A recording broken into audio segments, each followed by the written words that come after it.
Welcome back, brothers, to Amalur. Tonight's story, we dive into Shadow War, which is between the Raven Guard and the Night Lords. Before we get to the madness, be sure to like and comment any videos and topics you want to see in the future. And be sure to subscribe from the Emperor. I want to thank you guys for the support. Y'all been killing it. Now, let's get to the madness. Varadon Secundus labored beneath a sky the color of old iron. From orbit, it did not resemble a world so much as a machine forced into the shape of one. Its continents were plated in manufacturum belts, trench networks, munition basins, pilgrim districts, ash wastes, armored rail arteries, and shrine cities large enough to smother mountain ranges beneath their foundations. Cathedral relays rose from the blackened crust like the bones of dead gods, their spires crowned with vox arrays, astropathic veins, and storm cages that drank lightning from the poisoned heavens. Across the night side, the defense macro batteries glowed in ordered lines, thousands of gun pits and fortress monasteries chained together by railways, bunkers, promethium canals, and roads broad enough for armored divisions to crawl abreast. Above it all hung the orbital stations. They circled Varadon like iron rosaries around the throat of a penitent giant. Defense platforms, dockyards, augur shrines, astropathic transfer vaults, relay bastions, ammunition holds, pilgrim intake hulks where the faithful were counted, branded, blessed, and sent downward to serve. Some stations were ancient, their armored ribs dating back to forgotten crusades. Others were crude, recent, and ugly, welded into place by generations of voidsmen who had never known a sky. Between them stretched chains of signal towers and armored conduit bridges, each one carrying the prayers, orders, lies, warnings, tax demands, and pleas of the Imperium across the broken edge of the Nachmund gauntlet. Billions lived below, billions worked, billions knelt. In the relay yards of St. Orison, men with shaved skulls and radiation saws hauled cable through trenches filled with grey water and machine oil. In the ammunition basins of Carth Enoch, vat-muscled labour gangs stamped shell casings beneath the watch of munitorum overseers, their hands bleeding inside iron gloves. In the pilgrimage districts, starving men pressed their faces to rusted aquilas and whispered for deliverance from wars they would never see and debts they would never repay. In the astropathic vaults, blind psychers sat enthroned in brass sarcophagi, their mouths stitched with warding wire, their souls stretched outward through the immaterium by sanctioned agony. At Bastion Enoch, Lord Marshal Odrin Kelk watched the world breathe. The bastion had been carved into the shoulder of a dead volcano and armored until it resembled a black crown driven into the planet's skull. Its command nave was a cathedral of war. Servo skulls drifted through incense smoke. Cogitator banks muttered in machine cant. Picked screens showed continental fronts, orbital tracks, supply reserves, railway movement, pilgrim density, ammunition yield, astropathic strain, and the endless readiness tallies of men who had been born to die with a laser gun in their hands. Kelk stood beneath a cracked statue of the Emperor and listened to the world speak in numbers, reports, prayers, and warnings. He was not a coward. Cowards did not keep command of a relay world on the edge of the Great Rift. He had crushed 3 ration riots, broken 2 mutant uprisings, purged an underhive blood cult, and sent 7 regiments to die in wars he had never been permitted to understand. His hair had gone white in service. His right eye had been replaced by a bionic lens after shrapnel from a traitor mortar had buried itself in his skull. His uniform was immaculate, but the man within it was not soft. He believed in trenches, artillery, overlapping fields of fire, void shields, orbital denial grids, and the Emperor's distant, pitiless arithmetic. He expected pirates. He expected heretics. He expected a Black Legion probe, perhaps, or some carrion warband sniffing around the gauntlet for weakness. He expected enemies who wanted promethium, munitions, slaves, gene stock, or territory. He did not expect an enemy that wanted terror more than victory. "Outer augur line reports variance," said Colonel Adrastus Holk, his voice clipped by decades of command discipline. Kelk did not look away from the central hololith. "Variance is not contact. No, Lord Marshal, not yet. A robed adept shuffled forward, his spine bent beneath a brass data harness. Orbital Station Pellucida reports momentary blindness in its long-range auspex. Station Master attributes it to radiation wash from the outer moon. Does the outer moon speak now? Kelk asked. The adept blinked. My lord? Radiation does not explain a blind auspex and a frightened station master. Request confirmation from the next station in chain. The adept turned toward a servitor plugged into the Vox altar. The servitor had once been a man. Its eyes had been replaced by red lenses. Its jaw worked around a grill bolted into its face. Relay confirmation, the adept ordered. The servitor hissed. Static spat from its throat. Then came breathing. Not words, not code, not signal chant, just slow, patient breathing over a dead channel. The command nave fell quiet. Colonel Hulk stepped closer to the Vox altar. Identify transmission source. The servitor's head twitched. Blood leaked from one nostril. No source, no source, no source. The grill sparked. The servitor's spine arched hard enough to snap restraint pins. Kelk turned fully then. Around the nave, officers stiffened. Confessors made the sign of the Aquila. Savant servitors continued to work, unaware of fear, because fear had been cut out of them, along with mercy and memory. Repeat, Kelk said. The servitor stopped twitching. The dead channel breathed once more. Every pict screen on the western wall went black. One by one, they returned. They showed empty corridors. Kelk recognized the first feed. Orbital Station Pellucida, dorsal command access. 10 armsmen had been standing there less than a minute before, according to the timestamp. Now their weapons lay on the deck. One helmet rolled slowly across the steel floor, nudged by no visible hand. The next feed showed an astropathic antechamber. Empty. A brass sensor swung gently above pools of dark fluid. The next showed a docking umbilical. Empty. The next showed a chapel. Empty, except for the priest's severed hands nailed to the altar in the shape of wings. Throne of Terror, whispered Hulk. Kelk's voice hardened. Vox discipline. No prayer over command channels. Lock down all outer stations. Raise void shields to readiness. Wake the macro batteries. The order spread through Bastion Enoch in pulses of machine light and human fear. Across Varadon Secundus, sirens began to howl. They were too late. From the shadow of Varadon's outer moon came the first ships. They did not translate into real space with the thunderous arrogance of a crusade fleet. They bled out of darkness in fragments, one by one, as if the void itself had been wounded and something old had crawled through the cut. Strike cruisers with midnight hulls, captured escorts wearing false imperial codes, slave haulers with broken prows and chains of frozen corpses trailing behind them, gunships wrapped in signal baffling, Dreadclaw assault pods locked beneath predatory hulls, boarding torpedo racks opening like the jaws of deep-sea things. Lightning crawled across their armor plating, blue, white, and corpse pale. Their hulls were scarred with jagged sigils, flayed banners, and trophy cages. Men hung frozen on hooks beneath command towers, their bodies preserved by the void as offerings to fear.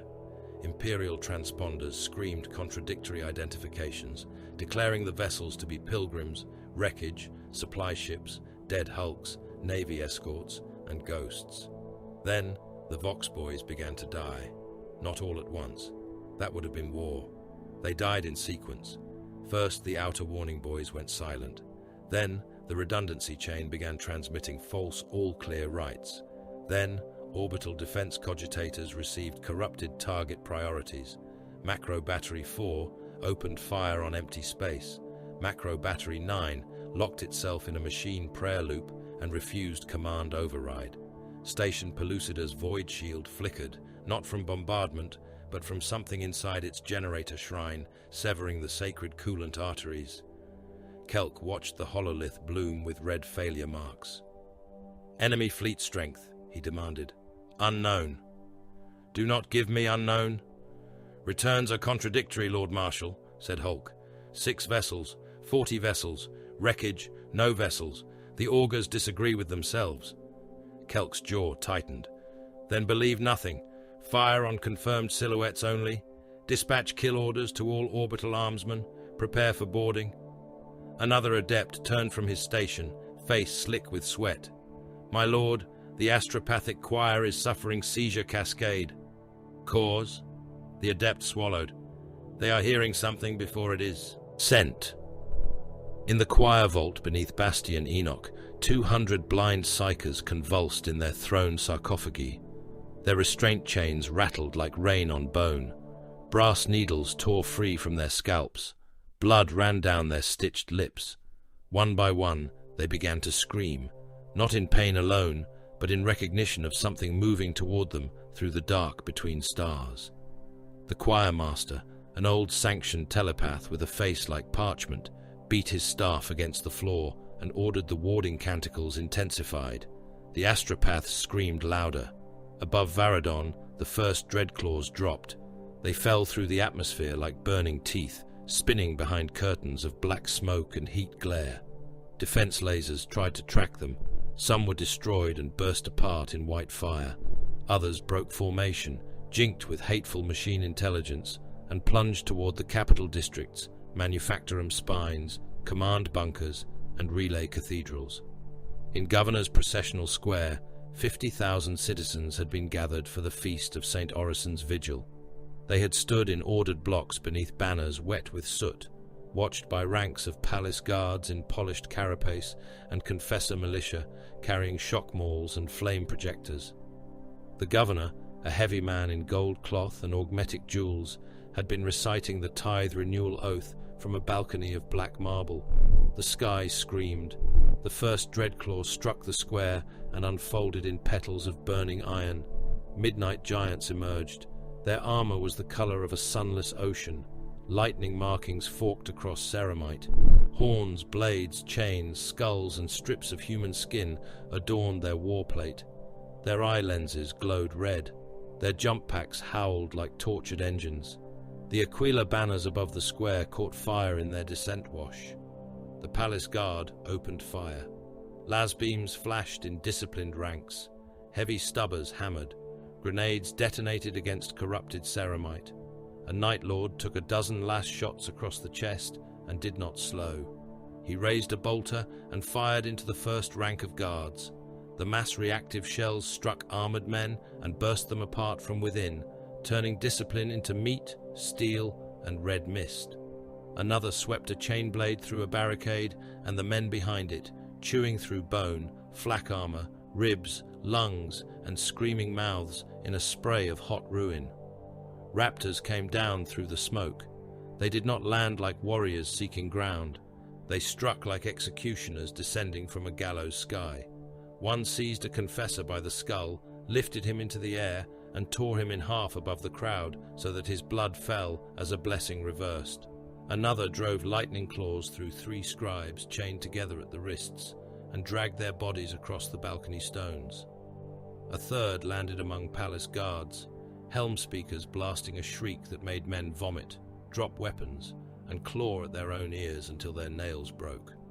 The governor tried to run. A Night Lord caught him by the back of his ceremonial robes and hurled him against the balcony rail. The man's jewels cracked. His augmetic lungs wheezed. He stared up at the giant in midnight armor, and the picked drones hovering over the square turned to watch. The warrior who stepped forward was taller than the others, his armor wrought in the old pattern, plated with artificer repairs and trophies taken across centuries of murder. A mantle of cured skin hung from his shoulders, inscribed with Nostraman script. His helm was crowned with hooked wings of blackened metal. In one hand he carried a chainglaive, its teeth still dry. In the other, he held the severed head of the planetary master of signals, taken from a bunker no alarm had admitted was breached. Vajek Karan, called the Skin-Tithe Prince, looked over the square as if appraising livestock. He was no frothing slave to the warp, no preacher of the dark gods, no ecstatic butcher lost to revelation. He was cold, amused, ancient in hatred. His contempt was not loud because it did not need to be. He had used sorcerers when their whispers opened doors. He had used mutants when their bodies could soak gunfire. He had used demonic things when terror required shapes men could not understand. But he bent the knee to nothing, not God, not corpse, not memory. A lesser warrior approached through the smoke. "The square is ours, Lord." Varzek looked at the kneeling masses. Some prayed. Some sobbed. Some were too afraid to move. Palace guards still died at the edges of the square as terror squads cleared resistance with bolter, blade, and flame. "Wrong," Varzek said. His voice carried through his helm grill like velvet dragged over a knife. The square was never the prize. He lifted the governor by the throat and turned him toward the picked drones. "Their certainty is the prize." The governor choked. "The Emperor protects." Varzek leaned close. "Then ask him to look." He crushed the governor's throat slowly enough for every watcher to understand that death was not the lesson. Helmed Night Lords adjusted the picked feeds. Captured Vox servitors were dragged from a dreadclaw and wired into broadcast rigs. A priest was nailed alive to the balcony doors, his mouth forced open around a transmitter. The execution was recorded, repeated, sharpened, and sent outward through every civilian screen the terror squads had already compromised. In habstacks, men looked up from ration bowls and saw their governor die. In manufacturum aisles, workers stopped beside shell presses and saw palace guards butchered across polished stone. In pilgrim dormitories, the faithful saw confessors begging before their heads were taken. In command bunkers, officers watched the same image loop again and again, each repetition cut with new screams, new angles, new messages written in blood across imperial marble. Ave Dominus Nox. The words crawled across the bottom of the picked screens in High Gothic, Low Gothic, Binharic corruption, and Nostraman script. Then the power failed across 7 districts. Darkness did what artillery could not. Panic became a living thing. The Night Lords had prepared the city like a corpse laid out for dissection. They severed transit power before striking refugee lines. They jammed Medici channels while leaving civilian rumor nets open. They flung flayed officers into command bunkers by drop shoot, each corpse marked with false orders carved into the skin. They left wounded soldiers alive in the streets, their vox beads still transmitting screams to regimental command. They drove captured PDF troopers ahead of them with explosive collars, forcing loyalist gun lines to choose between firing on their own or being overrun by the monsters behind them. At Barricade Helios, 3,000 PDF soldiers held for 9 minutes. They had autocannons, sandbag walls, heavy bolters mounted in shrine niches, a Lehman Russ exterminator growling behind a statue of St. Orison. Their major shouted the litany of steadfast fire until a bolter round entered his breastplate and detonated inside him, bursting his torso across the men behind. The line wavered. Then Vox screamers activated from the rooftops, a layered shriek of terror, static, and stolen human pain. Men fired blind. Some turned their laser guns on shadows. Some turned them on comrades. A raptor descended into the center of the barricade, seized a lieutenant, and lifted him screaming into the ash clouds. The lieutenant fell a few moments later. He struck the roof of the Lehman Russ hard enough to burst. The tank crew panicked and reversed through its own infantry. In District Mortagne, trains derailed because their crews abandoned control pulpits after receiving false evacuation orders in Kelk's own voice. Thousands of pilgrims were crushed beneath armored freight cars carrying macro shells. Munitorum overseers executed labor gangs to keep ammunition lines moving, only to be killed by their own men when the picked screens showed Night Lords already inside the factory gates. Shrine cities stampeded. Manufacturum clans sealed blast doors on neighboring districts. Confessors burned suspected cowards in the streets until the crowds dragged them down and trampled the fire from their censers. At Bastion Enoch, Kelk watched his world begin to eat itself. "Confirm governor's death," he said. Hulk's face was grey. "Confirmed. Confirm palace status. No command response. Enemy presence in Upper Palace, Procession Square, Signal Sanctum, and surrounding transit veins. Orbital? Pellucidar is lost. Voss chain reports internal fighting. Macro Battery 9 remains non-compliant. Macro Battery 13 has fired upon friendly station traffic. Kelk closed his eyes for one breath. Only one. When he opened them, the fear was gone from his face. It had not vanished. It had been locked away. Behind duty. Seal all palace approaches. Authorize artillery on compromised districts. Colonel Hulk stared at him. My lord, there are still loyal forces in those grids. There are loyal forces everywhere. There are enemies everywhere. That is the design. Kelk looked at the hololith, at the spreading red wounds across the capital. The enemy wants us blind, hesitant, and sentimental. Deny him one of the three. Hulk bowed his head. By your command. The first Imperial artillery fell 3 minutes later. Shells screamed into districts where Night Lords had already withdrawn, killing cult mobs, loyalists, pilgrims, medici teams, and no small number of empty shadows. The Night Lords had made the planet too large to protect and too frightened to command. Every order now carried the taste of treason. Every silence sounded like ambush. Every darkened corridor became a mouth. Deep beneath Bastion Enoch, in the astropathic vault, Choir Master Galvan bled from his eyes. His astropaths were dying around him. Some had bitten through their own tongues. Some had snapped their spines against restraint harnesses. Some whispered words no loyal man should know. The vault guards begged for permission to execute the choir before corruption spread. Galvan ignored them. He dragged himself to the emergency soul relay, fingers slipping on brass controls slick with his own blood. He had seen the message inside the screams. Not words exactly. A shape, a doctrine, a spreading wound. He forced the thought into a shard narrow enough to send. Relay compromised. His heart stuttered. Fear vector spreading. One of the astropaths beside him burst into blue flame. Enemy in midnight. Galvan laughed once, though there was no mirth in it. His jaw cracked under psychic pressure. The emergency relay burned through his mind, his memories, his name, and the last scraps of his soul. The message fled Varadon Secundus in a crippled fragment, slipping through storm, static, death, and the shadowed madness pressing against the gauntlet. Far from the world, beyond the immediate reach of its screams, a listening post hidden among dead stones received the fragment. Its machine spirits woke. Black-armored warriors turned their pale helms toward the signal. The fragment did not ask for rescue. It did not ask for armies. It did not ask for mercy. It told the truth, and that was worse. Back in Bastion Enoch, the governor's execution broadcast changed. The loop froze. The image shuddered.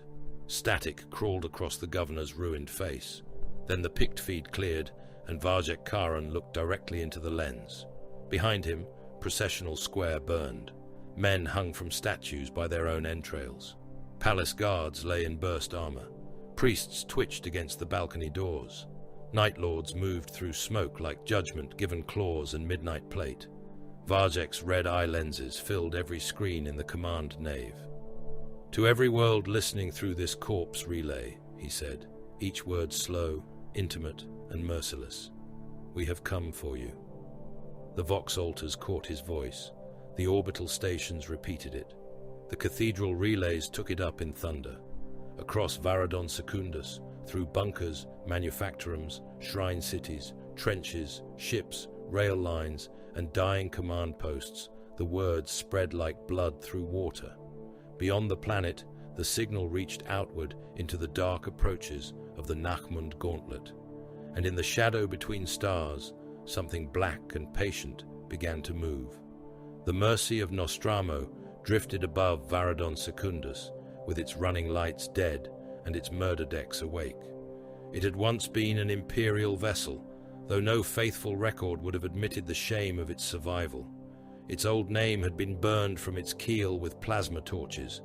Its machine spirit had been tortured, rewritten, bribed with blood, and chained beneath layers of Nostraman curses and corrupted Binharik.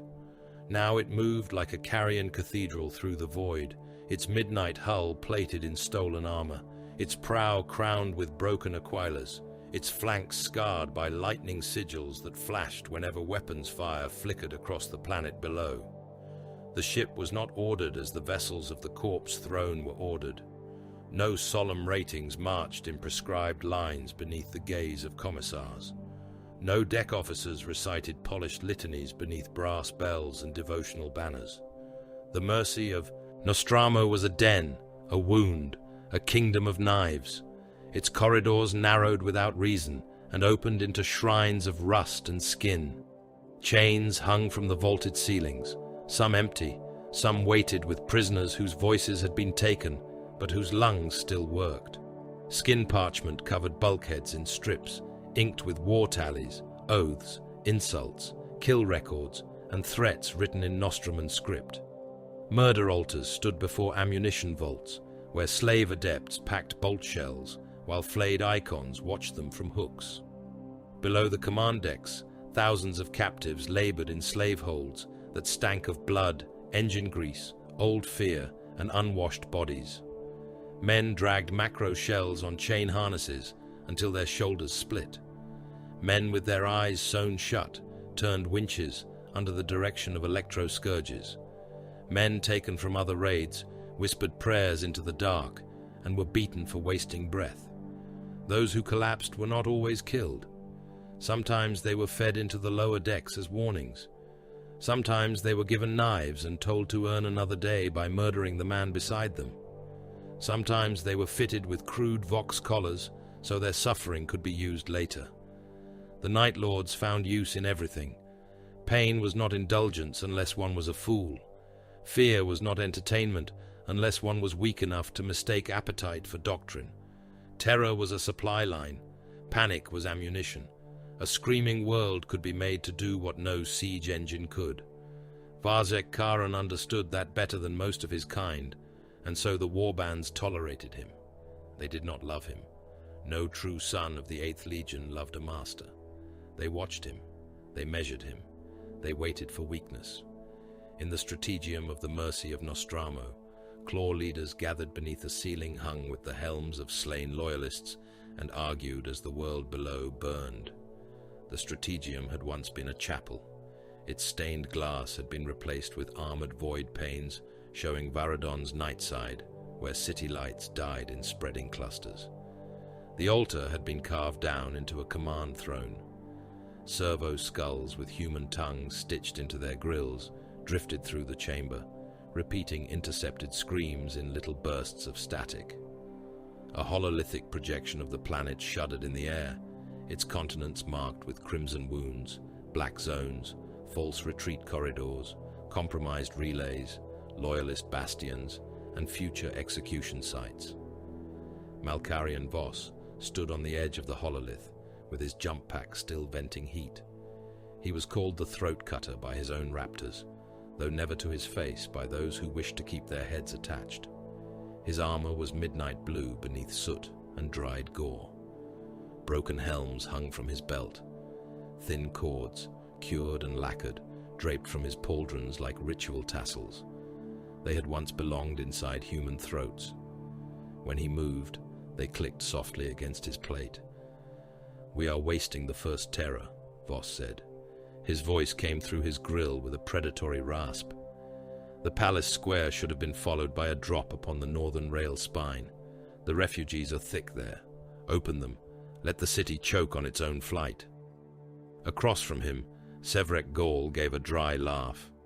The Terrormaster was lean for an Astartes, his armor fitted with speaker vanes, signal hooks, and vox arrays grown from the warplate like black thorns.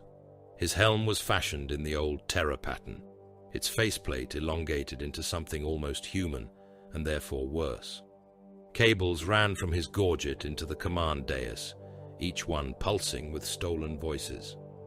"You always think with claws, Voss. A screaming crowd is a spark. I am building a fire that crosses stars. Stars do not bleed. Everything bleeds if you make it hear the right sound." Drajkul stood apart from both of them, attended by servo arms and a train of crawling machine things made from dead servitors and ship scrap. The warpsmith's armor, was fused with black iron growths. His helm lenses burned furnace red. One of his mechadendrites held a shard of Imperial cogitator core still dripping coolant. Another stroked the head of a chained hellbrute whose sarcophagus had been hauled upright beside the strategium doors. The thing inside the sarcophagus muttered and slammed one massive fist against the deck whenever the name of the Emperor passed through an intercepted transmission. Draj Kul did not look up from the data shard. The rail spine remains useful. Refugees transmit panic in crude patterns. Command officers transmit obedience. We require both. Killing them too early is poor extraction. Voss turned his helm toward the warpsmith. You speak like a mechanicus corpse. I speak like one who knows the difference between slaughter and yield. A low growl moved through the gathered claws. Warriors shifted, hands near bolters, chainglaves, knives, and chain blades. The Night Lords did not gather in fellowship. They gathered like predators forced to drink from the same black river. Some wanted the ammunition vaults below Varadon's manufactorum belts. Some wanted slaves from the pilgrim districts.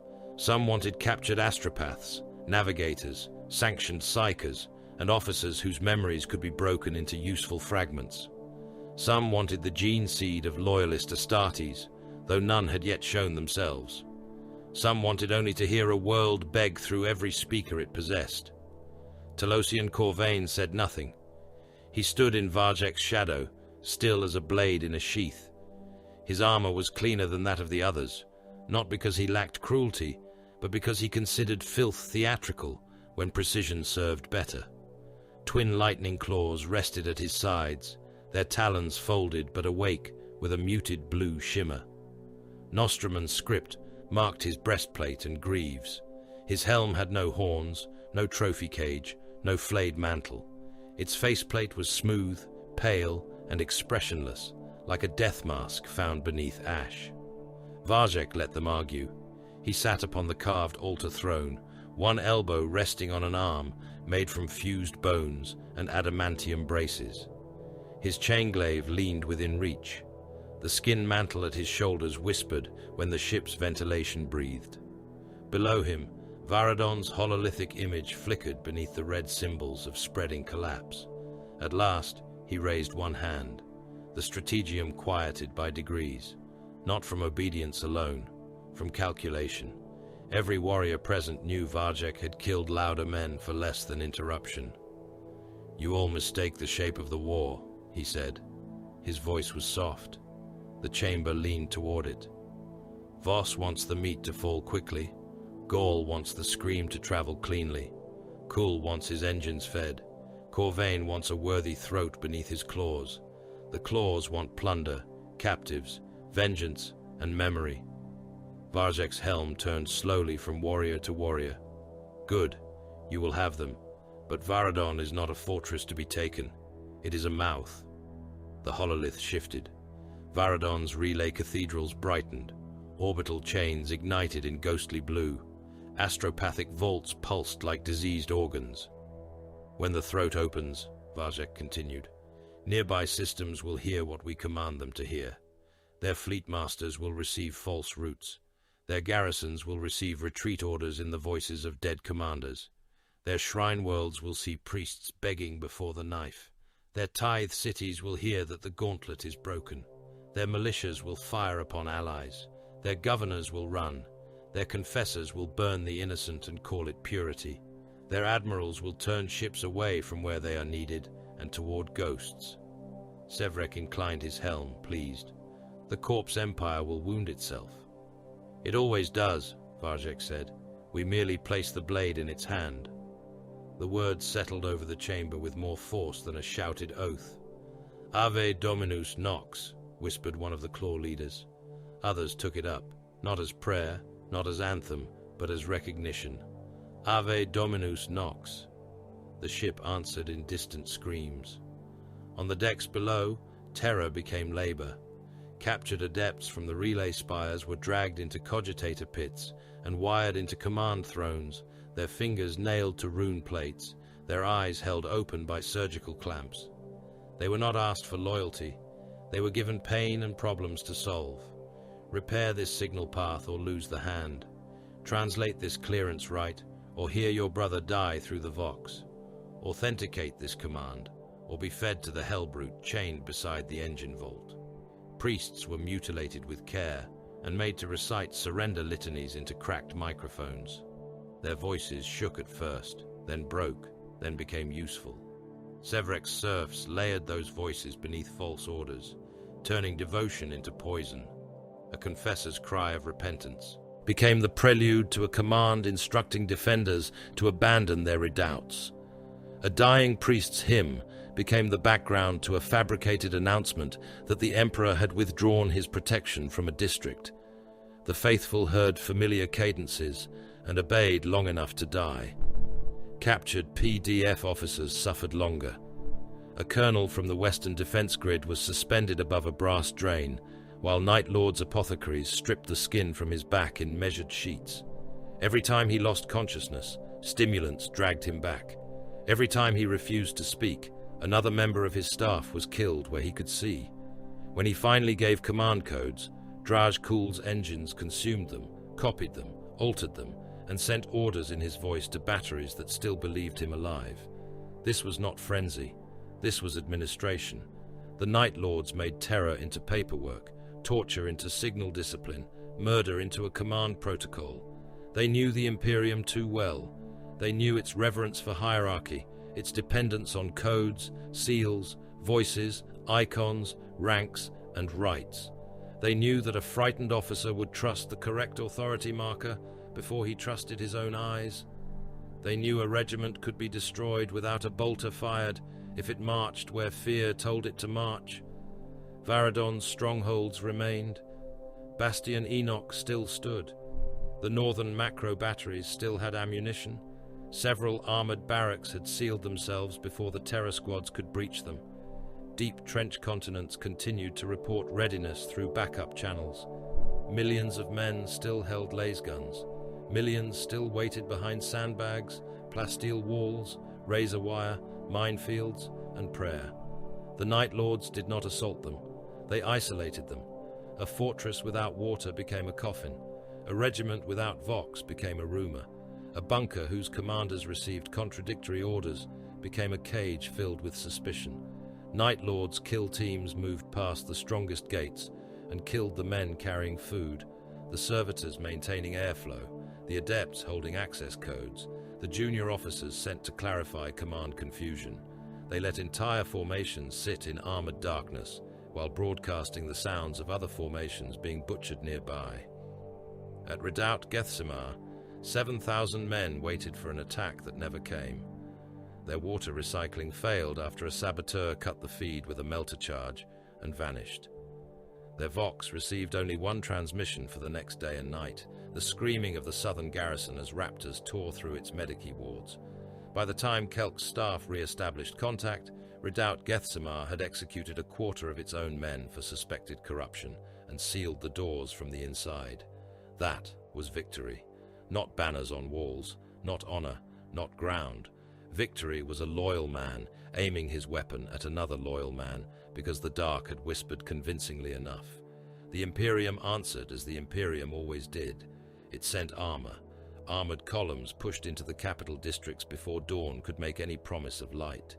Lehman Russ battle tanks advanced in grinding wedges, their tracks crushing corpses, broken icons, and abandoned ration carts. Chimera transports followed in smoke and exhaust, packed with grim-faced infantry whose officers shouted catechisms over the engine roar. Hellhounds rolled between them, Prometheum tanks sloshing, their crews eager to burn anything moving in midnight armor. Sentinels stalked ahead through avenues littered with glass and ash.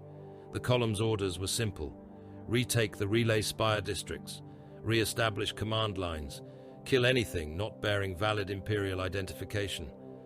The avenues were empty, too empty. Colonel Halvek Drun rode in the command chimera at the heart of the column, his helmet pressed to his brow, his hands clenched over a data slate that refused to give him stable contact with Bastion Enoch. He was a solid officer, loyal, methodical, brave in the ordinary way of men who had seen death often enough to stop imagining themselves exempt from it. He did not like the silence. Auspex, he said. A crewman bent over his screen. No movement in the hab blocks, no heat signatures above civilian residual, no armor returns. No birds, no dogs, no rats, Drun muttered. My lord, keep moving. The lead Leman Russ reached the Avenue of Penitent Kings, where statues of long, dead martyrs lined the road for 3 kilometers. Each statue had been turned to face away from the advancing column. Drun saw that and felt his stomach harden. Full halt, he ordered. The Vox answered in Kelk's voice. Advance, advance in the Emperor's name. Delay is treason. Drun stared at the grill. The voice was perfect. Too perfect. Full halt, he repeated. The lead tank exploded, not from the front, from below. The avenue opened under it in a blossom of fire as pre-buried charges tore through roadbed, track guards, ammunition racks, and crew compartment. The tank's turret lifted, spun once in the air, and smashed down on the chimera behind it. Men inside burned behind sealed hatches, pounding on metal that glowed from within. Hab blocks detonated on both sides of the column.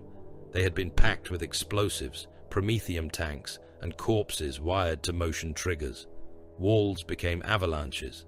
Upper floors collapsed into the avenue, burying vehicles beneath ferrocrete and bodies.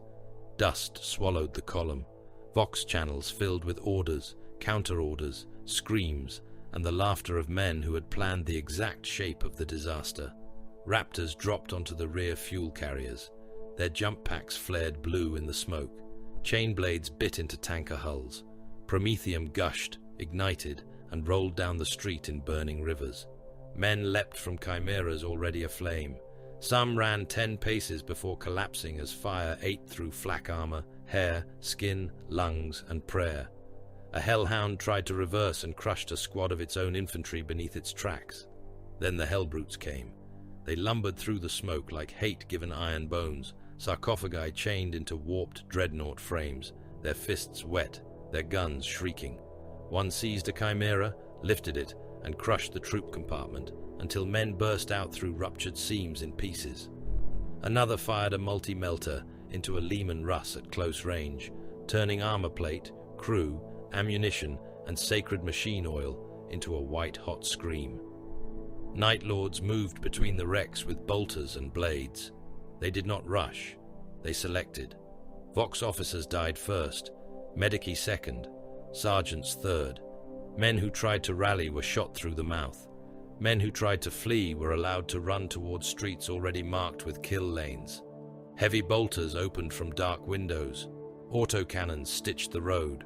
A raptor descended, caught a banner bearer by his spine, and dragged him upward until the banner tore free in the man's dying hands. Colonel Drun survived because Vajek had ordered it. His command staff did not. They were taken from the wrecked chimera, while the colonel was pinned beneath a twisted restraint bar. He watched Major Kero have his face peeled away with a combat knife. He watched Voxmaster Palin forced to transmit retreat orders, while a Night Lord held a blade inside the man's abdomen and twisted whenever his voice faltered. He watched his bodyguards murdered slowly enough for his mind to remain clear.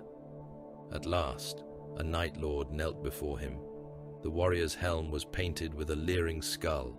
His gauntlet closed around Drun's breastplate and tore the colonel free from the wreck. Pain ripped through Drun's leg. He bit down hard enough to crack a tooth. "Kill me," Drun spat. The Night Lord laughed softly. Children hiding under Aquilas always beg for endings. He drew a hooked blade and carved into Drun's armor plate, cutting through paint, medals, purity seals, and the outer layer of ceramite composite. The letters were crude, but readable. Bastion Enoch has fallen. Western Gate compromised. Withdraw all reserves to St. Orison. The order was false. That was why it mattered. The Night Lord shoved Drun toward the smoke-filled avenue, where a gap had opened in the killing field. Beyond it, scattered survivors fled in the direction of Loyalist lines. "Run! Meet behind medals," the warrior said. "Run quickly. They still believe officers." Drun staggered forward. Behind him, the Night Lords let the survivors see him escape. They fired near him, not at him. They killed men around him, not him. They made his survival look miraculous. They made it look ordained. By the time Colonel Halvek Drun reached the outer checkpoints, bleeding, burned, and half-mad, the false order had already begun to spread from terrified mouth to terrified mouth, atop the mercy of Nostramos. Strategium, Varjek watched it unfold through stolen feeds. The living messenger travels faster than a corpse, Sevrek said. Varjek nodded. A corpse convinces the eye. A survivor convinces the soul. Voss snorted. I would rather have dropped him from the clouds. That is why you are given wings and not command. A few warriors laughed. Voss turned his helm, and the laughter died. Drajkul's mechadendrites clicked over the hololith. Enemy command remains functional. Bastion Enoch retains central authority. For now, Varjek said. Sevrek tilted his head suddenly. The speaker veins along his armor twitched. Static crawled across the strategium. Several servo skulls rotated toward the same patch of empty air, tongues moving behind stitched lips. What is it? Varjek asked. Outer Auspec's net, Sevrek murmured. Something touched it. Imperial Navy? No. Sevrek listened to a sound no unaugmented man could have heard. Too clean, too patient, no distress howl, no engine arrogance, no prayer clutter, a signal ghost. It entered through dead angles between the debris fields, then vanished when observed. The chamber quieted for a different reason now. Night Lord's new hunters. Telosian Corvain's claws unfolded by a finger's breadth. Voss gave a hungry growl. Loyalists! Not the yellow ones, Sevrek said. Not the wolves, not the Corpse King's bright angels. This is quieter. Varjek leaned back upon his throne of bone and black iron. For the first time since Varadon began to scream, amusement touched his voice. Ravens, he said. The word moved through the chamber like the brush of a knife over skin. Some of the claw leaders shifted with anticipation, others with contempt, others with old hatred. Sons of Korax, pale killers, cowards in black, some would say. But no one in that chamber mistook them for prey that died easily. Good, Varjek said. Let the sons of Korax come. He looked down through the void pane at Varadon Secundus, at the burning districts, the broken columns, the panic spreading like infection across the relay world. We will teach shadows to fear the dark. Far below, the corpse relay continued to speak in stolen voices. Above it, the mercy of Nostramo drifted without lights, wrapped in midnight, listening for wings. The mercy of Nostramo drifted above Varadon Secundus, with its running lights dead and its murder decks awake. It had once been an imperial vessel, though no faithful record would have admitted the shame of its survival. Its old name had been burned from its keel with plasma torches. Its machine spirit had been tortured, rewritten, bribed with blood, and chained beneath layers of Nostraman curses and corrupted Binharik. Now it moved like a carrion cathedral through the void, its midnight hull plated in stolen armor, its prow crowned with broken aquilas, its flanks scarred by lightning sigils that flashed whenever weapons fire flickered across the planet below. The ship was not ordered as the vessels of the Corpse Throne were ordered. No solemn ratings marched in prescribed lines beneath the gaze of commissars. No deck officers recited polished litanies beneath brass bells and devotional banners. The mercy of Nostramo was a den, a wound, a kingdom of knives. Its corridors narrowed without reason and opened into shrines of rust and skin. Chains hung from the vaulted ceilings, some empty, some weighted with prisoners whose voices had been taken but whose lungs still worked. Skin parchment covered bulkheads in strips, inked with war tallies, oaths, insults, kill records, and threats written in Nostraman script. Murder altars stood before ammunition vaults, where slave adepts packed bolt shells while flayed icons watched them from hooks. Below the command decks, thousands of captives labored in slave holds that stank of blood, engine grease, old fear, and unwashed bodies. Men dragged macro shells on chain harnesses until their shoulders split. Men with their eyes sewn shut turned winches under the direction of electro-scourges. Men taken from other raids whispered prayers into the dark and were beaten for wasting breath. Those who collapsed were not always killed. Sometimes they were fed into the lower decks as warnings. Sometimes they were given knives and told to earn another day by murdering the man beside them. Sometimes they were fitted with crude vox collars so their suffering could be used later. The Night Lords found use in everything. Pain was not indulgence unless one was a fool. Fear was not entertainment unless one was weak enough to mistake appetite for doctrine. Terror was a supply line. Panic was ammunition. A screaming world could be made to do what no siege engine could. Vajek Karan understood that better than most of his kind, and so the warbands tolerated him. They did not love him. No true son of the 8th Legion loved a master. They watched him. They measured him. They waited for weakness. In the strategium of the mercy of Nostramo, claw leaders gathered beneath a ceiling hung with the helms of slain loyalists and argued as the world below burned. The strategium had once been a chapel. Its stained glass had been replaced with armored void panes showing Varadon's night side, where city lights died in spreading clusters. The altar had been carved down into a command throne.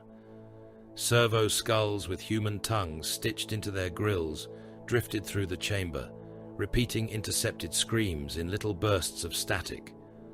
A hololithic projection of the planet shuddered in the air, its continents marked with crimson wounds, black zones, false retreat corridors, compromised relays, loyalist bastions, and future execution sites. Malkarian Voss stood on the edge of the hololith, with his jump pack still venting heat. He was called the Throat Cutter by his own raptors, though never to his face by those who wished to keep their heads attached. His armor was midnight blue beneath soot and dried gore. Broken helms hung from his belt.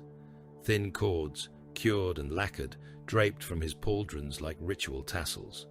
They had once belonged inside human throats. When he moved, they clicked softly against his plate.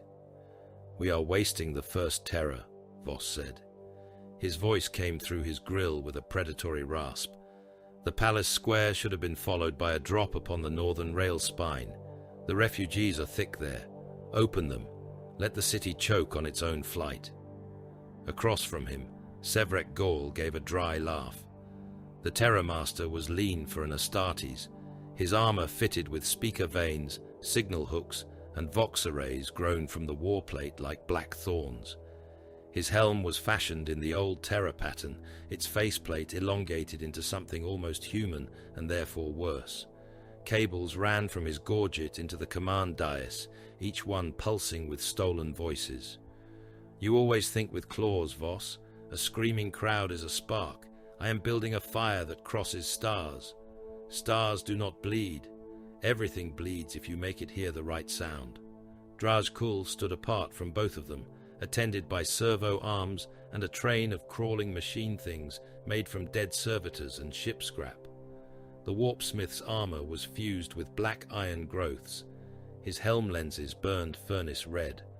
One of his mechadendrites held a shard of Imperial cogitator core still dripping coolant. Another stroked the head of a chained hellbrute whose sarcophagus had been hauled upright beside the strategium doors.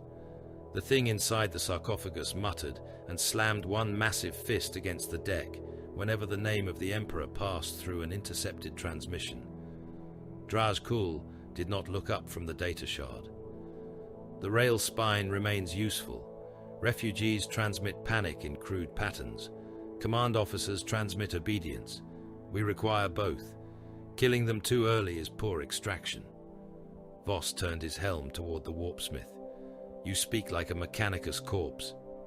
"I speak like one who knows the difference between slaughter and yield." A low growl moved through the gathered claws. Warriors shifted, hands near bolters, chainglaves, knives, and chainblades. The Night Lords did not gather in fellowship. They gathered like predators, forced to drink from the same black river.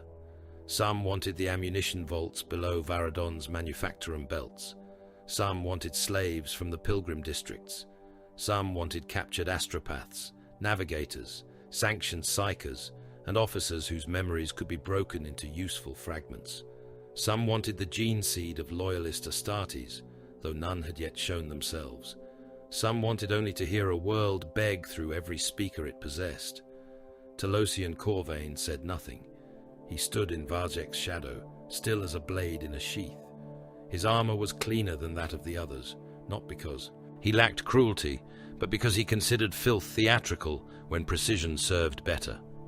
Twin lightning claws rested at his sides, their talons folded but awake with a muted blue shimmer. Nostraman's script marked his breastplate and greaves. His helm had no horns, no trophy cage, no flayed mantle. Its faceplate was smooth, pale, and expressionless, like a death mask found beneath ash. Varjek let them argue. He sat upon the carved altar throne, one elbow resting on an arm made from fused bones and adamantium braces. His chainglaive leaned within reach. The skin mantle at his shoulders whispered when the ship's ventilation breathed.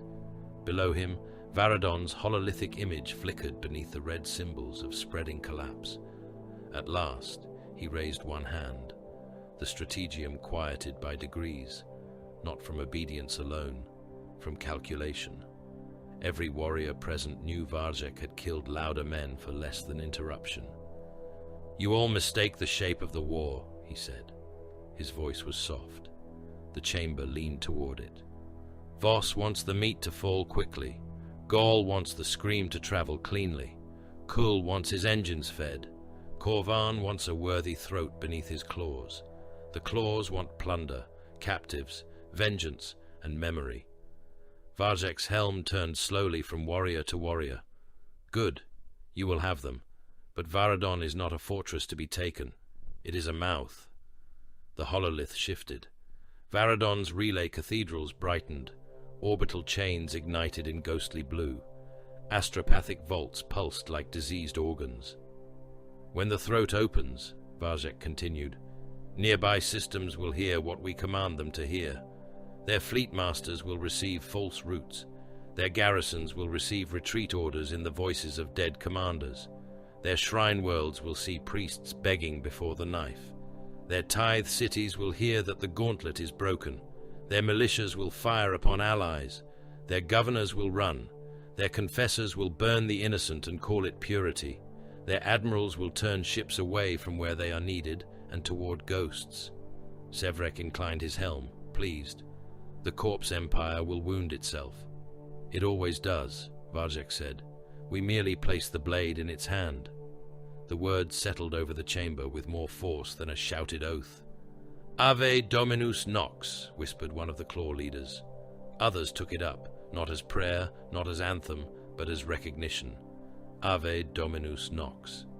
The ship answered in distant screams. On the decks below, terror became labor. Captured adepts from the relay spires were dragged into cogitator pits and wired into command thrones, their fingers nailed to rune plates, their eyes held open by surgical clamps. They were not asked for loyalty. They were given pain and problems to solve. Repair this signal path or lose the hand. Translate this clearance right or hear your brother die through the Vox.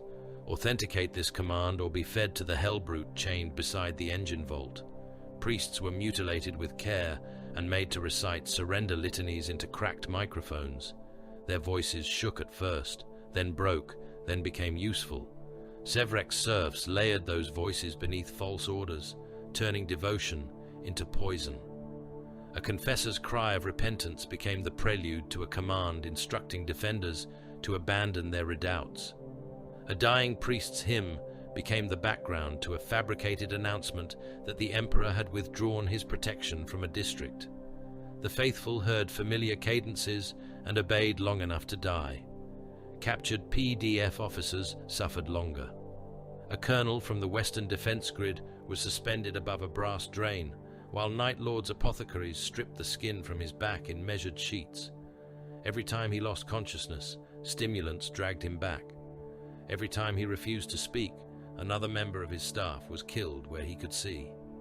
When he finally gave command codes, Drajkul's engines consumed them, copied them, altered them, and sent orders in his voice to batteries that still believed him alive. This was not frenzy. This was administration. The Night Lords made terror into paperwork, torture into signal discipline, murder into a command protocol. They knew the Imperium too well. They knew its reverence for hierarchy, its dependence on codes, seals, voices, icons, ranks, and rights. They knew that a frightened officer would trust the correct authority, marker before he trusted his own eyes. They knew a regiment could be destroyed without a bolter fired if it marched where fear told it to march. Varadon's strongholds remained. Bastion Enoch still stood. The northern macro batteries still had ammunition.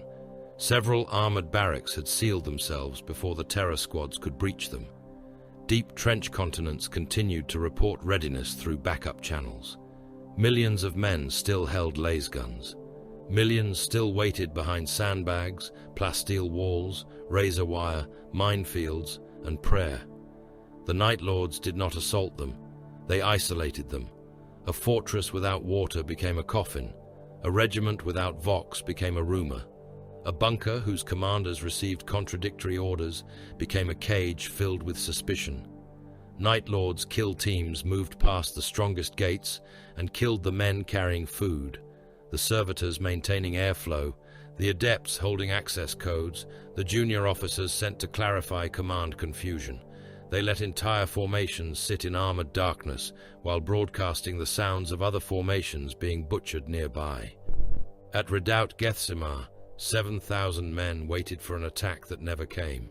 Their water recycling failed after a saboteur cut the feed with a melter charge and vanished. Their Vox received only one transmission for the next day and night, the screaming of the southern garrison as raptors tore through its medici wards.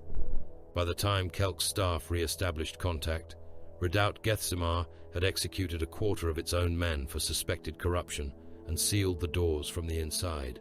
That was victory. Not banners on walls, not honor, not ground. Victory was a loyal man aiming his weapon at another loyal man because the dark had whispered convincingly enough. The Imperium answered as the Imperium always did. It sent armor. Armored columns pushed into the capital districts before dawn could make any promise of light. Lehman Russ battle tanks advanced in grinding wedges, their tracks crushing corpses, broken icons, and abandoned ration carts. Chimera transports followed in smoke and exhaust, packed with grim-faced infantry whose officers shouted catechisms over the engine roar. Hellhounds rolled between them, Prometheum tanks sloshing, their crews eager to burn anything moving in midnight armor.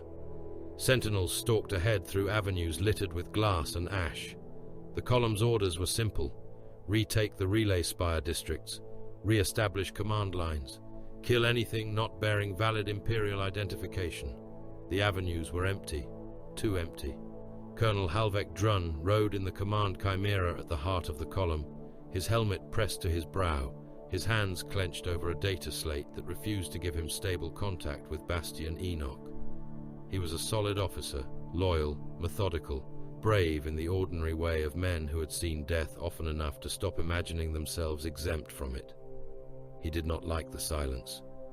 "Auspex," he said. A crewman bent over his screen.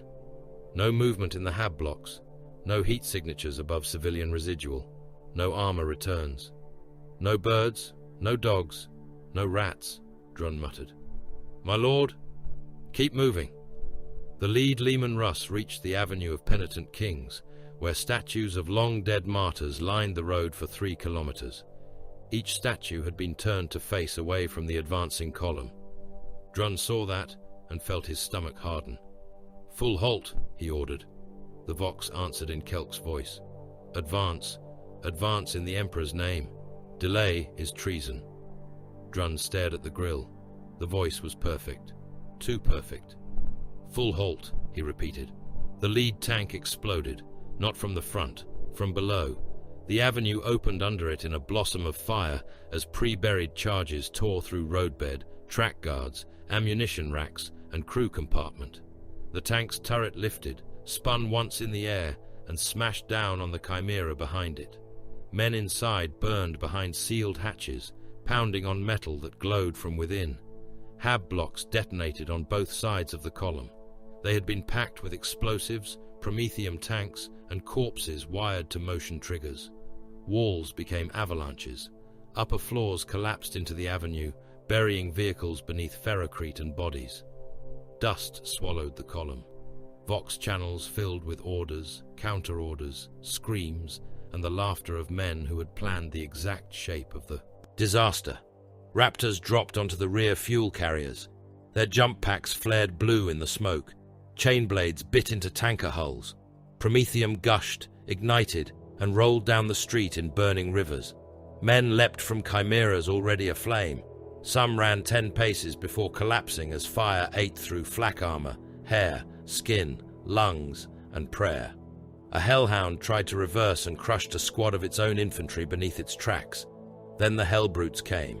They lumbered through the smoke like hate-given iron bones, sarcophagi chained into warped dreadnought frames, their fists wet, their guns shrieking.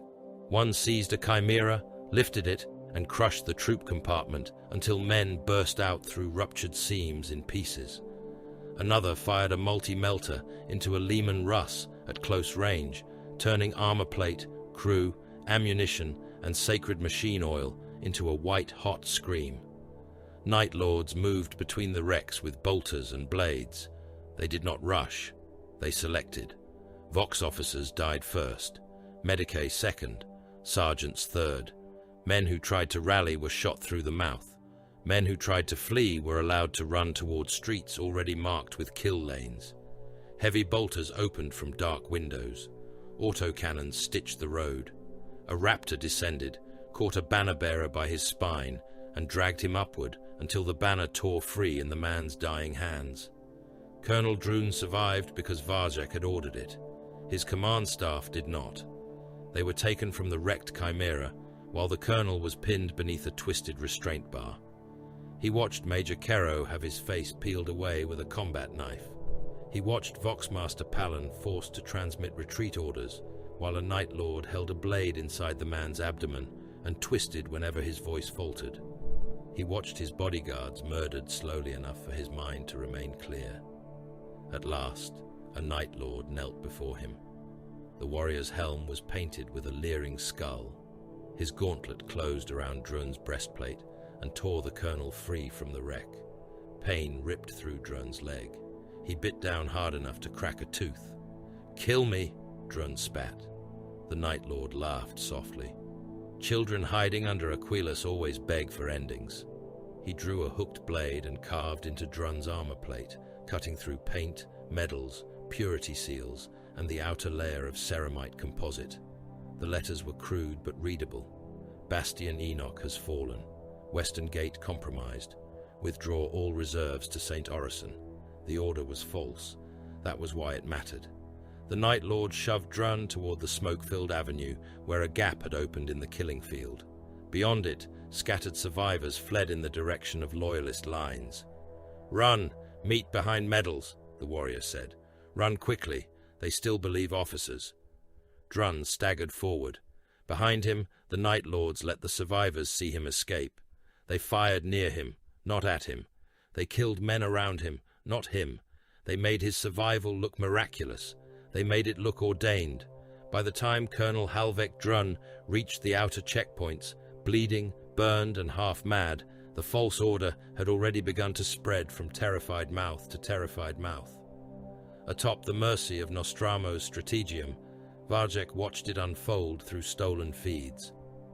"The living messenger travels faster than a corpse," Sevrek said. Varjek nodded. "A corpse convinces the eye.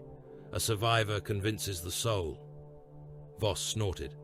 "I would rather have dropped him from the clouds." "That is why you are given wings and not command." A few warriors laughed. Voss turned his helm, and the laughter died. Draj Kul's mechadendrites clicked over the hololith. "Enemy command remains functional. Bastion Enoch retains central authority." "For now," Varjek said. Sevrek tilted his head suddenly. The speaker veins along his armor twitched. Static crawled across the strategium. Several servo skulls rotated toward the same patch of empty air, tongues moving behind stitched lips. "What is it?" Varjek asked. Outer Auspex net, Sevrek murmured. Something touched it. Imperial Navy? No. Sevrek listened to a sound no unaugmented man could have heard. Too clean, too patient. No distress howl, no engine arrogance, no prayer clutter. A signal ghost. It entered through dead angles between the debris fields, then vanished when observed. The chamber quieted for a different reason now. Night Lords knew hunters. Talosian Corvain's claws unfolded by a finger's breadth. Voss gave a hungry growl. Loyalists. Not the yellow ones, Sevrek said. Not the wolves, not the Corpse King's bright angels. This is quieter. Varjek leaned back upon his throne of bone and black iron. For the first time since Varadon began to scream, amusement touched his voice. Ravens, he said. The word moved through the chamber like the brush of a knife over skin. Some of the claw leaders shifted with anticipation, others with contempt, others with old hatred, sons of Korax, pale killers, cowards in black, some would say. But no one in that chamber mistook them for prey that died easily. Good, Varjek said. Let the sons of Korax come. He looked down through the void pane at Varadon Secundus, at the burning districts, the broken columns, the panic spreading like infection across the relay world. We will teach shadows to fear the dark. Far below, the corpse relay continued to speak in stolen voices. Above it, the mercy of Nostramo drifted without lights, wrapped in midnight, listening for wings. The distress fragment reached the black stones of the listening post as a dying thought. It did not arrive with the clean authority of a naval astropathic dispatch. It came ragged, fevered, and incomplete, dragged through empiric static by the last violence of a burning soul. The listening post had no name on imperial charts. It turned in the shadow of a dead moon, hidden among asteroid bones and sensor blind zones, its hull coated in void ash and signal-dampening layers. To any passing auger it was debris. To the Raven Guard it was an ear pressed against the throat of the Nachman fringe. Relay compromised. The words did not sound. They bled through the machine spirits. Fear vector spreading.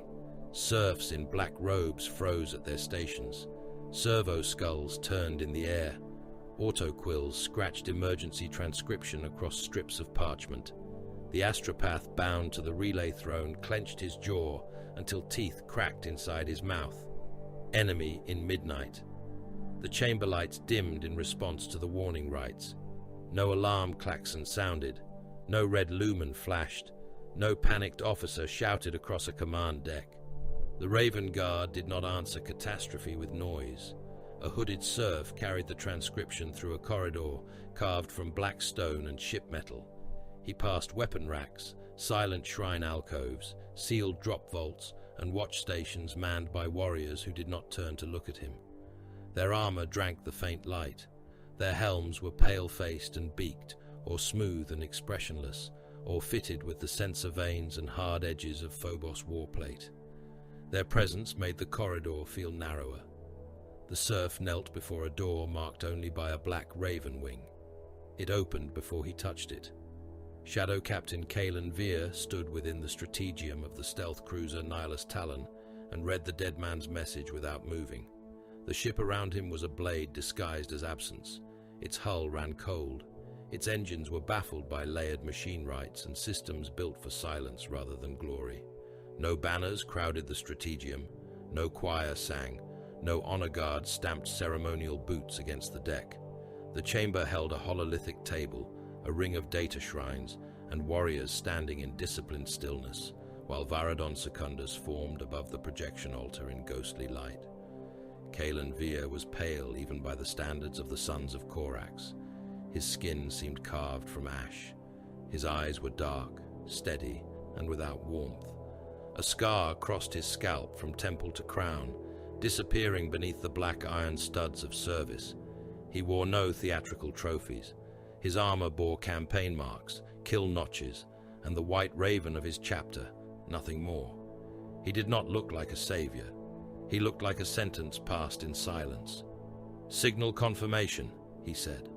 A serf adept bowed low. Fragment matches Varadon Secundus relay architecture, my lord. Soul residue consistent with astropathic emergency burn. Contamination patterns suggest hostile interference prior to death. Night Lords, said a River Sergeant from the edge of the chamber. Veer looked to him. Veteran Sergeant Corvin Malk lowered his head by a fraction. The phrasing, enemy in midnight, fear vector, it is how survivors describe them when discipline remains. Survivors often misname shadows, said Tech Marine Ardan Kaur. His voice rasped through the vox grill of a helm held beneath one servo arm. His face was severe, half hidden by augmetic plates, one eye replaced by a green lens. But the relay collapse pattern is deliberate. Not raiders striking for stores, not greenskins, not pirates. The command tissue is being cut before the body is butchered. Veer touched one rune on the table. The hololith expanded. Varadon filled the chamber, its orbitals marked by failure glyphs. Entire chains blinked amber and red. Civilian broadcast density spiked across the capital. The western districts glowed with thermal blooms. Orbital defense stations showed conflicting allegiance marks, corrupted by false codes and static. A second transmission appeared beside the first. It had come by encrypted chapter channel, sealed beneath the authority of the Raven Lord. Chapter Master Ethan Shan had not sent speeches. He had sent constraints. No full company deployment available. No relief crusade in proximity. No Imperial Navy line force within immediate reach. Strategic priority. Prevent relay corruption spreading through the Nachman fringe. Secondary priority. Deny enemy command structure. Tertiary priority. Preserve loyal command only where feasible. Via read it once. That was enough. Billions lived on Varadon Secundus. Billions more depended upon what Varadon carried through its relay chains. The Imperium would speak of those numbers as if they mattered equally. They did not. Not in war. Not under the Great Rift's shadow. A world could die, and the Imperium would mark the loss in ink. A corrupted relay could kill other worlds by command, panic, misdirection, and despair. A hammer could not be spared, so the Raven Guard would send a knife. Via looked around the strategium at the warriors gathered there. Phobos armored infiltrators stood nearest the tactical shrines, their helms sealed, bolt carbines mag locked across their chests, comms gear sleeping beneath layers of encryption. Incursors waited beside them with combat blades, marksman carbines, and auspex arrays built for close penetration work. Rivers stood in a looser formation, skull helms hanging from their belts, grav chutes folded like black wings, heavy pistols holstered against thigh plates. Eliminators lingered in the darker corners as if the chamber had grown them there, long rifles held vertically, camo cloaks drinking lumen glow. Suppressors waited in launch harnesses beside the drop bay feed, their accelerator autocannons locked for void transit. Vanguard veterans stood apart with jump packs cold and lightning claws sheathed, patient as executioners. Beneath the deck, Invicta tactical warsuits slept in restraint cradles, their pilots already sealed within their coffins of armor and nerve link. Storm speeders were magnet clamped in the launch vaults.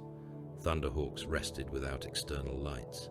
Stealth-modified drop capsules hung in silent racks like black iron seeds. It was not enough to save a world. It was enough to kill the hand closing around its throat. Via spoke into the silence. Varadon is compromised. The enemy does not seek dominion. They seek amplification. If the relay network remains in their control, the panic will travel faster than any fleet. Adjacent systems may obey false orders. Battle groups may abandon real threats to answer ghosts. Shrine populations may riot under fabricated martyrdom feeds. Tithe chains may fracture. The Night Lords will turn a single world into a weapon against the wider war. No one interrupted. No one asked whether the civilians could be evacuated. No one asked whether the planet could be saved. They already knew. Our task is not salvation, Veer continued. Our task is denial. Malk's mouth tightened, but he said nothing. Veer saw it. Speak. The River Sergeant's voice was low. There will be loyal men inside those relays. Yes. Bound psychers, adepts, guardsmen, civilians packed into shrine districts. Yes. We may have to kill through them. Veer's gaze did not shift. We save the war, not our souls. The words settled like ash. From the far end of the strategium, another voice answered. Then aim well. The warriors did not turn quickly. Raven Guard did nothing quickly unless speed served purpose. But helms angled, lenses adjusted. The darkness near the entry arch changed shape, and Kayvan Shrike stepped into the hololith's faint light. He wore black armor marked by long war and old vows. His jump pack sat across his shoulders like folded predatory wings. The raven's talons rested at his sides, silent, curved, and terrible. He was no longer chapter master, and no one in the chamber greeted him as such. That burden now lay with Ethan Shan, who guided the chapter with a steadier hand from the wider strategic dark. Shrike had become something else again, a hunter unburdened by a throne, a shadow moving where the enemy believed command too slow to reach. Veer inclined his head. Lord Shrike, Shadow Captain. Shrike looked at Varadon's image. I have followed the trail across 3 dead convoys, 2 pilgrim hulks, and the remains of a relay chapel near the Gauntlet Edge. Same pattern. Command voices stolen. Officers left alive with lies carved into armor. Executions staged for transmission. This is no splinter pack feeding at random. Warband leader? Unknown, disciplined, patient, uses terror as structure, not ornament. Malk exhaled through his nose. A rare Night Lord, then. Shrike's eyes remained on the planet. Rare does not mean merciful. Vire touched the hololith again. Varadon's outer moon swelled in the projection. Debris fields blinked around it. Dead satellites, torn Vox buoys, crippled defense platforms, and wreckage from early void fighting spun in unstable arcs. Insertion through the bright vectors will be observed, Veer said. They will expect drop pods, Thunderhawk burns, Navy assault patterns, or Imperial desperation. We give them none. Arden Kor stepped forward. Pellucida Station is crippled but not dead.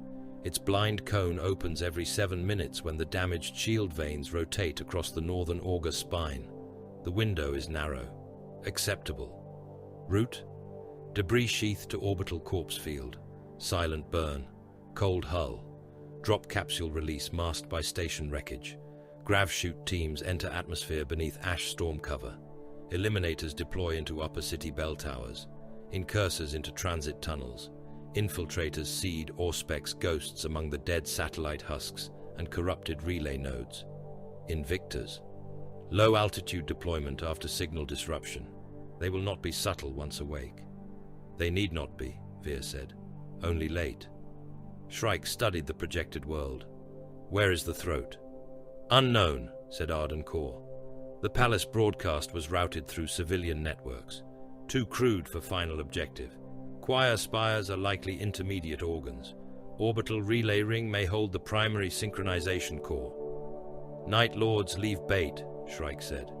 They leave fear, Veer replied. Bait is only fear with a destination.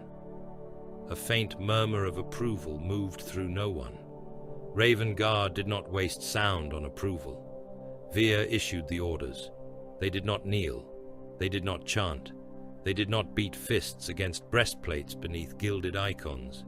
They checked seals, loaded magazines, blessed machine spirits in low voices, and moved toward war as if entering a tomb they had already measured. In the launch vaults, silence deepened. The Nihilist Talon slid through the outer system under cold running protocols, using the broken bodies of Imperial satellites as cover. Its engines burned in patient whispers. Its hull reflected little and announced nothing. Night Lord's ships prowled nearer the world, bright with stolen panic and predatory motion, but the Raven Guard vessel did not challenge them. It moved through what they had stopped looking at. Absence was a weapon. The first drop capsules released inside the shadow of a corpse satellite. They did not roar like ordinary pods. Their machine spirits had been bound and modified, their descent profiles stripped of triumph. They fell among wreckage fragments, heat masked by burning debris, guidance systems reading the dead angles of orbital auspex. Grav shoot teams followed. Black figures stepped from the belly of the void into storm. They fell without engine flare, without battle cry, without the glorious stupidity of men who wished to be seen. Ash swallowed them. Static crawled over their armor. Varadon rose beneath their boots as a wounded continent of fire, darkness, and screaming signals. Sergeant Malk's rivers dropped through a burned cloud bank above, the western manufacturum belt. Their skull helms remained mag-locked until final approach. Beneath them, hab blocks burned around dark avenues. Far away, Night Lord's Vox shrieks rolled through civilian channels, turning the air itself into a trembling skin. Altitude, one Reaver voxed. Known, Malk answered. Wind shear. Used. Enemy patrol below. Marked. The Reavers adjusted by less than a hand's breadth and vanished into the smoke. In the upper city, Eliminators landed among shattered bell towers and gargoyles carved into the shapes of Imperial saints. Their camo cloaks settled around them. Long rifles unfolded. One warrior, Brother Seren, crawled through powdered glass and took position beneath the cracked jaw of a stone martyr.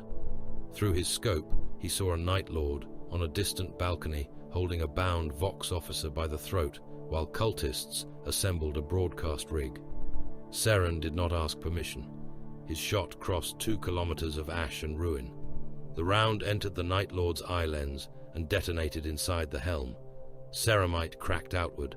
The traitor's head snapped back in a burst of black fluid, bone, and corrupted fiber bundles. The Vox officer fell, alive for 3 seconds longer than he would have been. Target ended, Seren voxed. No shot wasted, answered Via from orbit. Beneath the capital, incursors entered the corpse-packed transit tunnels. The tunnels had been evacuation arteries once. Now they were meat channels. Thousands of civilians had died in the crush when power failed and blast gates sealed incorrectly under false command codes. Bodies filled the lower walkways shoulder to shoulder, stacked, bent, trampled, and fused by heat from ruptured conduits. The Raven Guard moved through them without revulsion. Revulsion was acknowledged and filed away. It had no function yet. Brother Halvek, no relation to the broken colonel staggering elsewhere through the war, lifted one gloved fist. The squad froze. Ahead, voices whispered in Nostraman. Not loud, not laughing, not careless. A flensing squad. 5 Night Lords moved through the tunnel with knives drawn, their armor smeared with blood, their trophy hooks wet. They were not advancing toward battle. They were harvesting material. One dragged a PDF sergeant by the collar, keeping him alive though the man's legs no longer worked. Another carried a bundle of skins folded over one arm. A third adjusted a portable Vox shrine built from brass teeth and throat bones. The incursors let them pass the first marker. Then the tunnel went black. The first Night Lord died without seeing the attacker. A Raven Guard blade entered beneath his helm seal, punched upward through the throat, and severed the spine. Brother Halvek caught the falling traitor before his armor could clang against the deck. A second Night Lord turned, bolter rising, and took 3 suppressed rounds through the side of his helm. The mass-reactive shells blew his eye lens out in a spray of red light and wet fragments. The third Night Lord moved faster. His chain blade screamed awake, teeth chewing sparks from the tunnel wall as he swung toward the nearest shadow. A Raven Guard power claw caught the blade mid-stroke. Metal shrieked, teeth snapped. The Raven Guard stepped in and drove a combat knife through the traitor's elbow joint, then another beneath the breastplate. The Night Lord snarled, tried to bite through the Loyalist's helm grill, and died when a bolt round punched through his open mouth and burst the back of his skull across the tunnel ceiling. The fourth raised his hands. "Little ravens," he whispered. "You came." Malk emerged from the dark behind him and broke his knee backward with one kick. The traitor dropped, laughing even as his armor locked around the ruined joint. Too late, the world already knows us. Malk placed his pistol against the traitor's helm. "It will forget," he fired. The last Night Lord did not fight. He triggered the Vox Scream Shrine. The sound struck like a spike through the skull. Servo skulls hidden in the tunnel burst apart. Dead bodies twitched under the pressure wave. One Raven Guard staggered as his helm autosenses flared white. The captured PDF sergeant screamed until blood came from his eyes. The Vox scream was short, crude, and local, but it did what it was built to do. It announced pain. Across the lower manufactorum grid, dormant Night Lord's receivers woke. In the command shadow of the Nihilist Talon, Vire watched enemy markers change behavior. Patrols shifted. Vox traffic tightened. Terror cells went active across not one city, but many. "Report," he said. Malk's voice came back through static. "Flensing squad ended. One alarm released. Local. Damage? Manageable. Prisoner? Dead before use." Vire did not rebuke him. Mercy had not been the mission. Ardent Core overlaid the new enemy movement patterns across the planetary map. The result was worse than before. Terror cells were active on 3 continents. Orbital relay platforms had been compromised in layers. Pilgrimage broadcasts were being converted into panic engines. Several Imperial command nodes were transmitting orders that did not originate from Bastion Enoch. One armored reserve was already moving in response to a false withdrawal route. 2 shrine districts had sealed themselves against loyal reinforcements after receiving forged contamination warnings. A munitions basin had opened its gates to men wearing correct clearance icons over midnight armor. Veer studied the pattern. The Night Lords were not merely attacking Varadon, they were teaching it to obey them. Shrike stood beside him, silent. At length, Veer said, "The palace was not the center." "No," Shrike replied. "It was the scream at the door." "The choir spires?" "Likely throats, not the heart." Veer expanded a helm recording recovered from Malk's kill team. The dead Night Lord's visor feed flickered above the hololith, jagged and corrupted. Static crawled over images of tunnels, corpses, shrine routes, and a manufactorum district marked with flayed skin sigils. Then the recording shifted. It showed a map, too clear, too deliberate. A route through the western manufactorum belt to an execution site where thousands of prisoners had been gathered beneath a relay tower, still loyal on Imperial records. The final image was a raven drawn in blood. Malk's voice came over the channel. "They left it for us." "Yes," Veer said. Ardent Core's servo arm clicked. "Trap probability is absolute." Shrike looked at the map for a long moment. "A Night Lord wants us angry." "He will be disappointed," Veer said. The strategium dimmed as the Nihilist Talon passed behind the corpse shadow of another dead station. Around Varadon, the void burned in silence. Below, billions suffered beneath voices that were not their own. Vire sent the map to every kill team. "Proceed to the marked site," he ordered. Malk answered first. "Bait confirmed." "Taken," Veer said. Shrike's expression did not change, but his hand came to rest near the folded talons at his side. On Varadon Secundus, the Night Lords had made darkness a theater. The Raven Guard entered it without applause. Bastion Enoch fell upward before it fell inward. Its lower gates were still sealed. Its macro cannon crowns still turned against the poisoned sky. Its command nave still breathed incense and machine heat beneath the cracked statue of the Emperor. Millions of men across the capital still believed the Bastion held, because the Bastion had always held. It had endured riots, sieges, famine years, pilgrim storms, mutant incursions, and the trembling madness that sometimes came from staring too long into the red wound of the heavens. It was older than most regiments, harder than most cities, and deep enough to bury armies in its armored throat. That was why the Night Lords did not begin at the gates. They came down the walls. They rose from the foundations. They spoke in the voices of the living and the dead. Along Bastion Enoch's outer skin, where black adamantium plates climbed the dead volcano for kilometers, midnight armored figures crawled through darkness on mag-locked claws and hooked chain lines. Their jump packs were cold. Their weapons were sheathed.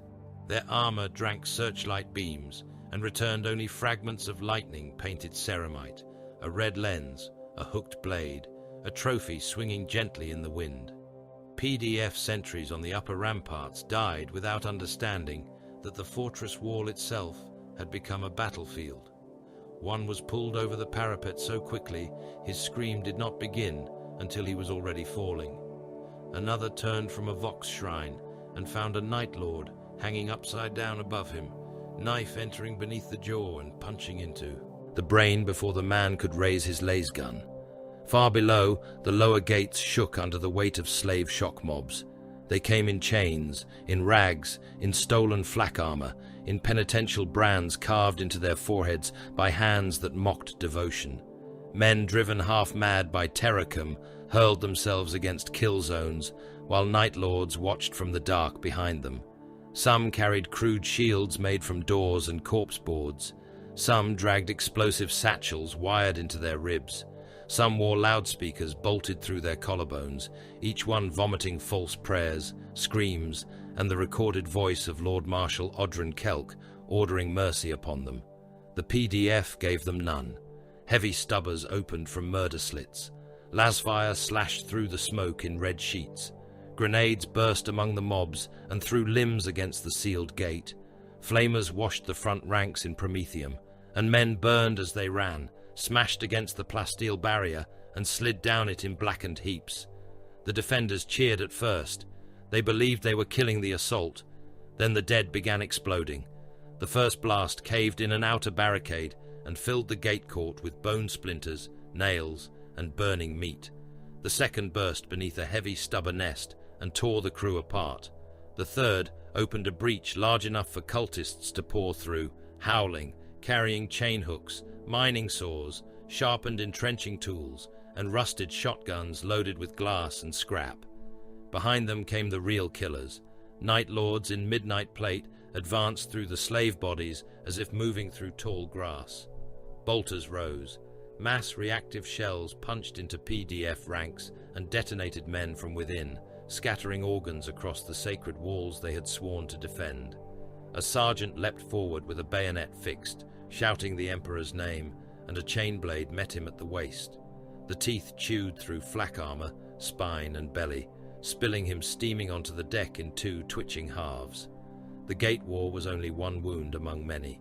In the armored lifts that climbed the inner spine of Bastion Enoch, squads fought in cages of iron suspended above shafts black enough to swallow cities. A lift full of PDF riflemen rose toward reinforcement-level sanctum when the ceiling hatch peeled open. A Night Lord dropped through with both boots, crushed a trooper's skull beneath his heel, and fired his bolt pistol into the packed men until the lift walls were painted red. The survivors tried to stab him with bayonets. He laughed once, caught a blade in his gauntlet, and broke the soldier's arm backward before hurling him through the lift, grating into the shaft below. In the command chapels, confessors roared litanies over the thunder of autoguns, while traitor cultists climbed across pews and relic cases. Candles overturned, icons burned. Flame washed over men kneeling in prayer and men standing in defiance alike. A ministorum confessor beat a cult leader to death with a brass aquila before a Night Lord seized him by the robes, slammed him against a statue, and opened him from throat to groin with a hooked knife. The confessor died, still biting the oath between his teeth. In the ammunition hoists, gangs of munition serfs fought with chain hooks and loading claws as raptors dropped through vertical shafts. Shells the size of habrooms hung in restraint cradles, while men butchered one another beneath them. One hoist failed under sabotage, sending a macro shell plunging down through 3 levels. It struck a loading platform, detonated with a roar that shook the bastion's old bones, and blew a firestorm up the shaft. Men in 3 different decks burned before they knew the shell had fallen. In the cogitator vaults, adepts were hunted beneath walls of muttering machines. The Night Lords did not kill the Vox officers first. Varjek had forbidden it. "Take the tongues," he had said aboard the Mercy of Nostramo.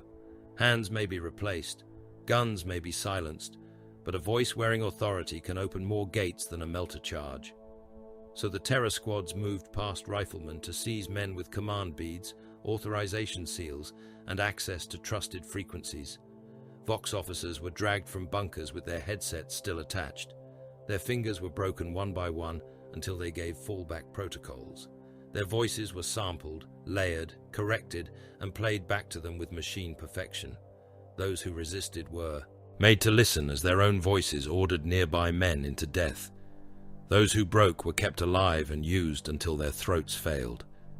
Soon, Kelk's voice began to speak where Kelk had not spoken. Western stairwells compromised. Withdraw to lower redoubt. A battalion abandoned a prepared kill zone and walked into darkness where raptors waited on the ceiling. Cathedral link secured. Send reserves upward. 2 companies climbed ammunition ladders toward a level that no longer existed, and the Night Lords detonated the hoist beneath them. Bastion command relocating. All loyal officers converge on Chapel 9. Chapel 9 had been filled with promethium vapor and corpse charges. Lord Marshal Kelk heard his own voice murder his soldiers and nearly tore the command altar from its fittings. "Kill that channel," he said. The Vox adept beside him was shaking too hard to obey. Kelk drew his sidearm and placed the barrel against the man's temple. "Kill that channel." The adept obeyed. Around them, Bastion Enoch's command nave became less a center of command than a dying brain trapped inside a skull already filling with blood. Hololithic fronts flickered. Red failure marks spread through the vertical map. The outer wall was breached at 7 points. Lower gate fighting was contained, then not contained, then reported contained by a voice that had already been proven false. Cathedral relay. St. Orison had gone dark twice and returned with corrupted hymnals. The planetary defense data vault had sealed itself, then sent a distress rune from inside its own locked doors. Kelk looked at Colonel Hulk. "The enemy is not taking the Bastion. He is convincing us it is already taken." Hulk's face was drawn. Soot streaked his uniform. A piece of shrapnel had cut his cheek to the bone. "My lord, several battalions are requesting confirmation of your last withdrawal order." "I issued no withdrawal order." "They believe you did." "Then they will die believing a lie." The central hololith guttered. For one breath, every screen displayed a single image. The governor's dead face, mouth pulled open, Night Lord's script carved into the brow. Then the image vanished as a sniper round entered the skull of the false broadcaster 8 kilometers away.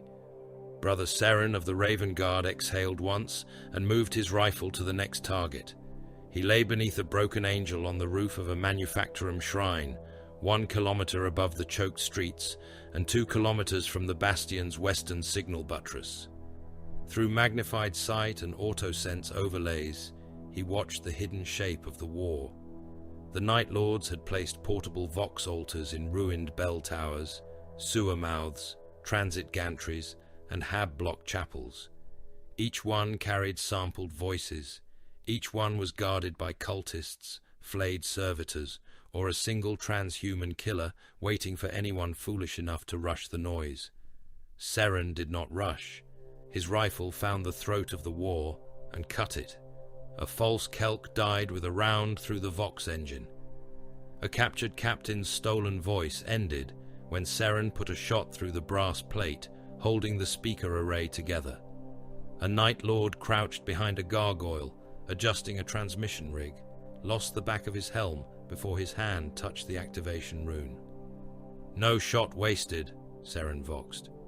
From a relay junction beneath the east wall, infiltrators answered with action rather than words. They moved through a cable artery slick with condensation and blood, placing omni-scramblers among sacred conduits while corrupted servitors searched above them. Brother Kale touched 2 fingers to a signal line and watched his display confirm intrusion. The Night Lords had turned Imperial command voices into weapons. The Raven Guard turned those weapons blind. "Node marked," Kale voxed. "Cut the throat, not the hand," Veer replied. "Understood." The Omni-Scrambler woke without sound. Across 3 districts of Bastion Enoch, false orders stuttered, warped, and collapsed into meaningless static. Loyal commanders heard the silence and feared it, but silence killed fewer men than a trusted lie. In the ventilation stacks, Sergeant Corvin Malk hunted. His reavers moved where even the Night Lords did not expect loyalists to move, through maintenance throats barely wide enough for armored shoulders, across fan housings still spinning, through smoke ducts clogged with ash, and body parts. Their skull helms were sealed now, not for display, but for terror returned with purpose. They found a Night Lord's terror squad, arranging 3 dead officers around a Vox shrine, each corpse opened and posed as if kneeling before a broken Aquila. Malk watched for 4 seconds. That was enough. The reavers dropped among them. One Night Lord turned as a combat blade entered the flexible seal beneath his arm. Another raised a chain blade and had his wrist severed by a paired strike before Malk put a heavy bolt pistol round through the traitor's helm at point-blank range. The third tried to trigger a scream emitter. Malk seized his hand, crushed the fingers around the activation rune, and drove him face first into the grill of the Vox shrine until bone cracked and the machine drank his blood. The last Night Lord laughed, even as 2 Raven Guard pinned him against the wall. "You steal our masks, little crow?"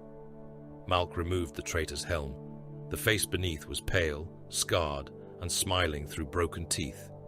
"No," Malk said. "I return them." He cut the Night Lord's throat and let the body slump beside the others. Then he rearranged the scene. He did not waste time with indulgence. He did not carve elaborate script. He did not flense for art or linger over pain. He took the Night Lord's trophies, reversed them, and hung them from their own hooks. He placed the dead traitors kneeling before the corpses they had been arranging. He drove their knives through their own palms into the deck. He painted one phrase in their blood where another claw would find it. "We do not fear you." One of Malk's reavers watched in silence. "Message?" the warrior asked. "Tool," Malk said. "For them, for any of ours who forget." They moved on before the blood had finished running. The Night Lords found the display 9 minutes later. Some snarled, some laughed. One spat on the floor and called the Raven Guard hypocrites in Nostraman. Telosian Corvain said nothing. He crouched before the dead, helm angled, lightning claws folded. He studied the cuts, not theatrical, efficient, anger present, contained, message brief, withdrawal route likely upward, then east through ventilation. The other Night Lords looked at the insult. Corvain looked at the hands that made it. A weaker hunter would have followed at once. Corvain did not. He moved ahead of the expected route, then beyond it, then to the place a disciplined enemy would choose if he suspected pursuit. He climbed into a corpse choke near a collapsed Medici triage hall, killed 3 wounded PDF soldiers without sound, and covered himself among bodies still warm enough to confuse Auspex. Then he waited. 6 hours passed in the dark. Around him, the bastion screamed itself raw. Artillery detonated across the city. Prometheum fires climbed through hab stacks.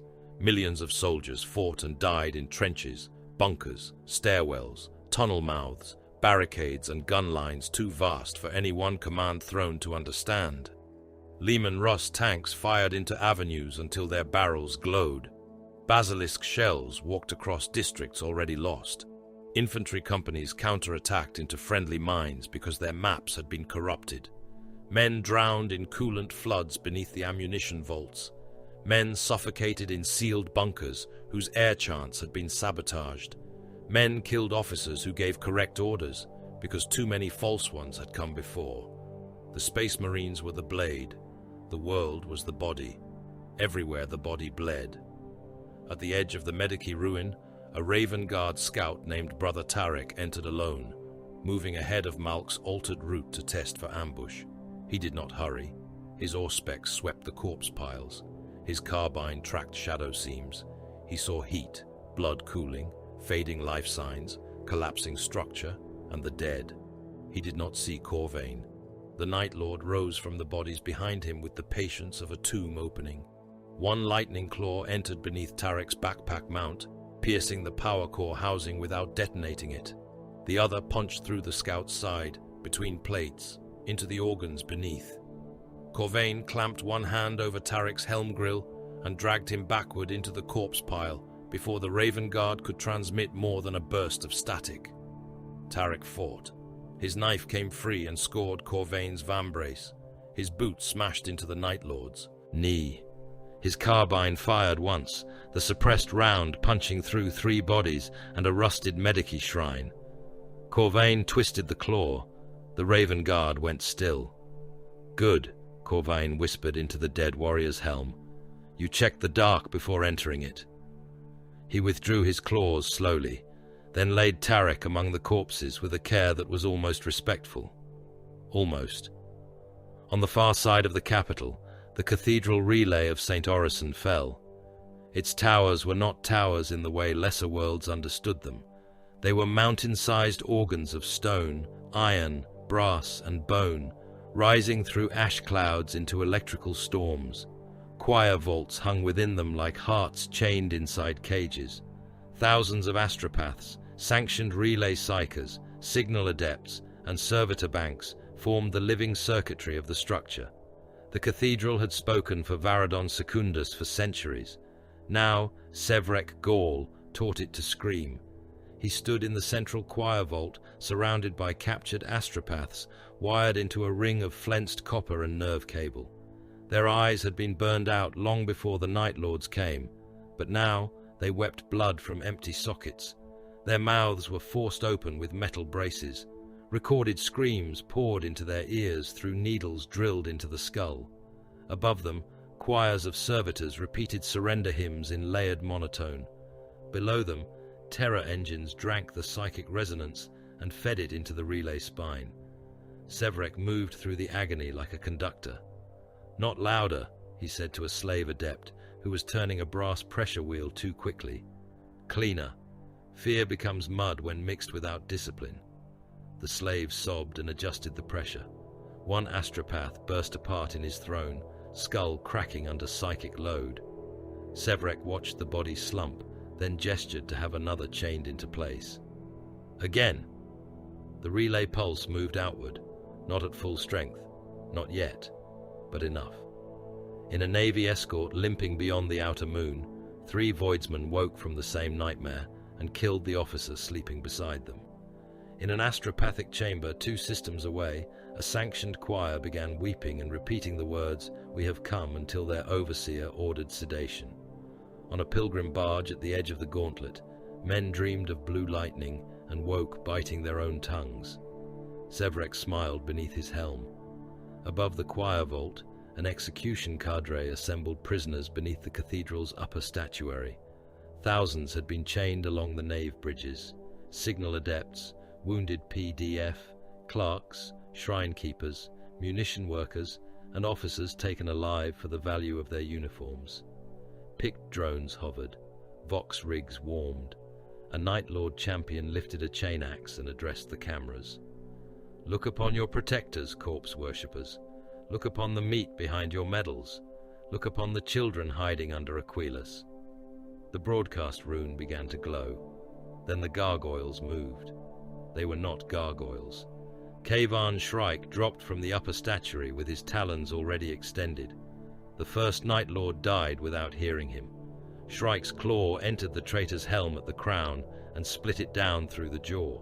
The second turned, chain axe rising, and lost both arms before the weapon reached killing height.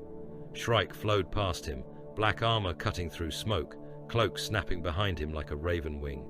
A third Night Lord fired his bolter into empty air because Shrike had already moved.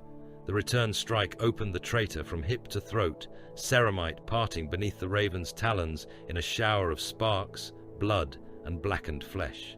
The execution cadre reacted fast. They were sons of Nostramo, and cowardice had never meant slowness. Bolters roared, chain blades screamed. One hurled a prisoner into Shrike's path. Shrike vaulted over the dying man, landed on the back of a stone saint, and launched himself again before the Night Lords could adjust their aim. He killed the picked drones first, not the warriors. The drones burst one by one, severed by talon strikes and precise pistol fire from Raven Guard, emerging out of the upper arches. The broadcast feed died before the first prisoner's head could be taken. Suppressed bolters cracked from the dark. Vanguard veterans descended through stained glass in silence, broken only by impact and death. The Night Lords tried to make spectacle. Shrike made absence. One Night Lord raised his helm to howl Ave Dominus Nox. Shrike tore out his vox grill and kicked him from the bridge. The traitor fell through incense smoke and shattered against the cathedral floor far below. "Prisoner lines," Shrike voxed. "Marked," answered a vanguard sergeant.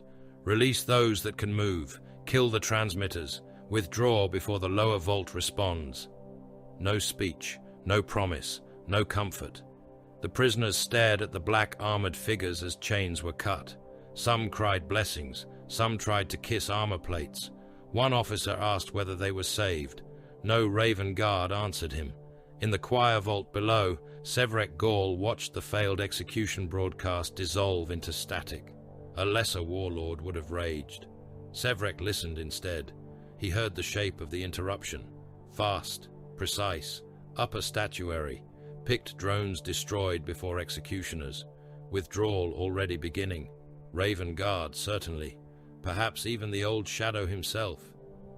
"How many prisoners lost?" asked a Night Lord beside him. "None that matter," Severek said.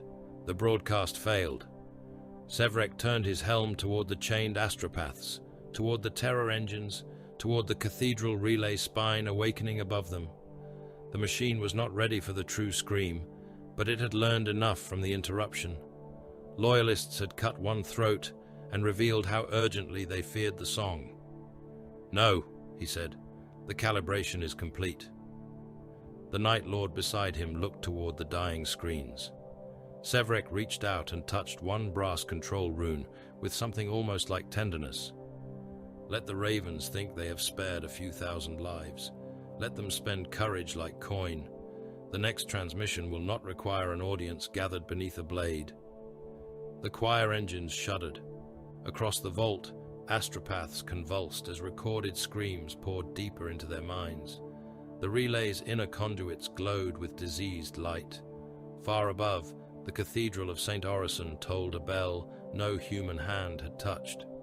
Severek Gaul opened a channel to the mercy of Nostramo.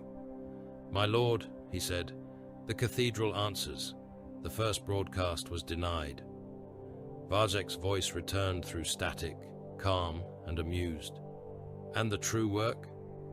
Severek looked out across the choir vault, at the bound psychers, the bleeding machines, the stolen voices, the terror becoming architecture. "The true broadcast will not use prisoners," he said. "It will use the planet." For a moment, even the static seemed to breathe. Then Vazek laughed softly. "Excellent." Bastion Enoch still stood. Its guns still fired. Its men still fought. Its Lord Marshal still commanded from beneath the Emperor's cracked gaze. The Raven Guard had cut channels, killed broadcasters, and preserved enough of the command spine to keep Varadon from immediate collapse. But above the capital, the cathedral relay of St. Orison began to glow from within, and across the world, every sleeping Vox unit whispered in the dark, practicing the scream to come. The choir spires of Varadon Secundus were not towers of clean signal and holy light. They were prisons built upward. From the outside they rose like spears of black stone and tarnished brass, crowned with antennae vanes, storm hooks, reliquary dishes, and statues of blind saints whose faces had been eaten smooth by ash rain. Pilgrims had once crossed continents to kneel beneath them, believing the spires carried prayers toward terror, believing the voices bound within were martyrs singing through the void. Munitorum scribes recorded them as strategic relay assets. The ecclesiarchy called them sanctified organs of imperial communion. The Adeptus Astra Telepathica catalogued them in more precise and colder terms as psychic transmission structures supported by bound astropathic choirs, ritual dampening systems, and sacrificial redundancy. None of those names changed what they were. Inside, men screamed in gold cages. Blind psychers sat enthroned in stacked galleries that climbed for kilometers through the hollow cores of the spires. Their flesh was pierced by copper wiring, silver ward needles, and black iron restraint staples. Their skulls were crowned with psychic conduction halos. Their mouths were bound open by prayer locks, so their voices could not close against the Emperor's work. Incense burned thick enough to choke unaugmented lungs. Machine thrones clicked and shuddered beneath their occupants, regulating pulse, breath, pain, and sanctioned torment. Servitors with wax-sealed eyes shuffled between the rows, replacing burst veins, tightening restraint chains, draining blood bowls, and chanting catechisms through rusted throat speakers. Soul light trembled in the air. It gathered around the choir galleries in blue-white sheets, flickering with the pressure of thought forced through the warp. At times the light showed dead faces that were not present. At times it bent around prayers. At times it screamed before any throat did. The spires had always been places of suffering. The Imperium endured suffering when suffering served function. It sanctified it, gilded it, wrote litanies around it, and called the resulting machine holy. The Night Lords had not profaned the choir spires by making them cruel. They had profaned them by making the cruelty honest. In the cathedral relay of St. Orison and its sister spires, the 8th Legion had stripped away the gentler lies. Prayer banners had been nailed through with human ribs. Choir masters were chained to their own command pulpits. Captured priests hung upside down from reliquary arches, their throats connected to vox amplifiers that forced them to repeat surrender litanies until their voices tore. Machine thrones had been rewired with hooks and teeth. Recorded executions played into the ears of bound astropaths through needles drilled into bone. Every psychic cry was gathered, refined, layered with mortal panic, and driven toward the relay network like poison into a bloodstream.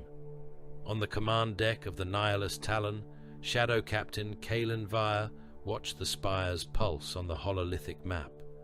There were 3 primary ground-based choir organs still capable of synchronized transmission. St. Orison, Carth Ve, and the Lamentum Spire. Each one remained tied to orbital relay chains. Each one held thousands of Imperial personnel, not all corrupted, not all dead, not all beyond recovery in any merciful sense of the word. Adepts, choir wardens, relay officers, servo maintenance clans, guard detachments, bound psychers whose names had been recorded in sealed ledgers and forgotten by everyone except the machines feeding upon their pain. Ardan Kor stood beside the hololith, his servo arms moving with restrained irritation. Synchronization begins within the hour, the Tech Marine said. If the spires complete the psychic braid, the orbital ring will amplify the signal beyond system containment. Even partial bleed could contaminate astropathic reception in neighboring routes. Can we jam it? Veer asked. For moments. Not enough. Capture? The first spire, perhaps, if we owned the city around it. We do not. The second is already breached at its foundation and occupied in depth. The third shows inconsistent power signatures, likely false architecture but still connected. Veer looked at the map. Around the spires, entire districts flickered with icons of combat, panic, fire, signal corruption, and civilian mass movement. Imperial formations still fought in the streets below. Some held, some died, some marched under false orders toward killing grounds prepared by men who wore midnight armor and smiled behind red lenses. Shrike stood in the half-dark behind the table. The Night Lords chose the spires because they cannot be retaken cleanly, he said. Veer nodded. Then we do not retake them. Malk's voice came through the command channel from the lower city. It carried the faint rasp of damaged armor systems. You are ordering destruction. Yes. There are loyal souls inside. Yes. A pause. They will know. Veer's face did not change. Then let them know we did not look away. The final plea came from inside St. Orison itself. It arrived through a half-broken ecclesiarchal channel, routed through prayer conduits, static, and sobbing machine code. The face on the hololithic shard was that of astropathic overseer Malrek, an old man with blood dried across his blindfold and brass pins driven along his jaw. Behind him, choir galleries shook under pulses of stolen psychic force. Bound psychers thrashed in their thrones. Some had no skin left around their mouths where the restraint locks had torn them open. Night Lord's laughter moved somewhere beyond the feed, soft and patient. "Raven Guard," Malrek said. His voice was nearly gone. "I know your Cipher Shadow. I know who listens. Do not destroy us. There are thousands still living. The choir can be severed. We can be purified. Send aid into the vaults. Send blades. Send fire against the traitors, but not against the choir. In the Emperor's name, do not bury us with them." Vir stared at the dying image. Around him, the strategium remained silent. Malrek leaned closer to the feed. Blood ran from beneath his blindfold. "My lord, we are still his servants." Vir answered at last. "You were made into their weapon." The old man's face folded around grief, rage, and understanding. "We can suffer," Malrek whispered. "We were born for that." "No," Vir said. "You were spent for that. The enemy has already taken the coin." Malrek trembled. Behind him, a bound astropath screamed with a voice that briefly became the voice of a child, then of Kelk, then of Varzek Karen. The signal buckled. "Then grant us death," Malrek said. Vir inclined his head once. "Granted." The feed died. No one spoke for several breaths. Then Vir gave the order. The first choir spire died without a battle worthy of song. Karth Ve stood above a sewer heat exchange labyrinth where the city's waste, coolant, runoff, and corpse-rendered slurry flowed beneath kilometers of prayer stone. Incursors entered through a drowned maintenance culvert, their armor sealed against poison fog and rot vapor. They moved waist-deep through black water, while above them the spire screamed hymns through ruptured vox horns. Night Lords' patrols guarded the upper approaches, the bridges, the nave roads, the pilgrim gates, and the visible foundations. They had filled the entrance plazas with slave shields and skin-masked cult mobs. They had chained hellbrutes into the sanctum doors and placed combi bolter teams in ossuary windows. They had not watched the filth tunnels closely enough. Brother Halvek led the demolition team through the old waste arteries with no lumen light. Servo skulls drifted ahead, their auger eyes dimmed. Twice the squad passed beneath grates where cultists marched overhead. Once a corrupted servitor lowered its face toward the water and sniffed, its implanted speaker muttering a stolen prayer. Halvek waited beneath the surface until the thing moved on. The foundation chamber was vast, round, and black with mold. Pillars the size of fortress towers descended into the earth, each one wrapped in brass conduits and engraved with names of astropaths long dead.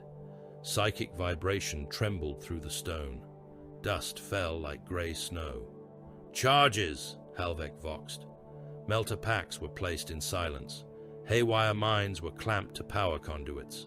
Auspec's baffles were set to mimic stable readings for the few minutes required.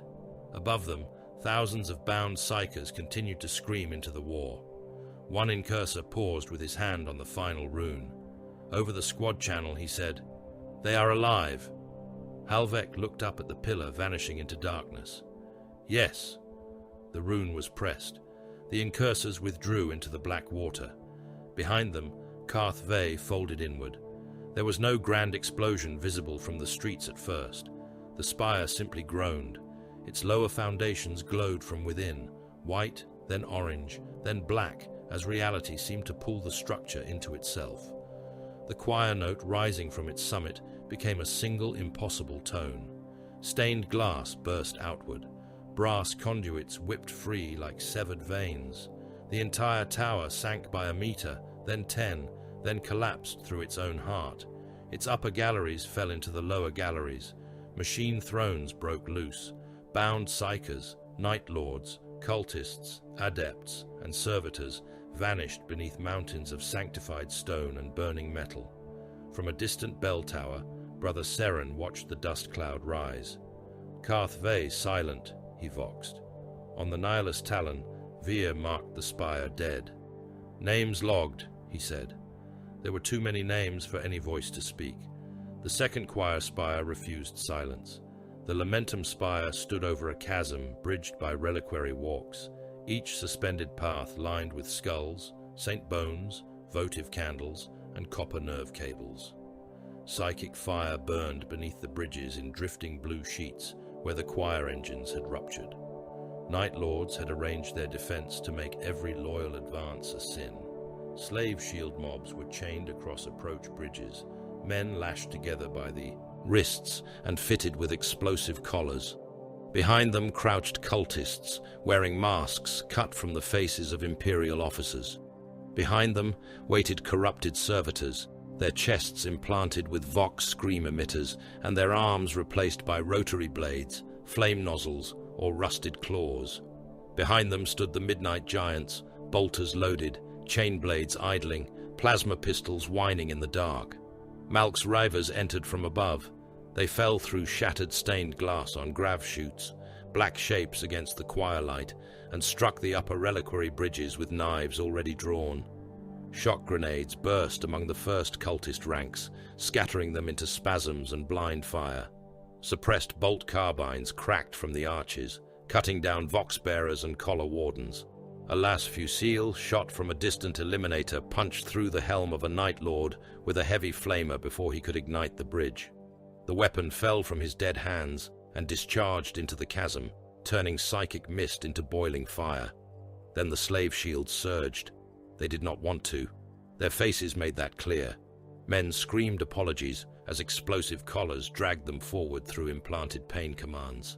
Some begged the Raven Guard to stop. Some raised empty hands. Some had been blinded. Some had imperial devotional tattoos across their cheeks. Behind them, Night Lords fired through the gaps in their bodies. Malk did not hesitate. Cut through! The Raven Guard opened fire. Bolt rounds struck slave shields and tore them apart, punching through into the cultists and servitors beyond. Combat blades finished those who fell still living beneath the boots of transhuman warriors. It was not mercy. It was not cruelty. It was motion toward the objective. The bridge became slick with blood, ruptured organs, broken chain links, and shattered vox collars. A river caught a dying slave before he could roll into a detonator rune, crushed the device in one fist, then stepped over him without looking down. Night Lords came through the gore. They hit like midnight breaking open. Chain blades met combat knives. Combi bolters roared across bridge spans. A plasma pistol fired too close and turned a Raven Guard's left pauldron into molten slag, the warrior dropping to one knee before driving his knife through the firer's knee seal and pulling him down into the reach of another brother's blade. A chain glaive swept through a reliquary rail and two cultists with equal ease before Malk caught it on his combat blade, sparks bursting between them. The Night Lord wielding it leaned close, red lenses bright. "Little crow," the traitor whispered, "your feathers are wet." Malk headbutted him hard enough to crack both helms, drove a heavy bolt pistol beneath the traitor's chin, and fired. The round detonated inside the Night Lord's skull and blew black blood across the bridge cables. "Marked," Malk said. His squad advanced. Below, a hellbrute chained into a sanctum arch broke free. Its sarcophagus bore the scraped remains of a name no loyal archive would keep. Its limbs were a fusion of dreadnought frame, demon-forged muscle cable, and butchered machine plating. It saw the Raven Guard and howled with a voice that had been screaming for centuries. Its multi-melter fired, cutting a white line across the bridge and vaporizing stone, bone, and 3 men in an instant. One river vanished in the beam, leaving only burning armor fragments and a black mark across the reliquary walk. Another Raven Guard leapt onto the Hellbrute's arm with a melter charge in hand. The creature seized him in its power fist and crushed him before he could arm it. Ceramite cracked. Blood burst from armor joints. The warrior did not scream. His dead hand remained closed around the charge. Malk hurled a shock grenade into the Hellbrute's sarcophagus grill. As the machine staggered, a Vanguard veteran dropped from the upper arch, lightning claw tearing open the sarcophagus front. The thing inside thrashed, a ruin of meat, cables, rage, and old betrayal. It spat curses through broken teeth. The Vanguard drove a second claw through what remained of its skull and held until the Hellbrute collapsed backward into the choir fire below. The bridge war became hand-to-hand slaughter. Raven Guard and Night Lords killed at arm's length, without space for banners or speeches. A Night Lord drove a chain blade into a River's abdomen and ripped sideways, opening armor and flesh in a red gush.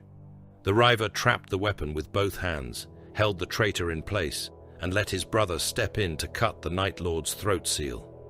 Another Night Lord was hurled into a choir engine, where psychic fire wrapped him in blue light and cooked him inside his armor while he laughed until his lungs burst. A corrupted servitor tore a Raven Guard from the bridge with its blade arms and fell with him into the chasm. Both vanished into the scream light. Malk reached the spire's inner relay heart with 5 brothers still alive. There had been 10 at insertion.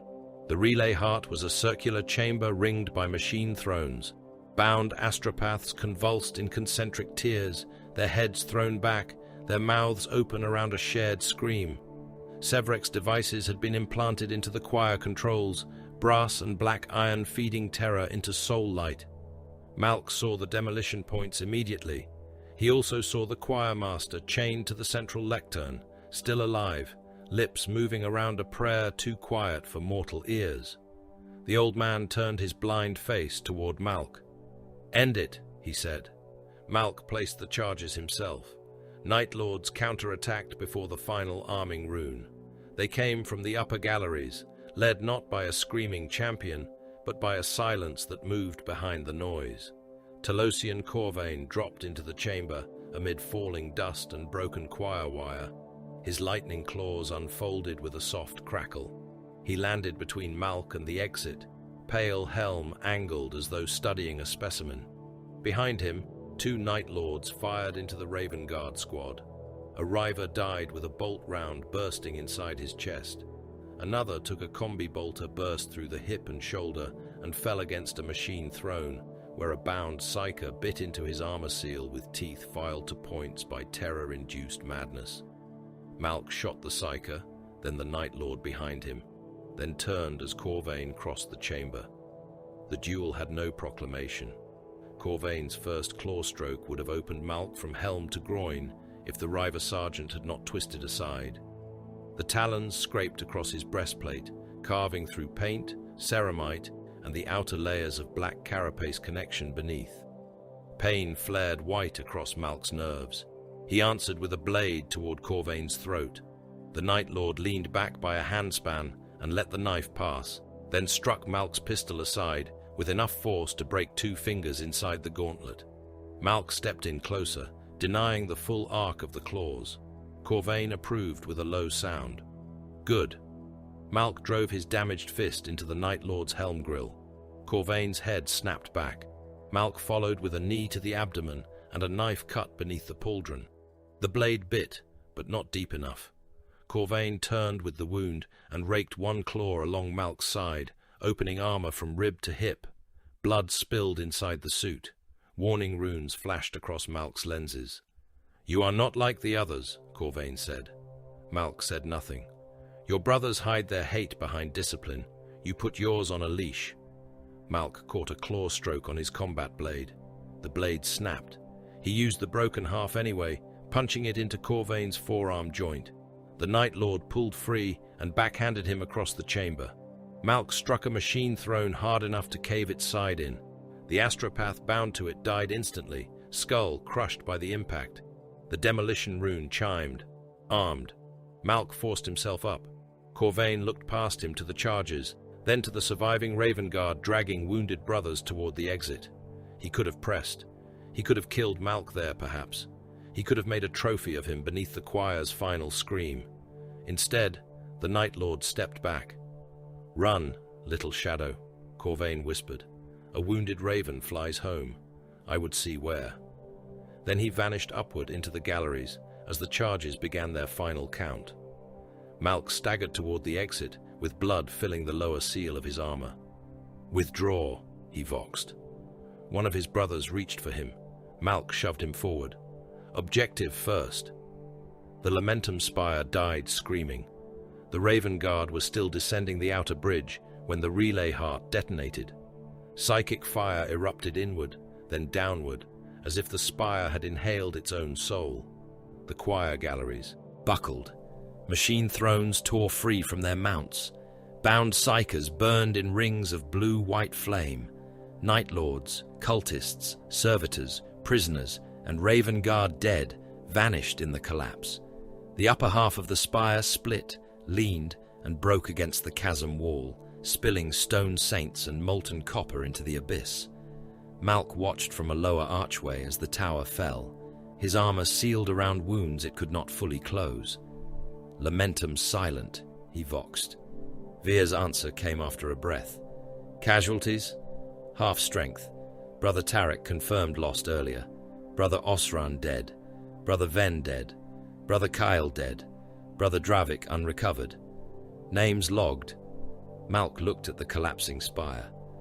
The Night Lord Hunter lives. Corvain? Yes. Can you continue? Malk glanced at the blood running down his greave. Yes. Then continue.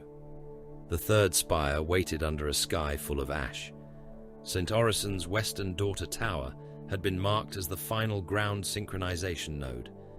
Veer led the assault himself, descending with infiltrators, Tech Marine Ardan Corps, and a vanguard escort through the broken ribs of a transit basilica. The approach should have been murderous. It was not. That was the first warning. The outer defenders were too visible. Cult mobs shrieked in the plazas, but their formations were loose. Corrupted servitors fired from obvious nests.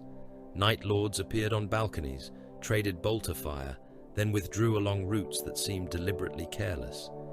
Prisoners had been chained in great numbers around the entrance, thousands of them, shoulder to shoulder beneath hanging aquilus turned upside down. Some were gagged, some were wired to explosives, some had picked recorders nailed into their foreheads. Ardan Corps swept the tower with his auger. Power signatures inconsistent, he said. Veer already knew. They breached the adamantium reliquary doors with melter charges anyway. The doors melted inward, pouring white heat across the threshold. Shock grenades followed. The Raven Guard entered through steam and smoke, bolt carbines tracking every shadow. Inside, the spire was wrong. Too many bodies, too little machinery, too many signal conduits running nowhere. Choir thrones filled with dead men whose skulls had been emptied and packed with cheap transmitters. False psychic residue burned in copper bowls. The relay heart glowed in the central chamber, but its pulse was shallow, decorative, an imitation made to draw blades. Then the prisoners began to weep in unison. A voice came through every throat at once, not their voices. Varjek's. You came quickly. Veer raised one hand. The Raven Guard froze. Ardan Corps' servo arms snapped open. Explosive lattice throughout the lower galleries. Signal cores are false. This tower is bait. The prisoners shook as Varjek's stolen voice continued through them. Break one throat, and another opens. Break another, and you teach us where your knife falls. Did you think we would wager the song on stone you could reach? Veer looked up. Through shattered upper windows, the sky above Varadon flickered. The orbital relay ring. Not dead, not crippled enough.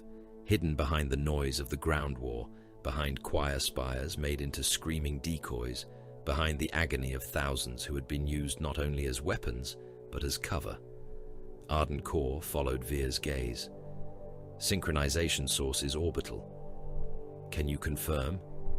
The Tech Marine's augmetic eye narrowed. Confirmed. The ground spires were feeding calibration data. The primary node is in the relay ring. Varjek's voice moved through the prisoners again, softer now, almost intimate. Look upward, sons of Korax. Vaya turned away from the false heart. Withdraw. One of the Vanguard veterans looked at the prisoners. My lord, the explosives. They will detonate when we clear the threshold or when we attempt disarmament, Ardan Corps said. The design offers no recovery. The prisoners understood enough to begin screaming in their own voices. Veer did not close his eyes. He opened the command channel. All units, ground choir threat degraded. Primary synchronization orbital. Prepare void assault contingencies. Withdraw from St. Orison Daughter Tower. A prisoner near the front, an old relay clerk with a face grey from terror, met Veer's lenses. Please, the man said. Veer raised his bolt carbine. The shot killed him before the explosives did. The Raven Guard withdrew into ash. Behind them, the false spire detonated in a chain of fire, flesh, and falling stone. The blast threw prisoner remains across the plaza, blew out the lower galleries, and sent a column of black smoke twisting toward the heavens. Night Lord's laughter followed through the Vox, but it was distant now, because their true work had already risen above the battlefield. The sky split. Blue-white static crawled across the clouds from horizon to horizon. The orbital relay ring ignited in broken segments, each platform flaring like a dying star chained above the world. Vox units across Varadon woke without command. Dead helmets spoke, civilian speakers whispered, tank channels opened, prayer amplifiers crackled. Servitors turned their heads and breathed words they had not been given. Everywhere, men looked up. In Bastion Enoch, Kelk stood beneath the Emperor's cracked statue as the command nave filled with static. In the corpse tunnels, Malk leaned against a wall, blood inside his armor, listening. On the Nihilist Talon, Via watched the orbital ring burn with hostile purpose. In the cathedral relay, Sevrek Gaul smiled among the butchered choir. Above them all, through every Vox throat on Varadon Secundus, Varzek Karen spoke. "Look upward," he said. "Your heavens belong to us." The underhive of Varadon Secundus did not know dawn. It knew heat, pressure, old hunger, machine thunder, and the wet grinding of the corpse mills. Beneath the capital's wounded skin, below the bastions and shrine avenues, below the manufactorum floors where men stamped shells for wars they would never see, there were tunnels older than the current city and deeper than most men's prayers. They ran in stacked layers through the bedrock like the intestines of a continent-sized beast. Transit arteries, sewage ducts, promethium veins, forgotten hab vaults, penal labor ways, storage catacombs, corpse processing halls where the dead were stripped, weighed, rendered, boiled, ground, blessed by tired priests, and returned to the living as ration paste. The Imperium wasted nothing, not loyalty, not suffering, not flesh. In the corpse processing districts, steam hung in clouds thick enough to bead across ceramite. Conveyor chains dragged bodies through rusted gates. Hook servitors lifted the dead by the ankles and wrists, their metal claws clacking with mindless reverence. Men in stained work robes cut away boots, tags, teeth, augmetics, and anything that could be returned to the tithe ledger. The rest went into grinders whose teeth were as broad as tank tracks. Render vats boiled beside promethium pipes that glowed red through layers of soot and prayer script. The air smelled of grease, rot, sacred oils, cooked blood, and old metal. These were not places meant for war. That made them perfect for the Night Lords. Fear traveled upward from the underhive better than smoke. It entered water ration lines, shelter tunnels, maintenance shafts, refugee vaults, medici routes, ammunition hoists, and ventilation stacks. A whisper born below could rise through a city before any Lord Marshal knew its name. A panic in a shelter vault could kill more men than an artillery strike. A false order sent through a corpse mill Vox relay could redirect food, air, and evacuation trains. A single scream, correctly placed, could make thousands crush one another against sealed gates. Sevrek Gaul had understood this before the first Dreadclaw struck the world. His terror cells had gone below, while the palace still burned above. Now billions of Imperial subjects crowded into bunkers, transit shelters, reliquary undercrofts, manufactorum dormitories, and emergency vaults, never meant to hold them for long. They waited in stale air, shoulder against shoulder, clutching ration cards, spent last packs, prayer beads, work tools, dead kin, and the last fragments of certainty. Above them, the orbital rings spoke in static. Below them, something moved through the meat dark with speakers made of skin and brass. The Raven Guard entered the corpse districts without ceremony. Shadow Captain Kalen Veer led the underhive prosecution from a relay chamber, abandoned by its rightful operators, and sealed in darkness by Raven Guard machine rights. A cracked aquila hung over the control altar. Beneath it, 3 dead Vox adepts sat slumped in their chairs, their throats cut so cleanly that their blood had dried in thin black lines down their robes. Via did not order them moved. The room was cold, dark, and useful. Hololithic ghosts flickered across the altar. Shelter networks, panic density, vox corruption, crowd movement, thermal blooms, known Night Lords' ingress paths, unknown sound propagation. The map looked less like a city than a nervous system being tortured. Ardencourt's voice came through a filtered channel. Mobile engines confirmed in the lower corpse works. Pattern matches cathedral calibration, but reduced in range. If activated beneath the shelter vaults, they will induce panic cascades before command can countermand. Estimated dead, Via said. Without intervention, millions in the first wave. More if stampedes breach the airlocks and ration gates. The exact count is irrelevant. Counts are never irrelevant, Via replied. They are merely insufficient. Sergeant Malk stood in the shadows of the chamber entrance, one hand pressed against the sealed wound in his side. His armor had been repaired with black bonding plates and field staples, but the damage beneath still marked every movement. His skull helm hung at his belt. His face was pale, bloodless, and unreadable. The engine will be guarded, he said. Yes. By those who want us to find it. Yes. Malk nodded once. Then we find it before they are ready to enjoy themselves. Via looked to the live feeds. In one shelter corridor, a crowd began to sway as a preacher in a torn robe shouted that the Emperor had abandoned the upper city. In another, a PDF lieutenant ordered sealed gates opened after receiving a command rune that Via knew was false.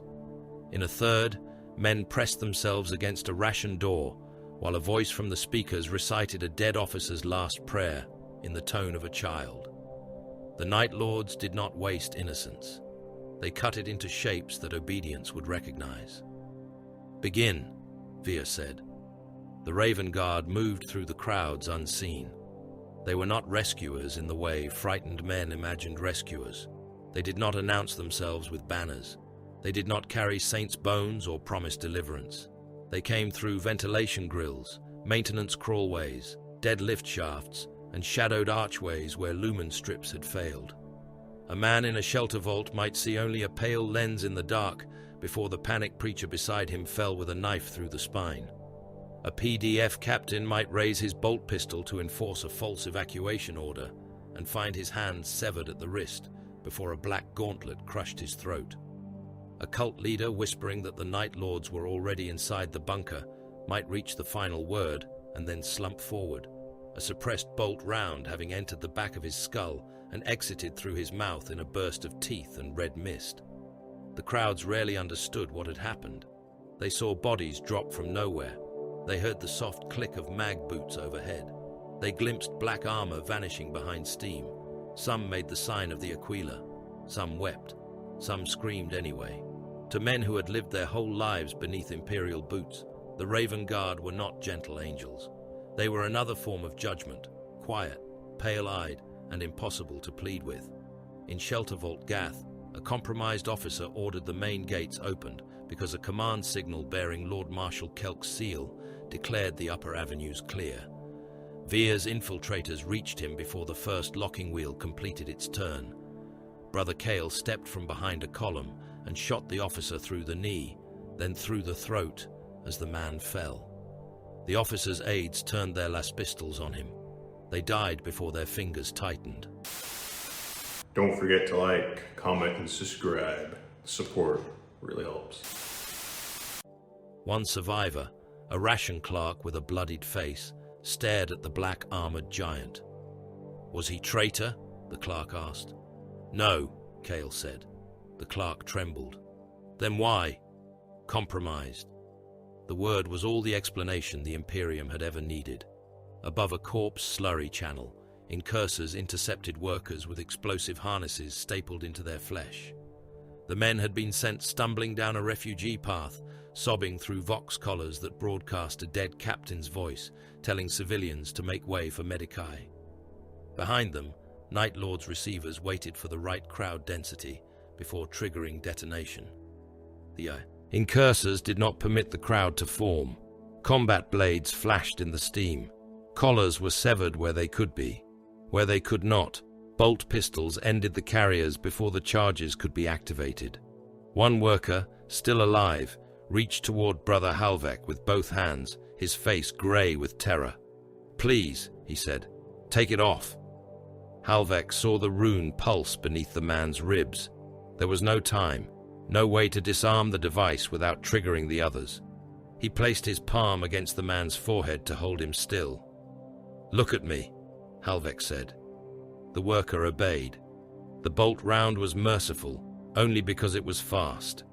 The charges detonated seconds later in a side passage already cleared of civilians. Fire rolled through the tunnel and painted the ceiling black. The Night Lords, waiting to feed upon the panic, received only static and the wet slap of ruined meat against plasteel. Deeper still, the Invicta tactical war suits woke. They had stalked for hours under silent running systems, their reactor signatures choked, their servo limbs moving with impossible restraint for machines built to kill. Each warsuit carried a pilot sealed inside its armored cradle, a Raven Guard warrior linked by nerve impulse and iron oath to a walking engine of ambush warfare. Their plating was blackened and matte, their steps were damped by machine craft and doctrine. In the corpse mill vault of Render Hall Mordain, they moved between conveyor towers and bone hoppers, like sleeping giants crossing a charnel field. Then the Hellbrute came through the wall. It smashed through a curtain of hanging carcasses, burst a bone-sorting machine beneath one fist, and roared with a voice full of rust, old madness, and hate. Its sarcophagus faceplate had been carved into a screaming mouth. Chains dragged from its shoulders. A multi-melter glowed in one arm. The other was a fist of blades, claws, and crushed armor fused together over centuries of murder. The first Invicta opened fire. Its incendium cannon washed the Hellbrute in burning promethium. Fire crawled across warped armor and boiled the filth caked in its joints. Heavy bolter rounds hammered into its torso, punching craters through corrupted plating. The Hellbrute did not stop. It charged through the flame, struck the Invicta in the chest, and drove it backward into a corpse press. The machine shrieked. Bodies burst beneath the impact. Blood and rendered fat sprayed across both engines. The second Invicta hit from the side. Its fist crushed into the Hellbrute's weapon arm, snapping barrels and tearing cabling free in a shower of sparks. The Hellbrute swung back and caught the warsuit across the cockpit housing, cracking armor and staggering the pilot within. The first Invicta recovered, locked both hands around the Hellbrute's sarcophagus, and drove it into the grinding maw of an industrial corpse mill. For a moment, the Hellbrute held. Its claws gouged the Invicta's shoulder. Its dying voice became a curse against the Emperor, Nostramo, and every master it had ever hated. Then the grinder teeth caught the lower chassis. Adamantium screamed. Warped ceramite buckled. The Hellbrute's legs vanished into the mill, then its torso, then the sarcophagus itself split open under pressure. What remained of the creature inside burst across the rotating teeth in a wet red spray. The Invicta dragged itself free, chest plate caved, one arm hanging dead. The pilot's voice came over the channel. "Engine destroyed," Vire answered. "Advance if capable." Capable. In the vertical spaces above the corpse mills, Malkarian Voss ruled the air. The Raptor Lord led his killers through ventilation shafts wide enough for cargo haulers, through elevator wells blackened by fire, through broken transit stacks that climbed from Underhive to Shrine City like the ribs of a buried titan. Their jump packs screamed in short bursts, never long enough for easy tracking. They attacked from above, always from above, descending through steam and ash to take officers, Vox men, and squad leaders before vanishing upward with severed heads swinging from chain hooks. A PDF major rallying men at a shelter gate was lifted by the spine and carried screaming into a ventilation shaft. His body fell moments later without the head. A medici overseer trying to triage the wounded was snatched through a ceiling grate, leaving only a spray of blood and a dropped bone saw. Raven Guard scout crossing a gantry ducked as a chainglaive swept where his neck had been, then rolled aside as a raptor slammed into the deck behind him. Suppressors rose to meet them. They came through smoke on controlled grav descents, accelerator autocannons braced, targeting runes flickering across helm lenses. They did not chase the raptors like enraged men. They denied space. They put fire into approach lanes, exhaust signatures, shadowed vents, and probable retreat arcs. The first raptor died mid-leap when an accelerator round punched through his jump pack. The pack detonated, tearing him apart in a flash of blue fire and scattering armor fragments across a gantry. Another was struck through both knees and fell spinning into an open rendering vat. A third tried to seize a suppressor from above, but the Raven Guard rolled with the impact, fired point blank into the traitor's chest, and kicked the dying Night Lord into the shaft below. Voss himself cut through the storm. He hit a suppressor in mid-air, chain blade grinding into the Loyalist's pauldron, helm grill close enough for his words to carry without vox. "Your silence smells like fear." The Raven Guard answered by headbutting him and firing a bolt pistol into his jump pack harness. Voss twisted clear before the shot could cripple him, tore away a piece of the suppressor's shoulder guard, and vanished upward with a laugh that echoed through 3 shafts. In the relay chamber, Veer heard Varjek's voice enter the command channel, not by force alone, by invitation. The Night Lords had left a captured code strand in a dead Vox shrine, and Ardan Kor had allowed enough of it open to trace the speaker. "Shadow Captain," Varjek said, "how many loyal men have you killed today?" Veer did not look up from the map. "Enough." "Enough for what? Victory? Absolution? Does your Primarch's ghost weigh them for you? Workers with bombs in their ribs? Officers with the wrong voice in their ears? Astropaths buried under your charges? You wear restraint like a purity seal and call murder necessity." Veer traced an enemy relay burst through 3 false nodes and found the outline of a moving signal below Render Hall Mordain. "You mistake us for men seeking forgiveness," he said. Varjek laughed softly. "No, I mistake you for honest killers hiding beneath duty. We are kin, Raven. We both know the value of a blade in the dark." "You kill to be witnessed," Veer said. "We kill so the war ends. The war never ends. Then neither do we." For the first time, Varjek did not immediately answer. Then his voice returned, pleased. "There, that sounded almost like truth." Veer cut the channel. "Trace," he said. Arden Kor's augmetic eye pulsed. "Partial, mobile source, lower corpse works. Multiple scream engines converge beneath the shelter spine." "Malk," the River Sergeant answered from the meat dark. "Heard. Intercept. Already moving." Malk had found another way to use Night Lord's tools. In a sealed rendering chamber beneath Vatline Enoch, he and his surviving Rivers had captured a Terror Squad's Vox codes from a dead champion whose head now hung from a maintenance hook. The chamber was a cavern of industrial slaughter, filled with hanging chains, rotary grinders, press vats, promethium jets, and conveyor pits designed to reduce the dead into usable matter. Malk studied the controls for less than a minute. One of his brothers, Brother Routh, watched him. "What are you doing?" "Answering them." Malk sent the stolen code. The message was brief, in Nostraman battle cant, routed through a damaged scream node. Wounded Raven Guard, extraction blocked, trophy priority.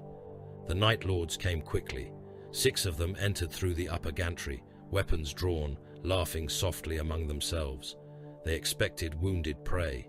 They found black silence and a chamber already sealed. The doors locked behind them. The grinders woke. Promethium flooded the lower vents in controlled sheets. Conveyor chains reversed, dragging the Night Lords apart from one another. One fired his bolter into the control booth, but Malk had already moved. Another tried to cut through the door and found the metal had been magnet-locked by Raven Guard clamps. Industrial claws descended from above and seized him by the shoulders. He snarled until the first grinder took his legs. Then he screamed. Malk opened the return channel and fed the sound back into the Night Lord's frequencies. Routh looked at him through the red gloom. That was unnecessary. Malk watched another traitor vanish beneath rotating teeth, his armor shrieking, his body bursting in the machine. "No," he said. "It was efficient." "Was it?" Malk turned his skull helm toward him. Routh did not look away. For several breaths, only the grinders spoke. Then Malk cut the feed. "Move," he said. The surviving rivers followed, but the silence between them had changed. The signal trail led them to the underhive engine. It crawled beneath the shelter spine on a tracked chassis the size of a chapel, crushing bones, scrap, and abandoned bodies under rusted treads. It had once been a corpse hauler. Sevrek Gaul had remade it into a mobile cathedral of terror. Brass speaker horns rose from its back in clustered towers. Skinned drums stretched across rotating frames, beaten by servitor arms. Bound psychers hung in iron cages along the flanks, their mouths wired to voxcasters, their minds flooded with recorded massacres. Stolen officer voices looped through shrine amplifiers. Children's prayers, harvested from earlier broadcasts and twisted into the tones of dead commanders, whispered beneath the deeper sound. Cables dragged behind it like entrails. Around it marched thousands of cultists, slave shields, skin-masked zealots, corrupted workers, and night lords in midnight armor. The tunnels around the engine had been turned into a maze of barricades, corpse walls, false routes, dead ends, and murder holes. Every path to the crawler was lined with speakers. Every speaker breathed. Via saw it through Malk's helm feed. "Confirm target." Malk crouched behind a wall of broken ration crates, blood drying across his armor seams. "Confirmed. Mobile Vox scream engine. Heavy cult screen. Night Lords embedded. Psychers bound to frame. Demolition possible at close range only."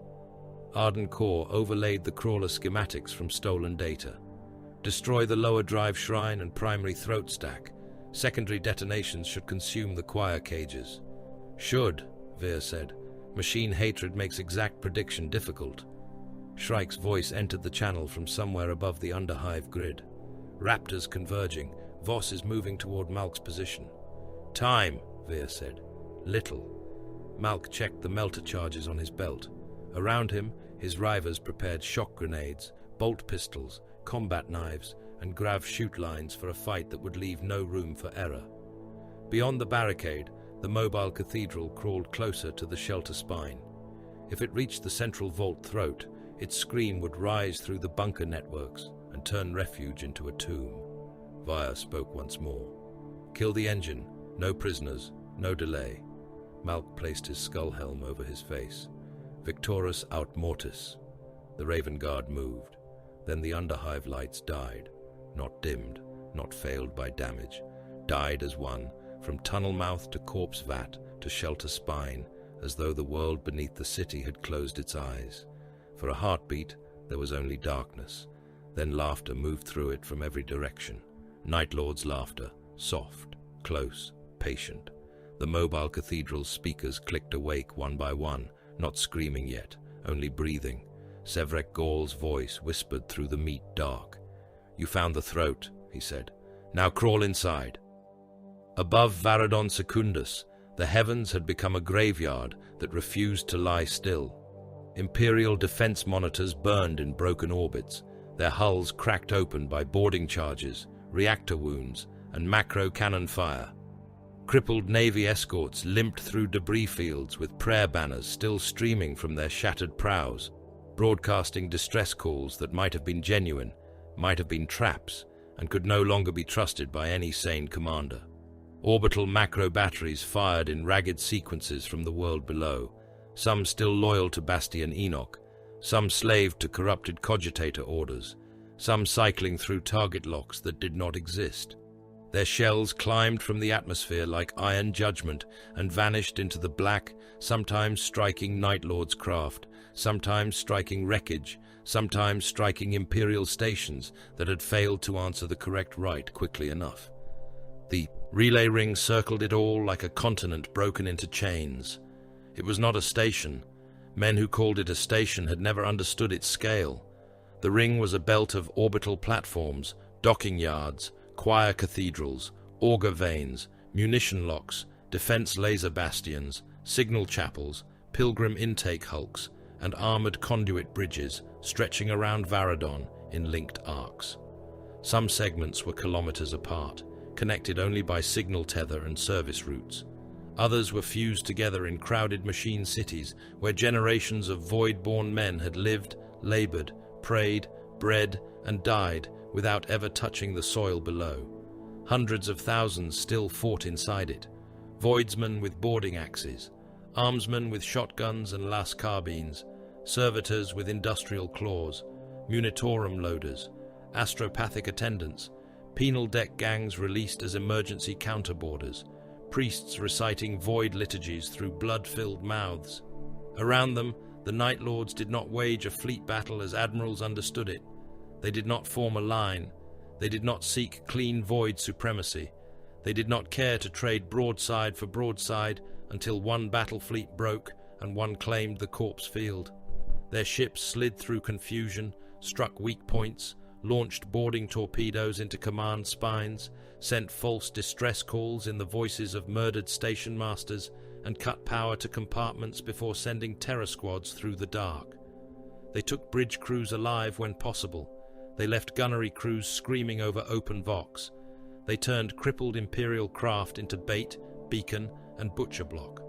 A defense monitor named Shield of Orison broadcast that it had repelled boarders and required evacuation support. A Navy escort turned toward it. The Shield of Orison opened fire with its last functioning lance and cut the escort from prow to engine shrine.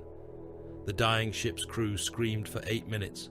The relay ring recorded every second. Aboard the Nihilist Talon, Shadow Captain Kalen Vire watched the orbital war unfold through a hololith that stuttered under signal corruption. The stealth cruiser ran cold and dark behind a field of dead satellites, close enough to strike, far enough to remain a rumor. Its launch decks were open. Black armored warriors stood ready beneath dim lumen strips. Boarding torpedoes rested in their cradles like iron coffins.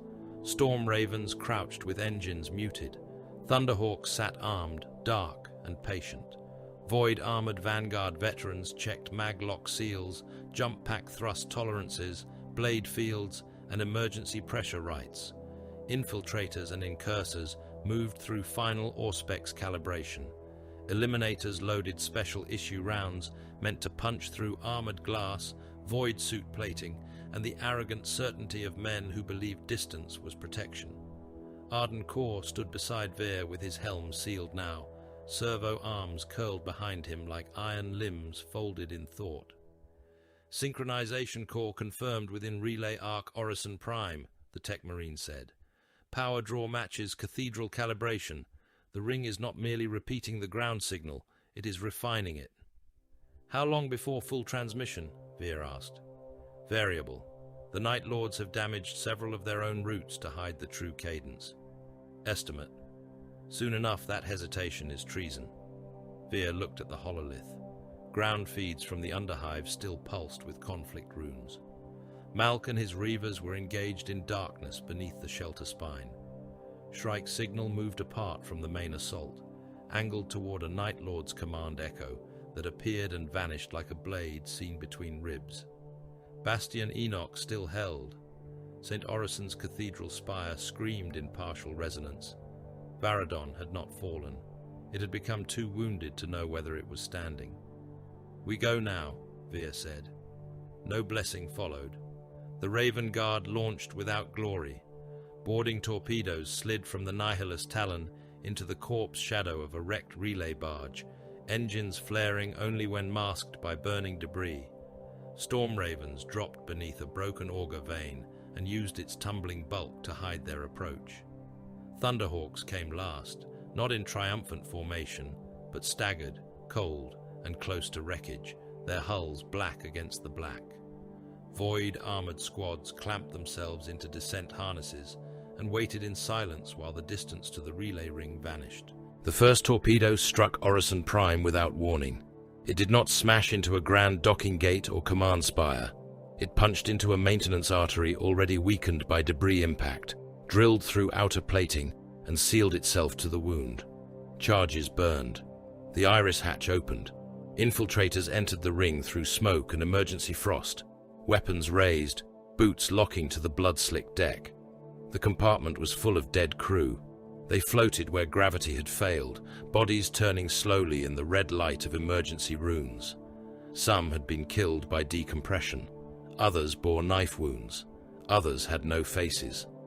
The Raven Guard pushed through them without sound, each warrior turning his shoulders to avoid drifting corpses, each weapon covering a different angle. Brother Cale paused beside a corpse wearing a station officer's coat. The body's throat moved. "Help," it whispered. Cale fired through the corpse and the Vox device hidden inside its chest. The round detonated beyond it and killed the cultist crouching in the maintenance alcove with the trigger rune. "Lure ended," Cale voxed. "Proceed," Veer answered. Night Lords were excellent boarders because they understood that a ship was a body and that bodies could be made to panic. They killed gravity in one compartment and restored it in the next. They vented corridors, then sealed them while men were still trying to claw back toward air. They cut lights and left speakers alive. They opened chapel doors into vacuums so priests and penitents were torn outward with their hymnals still open in their hands. They stalked maintenance arteries with magnetized boots and chain blades, their armor dark against dark. Their laughter fed through private channels so the enemy heard it close even when it came from far away. They used the screams of dying crewmen as Auspex cover, flooding sound sensors with human agony until movement became difficult to read. In a murder deck beneath the Augur Basilica, a squad of Imperial armsmen held a barricade for almost a quarter hour before the corridor behind them opened. Night Lords had cut through the service crawl space above, lowered themselves down on chains, and landed in the middle of the defenders. Shotguns fired point blank. Bolters answered. A chain blade took one armsman across the face and kept cutting until helm, skull, jaw, and throat became a red opening. Another man drove a boarding axe into a Night Lord's knee seal and was rewarded with a backhand that pulped his chest into his spine. The final armsman triggered a grenade against his own breastplate and laughed one breath before the blast took him. The explosion did not stop the Night Lords. It only marked the corridor with fresh meat. Raven Guard advanced differently. They did not own the ring. They did not try to. They passed through it like toxins through blood, bypassing what did not matter, killing what would otherwise alert, marking routes for follow-on strikes, and leaving no formation where a formation could be targeted. Infiltrators ghosted through maintenance crawlways no unaugmented man could have crossed without removing his bones. Incursors placed charges on signal junctions and false lumen arrays. Eliminators set themselves behind pressure glass in observation cloisters and fired across open void from one station rib to another, their rounds passing through armored panes, atmosphere, emptiness, and helm lenses before anyone heard the glass crack. Brother Seren lay within a cracked navigation shrine overlooking 3 kilometers of open space between relay arcs. Across the void, on the exterior skin of a signal chapel, a Night Lord Voxmaster climbed toward an exposed transmission spine with a pack of flesh-coded signal charms chained to his belt. Seren adjusted for rotation, debris drift, pressure distortion, and the thin trembling of the platform beneath him. He fired once. The round passed through the pressure glass before him, crossed the void, punched through the Night Lord's helm, and detonated. The traitor's body remained mag-locked to the chapel skin, while his head came apart in a dark halo. The signal charms drifted free, spinning into space like scraps of dead prayer. "No shot wasted," Seren whispered. Elsewhere, Vanguard veterans crossed shattered station ribs with jump packs firing in controlled bursts. They did not soar. They moved like men stepping between shadows, one burst to clear a gap, one burst to alter momentum. Mag boots locked, talons and power blades opened. A Night Lord sentry turned as black shapes came over the outer hull without beacon or exhaust flare. He died with a power sword through his throat seal. His brother raised a bolter, but a Raven Guard talon took the weapon, and the hand holding it before the first shot left the barrel. Inside Orison Prime's central relay artery, Arden Core found the first true work of Draj Kul. The corridor walls had been opened and remade. Imperial relay machinery, once armored in sanctified brass and devotional casing, had been stripped to its sacred nerves. Black iron frameworks held cogitator cores in place. Human spines had been wired into data stacks. Corpses hung in rows, their skulls drilled and connected by copper leads to signal amplifiers. Some were dead. Some still twitched when the machinery drew current through them. Speakers made from jawbones chattered in layered Binharic and human screams. The air tasted of ozone, blood, and blasphemous mathematics. A servitor turned toward Ardan. It had no lower body. It crawled on 6 metal limbs, dragging a trail of cable and intestine. Its mouth opened, and Drajkul's voice came through it. "Raven Machine Priest." Ardan's servo skulls spread around him like hunting insects. "Traitor Artisan." "An imprecise term. I have improved your relay. You have profaned a consecrated system. I have removed inefficient reverence. Suffering carries signal. Terror increases reception. Agony widens compliance behavior in target populations. These are measurable outputs. You mistake measurement for understanding." The corpse servitor twitched as Draj laughed through its ruined throat. "No, you mistake worship for function." Corrupted gun platforms unfolded from the ceiling. The corridor became fire. Ardan's combat servitors moved first, heavy shields locking together as autogun and last fire hammered them into sparks and broken armor plating. Servo skulls flashed forward, projecting scrap code counterchants, Auspex distortions, and machine hexes. Ardan advanced behind them with plasma cutter and bolt pistol, his servo arms punching into walls, tearing free hostile cable bundles, and crushing servo turrets before they could complete target cycles. Drajkul's machines answered with malice and logic. Scrap code hissed through the channel, trying to claw into Raven Guard armor systems. Brother Kale's helm display flickered with images of dead comrades speaking in Binharic. Another warrior's mag boots unlocked for half a second, enough to send him drifting toward a spinning fan shrine before Ardan's mechadendrite seized his backpack and hurled him back to the deck. A corrupted servitor packed with explosives crawled beneath the shield line. Ardan fired his plasma cutter into its skull and turned the upper body into blue flame, but the lower half kept crawling until a combat servitor stamped it flat. "Counter right holding," Ardan voxed. "Can you reach the core?" Veer asked. "With violence." "Use it." Ardan used it. Melter charges burned through relay casings. Servo arms tore open sanctified panels. His mechadendrites injected counter-scrap code into corrupted logic engines while he recited machine litanies in a voice stripped of piety and filled with hatred. Drajkul appeared through 3 more dead mouths, each one offering correction, mockery, and data. "You sever nerves," the warpsmith said. "The body still convulses." Ardan crushed the speaking skull in one servo fist. "Then I will find the spine." The path to the synchronization core passed through a void chapel. It had once been a shrine for station crews who lived their whole lives beneath vacuum and machine law. Its outer wall had been pressure glass from floor to vaulted ceiling, giving a view of Varadon below and the relay ring arcing away into darkness.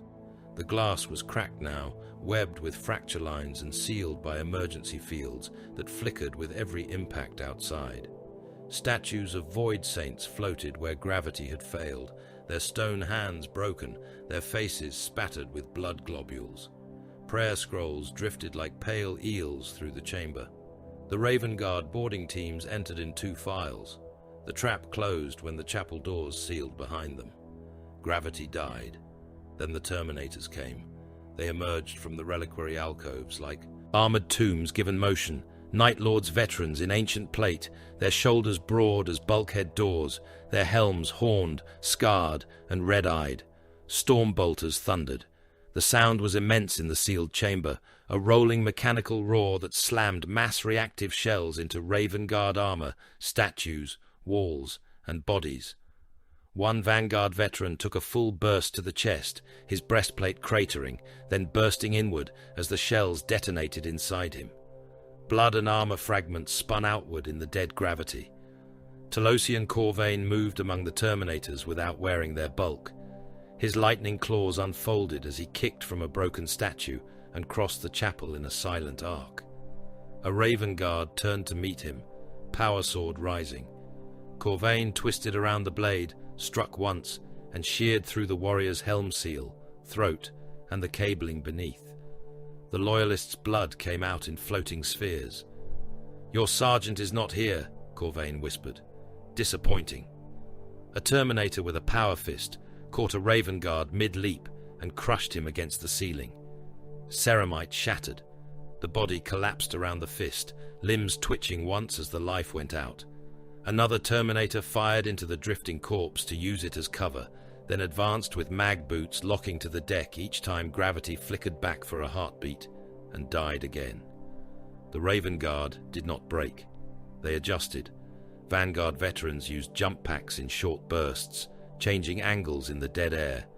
Infiltrators fired through statue cover and cracked reliquaries. One Raven Guard slammed both boots against a floating stone saint and used the recoil to drive a power blade into a Terminator's exposed hip joint. The blade bit. The Terminator turned, too slow in his armor's mass, and a second Raven Guard landed on his back, clamped on with one fist, and placed a melter charge against the rear plate.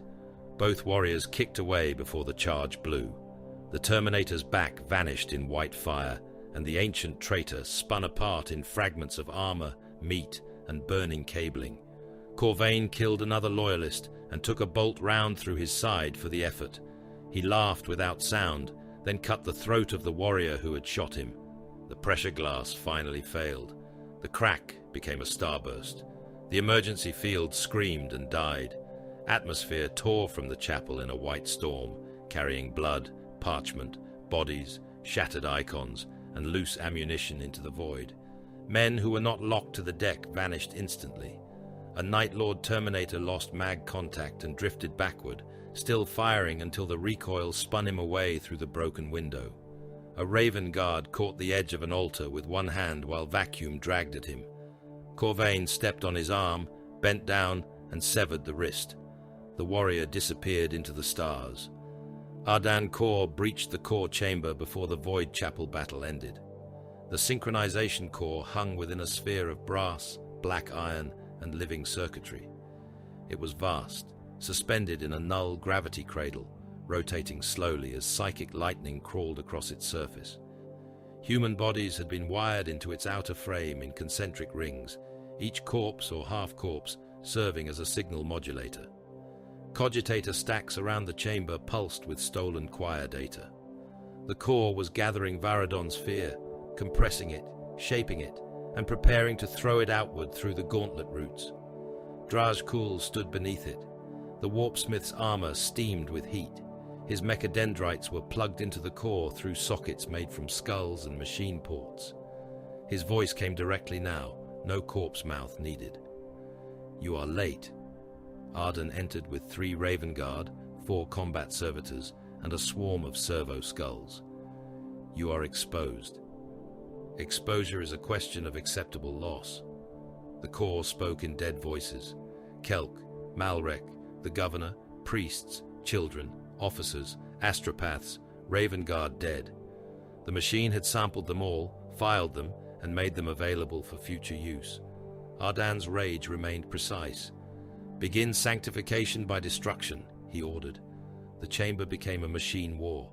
Combat servitors advanced under fire from corrupted gun limbs extruded by the core's support frame.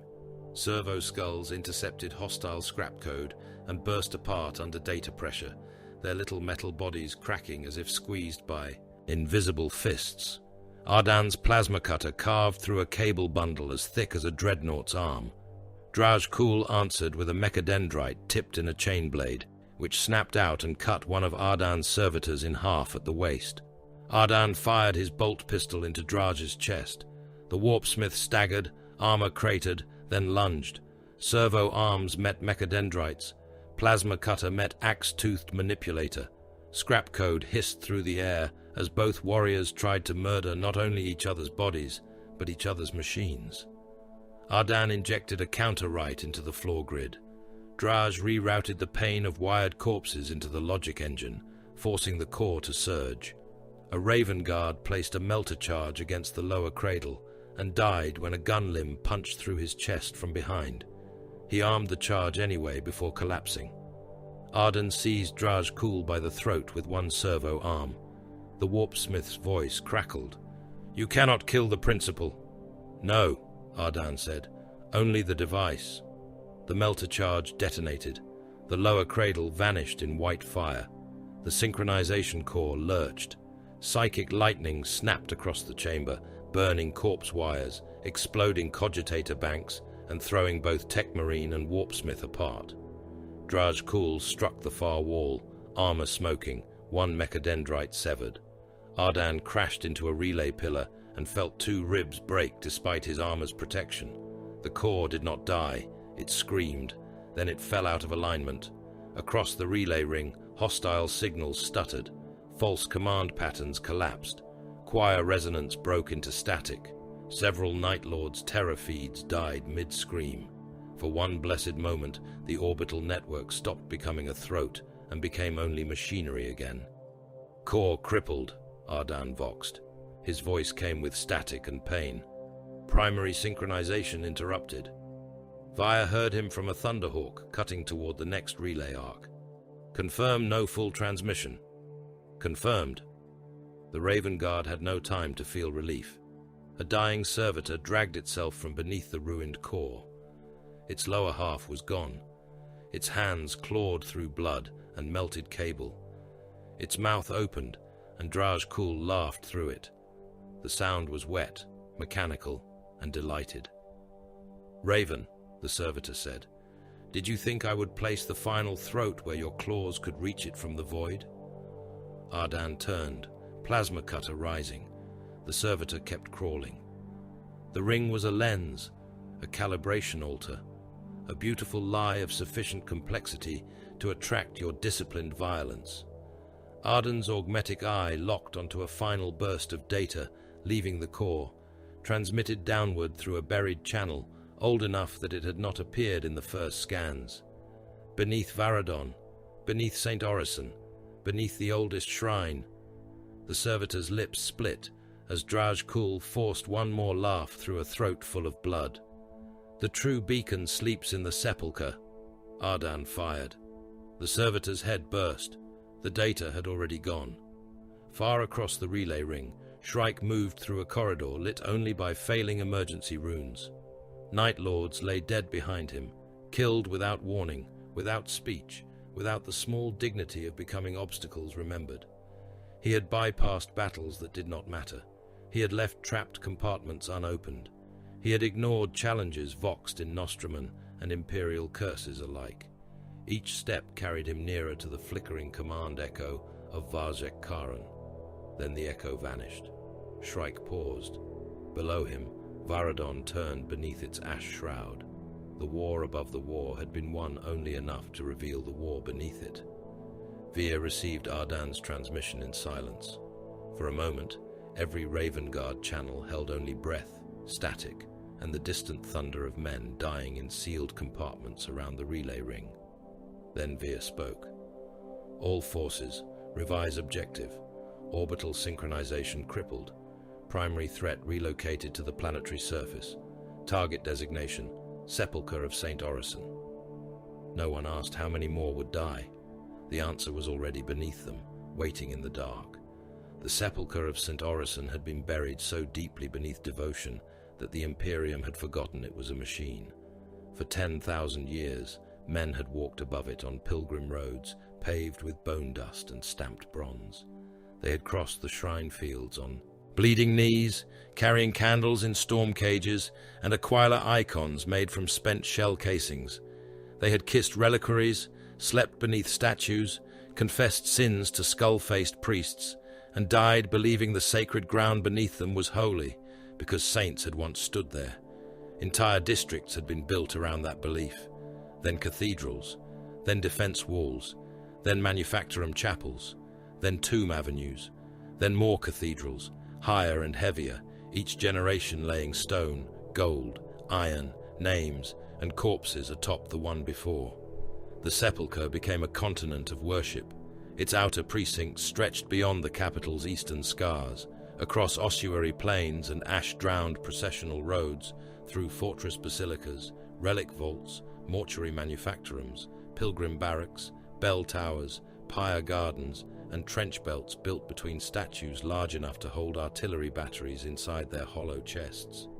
Its inner walls were not merely walls, but stacked histories of war and prayer, each layer thick with names of the dead.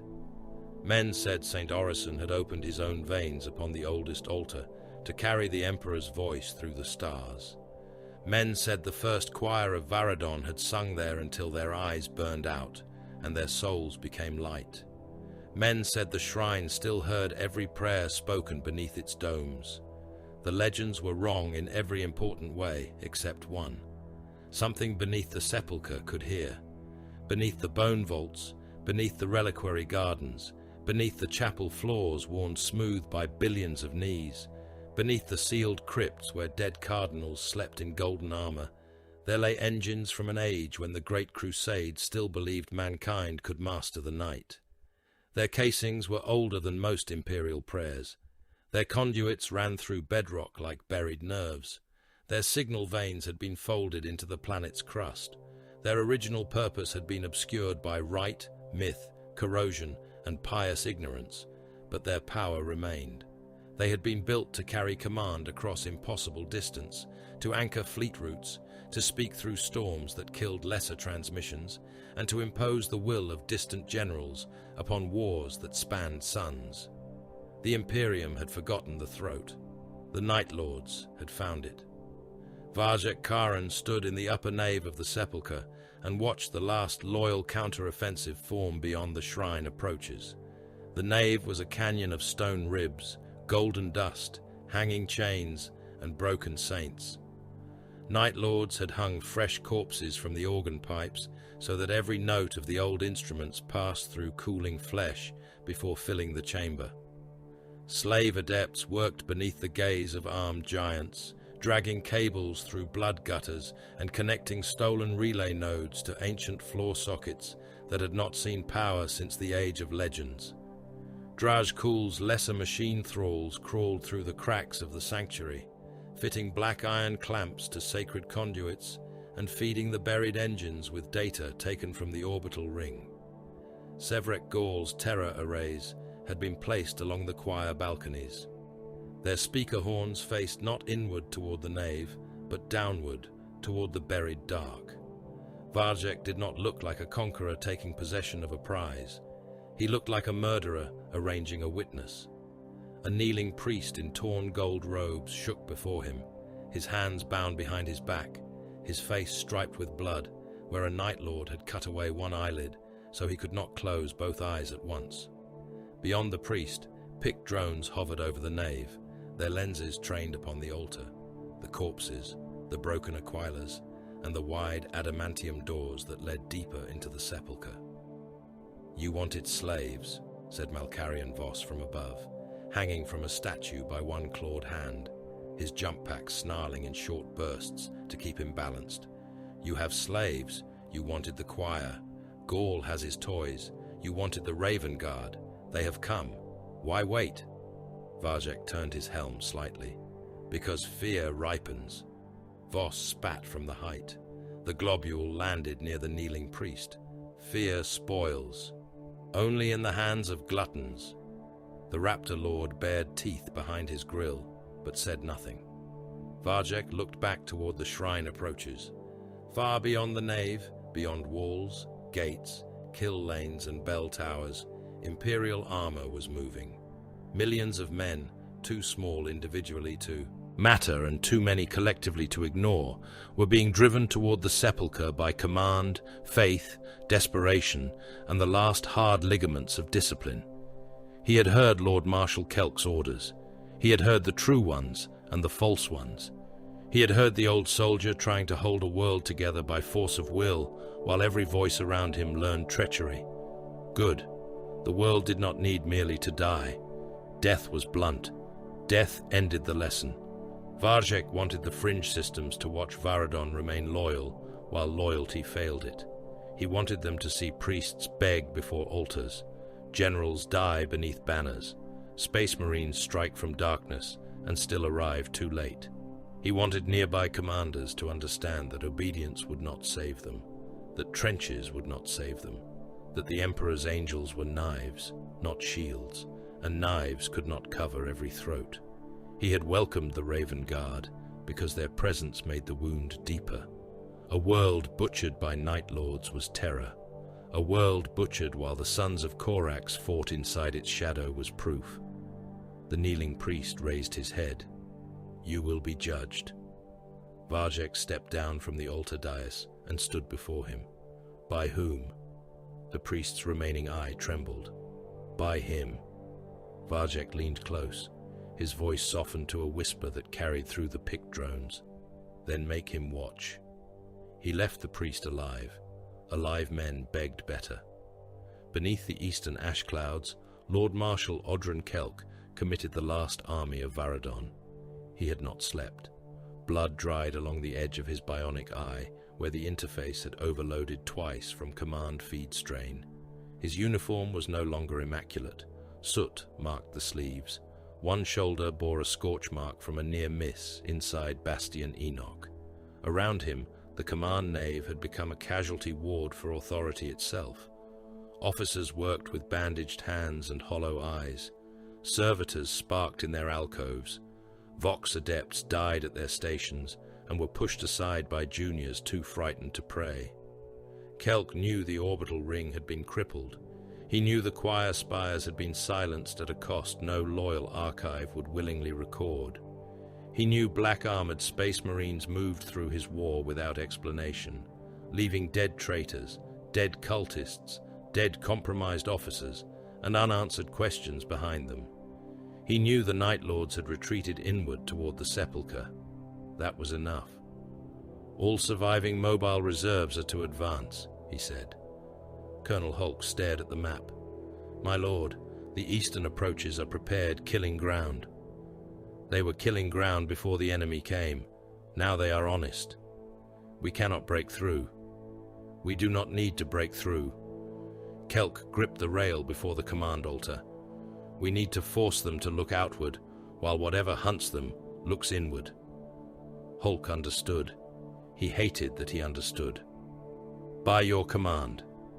The last counteroffensive began with artillery. Basilisk batteries opened from behind the western bastion lines, firing until their recoil beds cracked and their barrels glowed sullen red. Earthshaker shells screamed over the ruined city and walked across the shrine approaches in rolling thunder. Some struck Night Lords' positions. Some detonated against false heat signatures. Some fell among Imperial units whose coordinates had been altered by corrupted cogitators. Gunners kept firing because the order remained. When the loading servitors failed, men loaded by hand. When the barrels split, some crews kept firing anyway and died when the guns burst open around them. Lehman Russ squadrons ground forward through avenues thick with bodies, rubble, broken icons, wrecked chimeras, and the crushed remains of earlier assaults. Their tracks churned corpses into red mud. Vanquisher cannons fired at bell towers. Battle cannons hammered gate bastions. Heavy bolters stitched the shrine walls until stone saints lost their faces beneath impacts. Behind the tanks came chimeras, hellhounds, basilisk command crawlers, Hydra flak platforms, penal carriers, militia trucks, and walking lines of men too numerous to shelter and too loyal to refuse the order. Priests rode atop Vox tanks, chained to pulpits welded over the hulls, their voices magnified above the engine roar. The Emperor sees your blood. The Emperor weighs your fear. The Emperor does not forgive. Retreat. Men chanted because not chanting left room for thought. The Night Lords let the first wave advance far enough to hope. Then they cut the rear. False orders entered the reserve channels bearing the correct seals. Rear echelons were told the forward line had collapsed. Medici columns were ordered into mine grids. Artillery batteries received corrected coordinates that placed loyal infantry silhouettes in their own kill boxes. Commissars shouting for order were shot by assassins concealed among the wounded. Panic preachers in stolen uniforms cried that the Raven Guard had abandoned the field. Terror squads emerged behind aid stations and command tents, killing not the greatest number of men, but the right men in the right places. A whole armored company turned left when it should have driven forward and crossed the line of fire of a basilisk regiment. The gunners saw movement through ash and fired on shapes their cogitators identified as enemy armor. Lehman Russ tanks exploded under friendly shells, their ammunition cooking off in thunderclaps that threw turrets into the air like severed heads. Infantry caught between the tanks, and artillery ran in every direction. Some were crushed beneath reversing chimeras. Some were burned when a hellhound, struck by a missile from a shrine tower, burst open and drowned the street in Prometheum.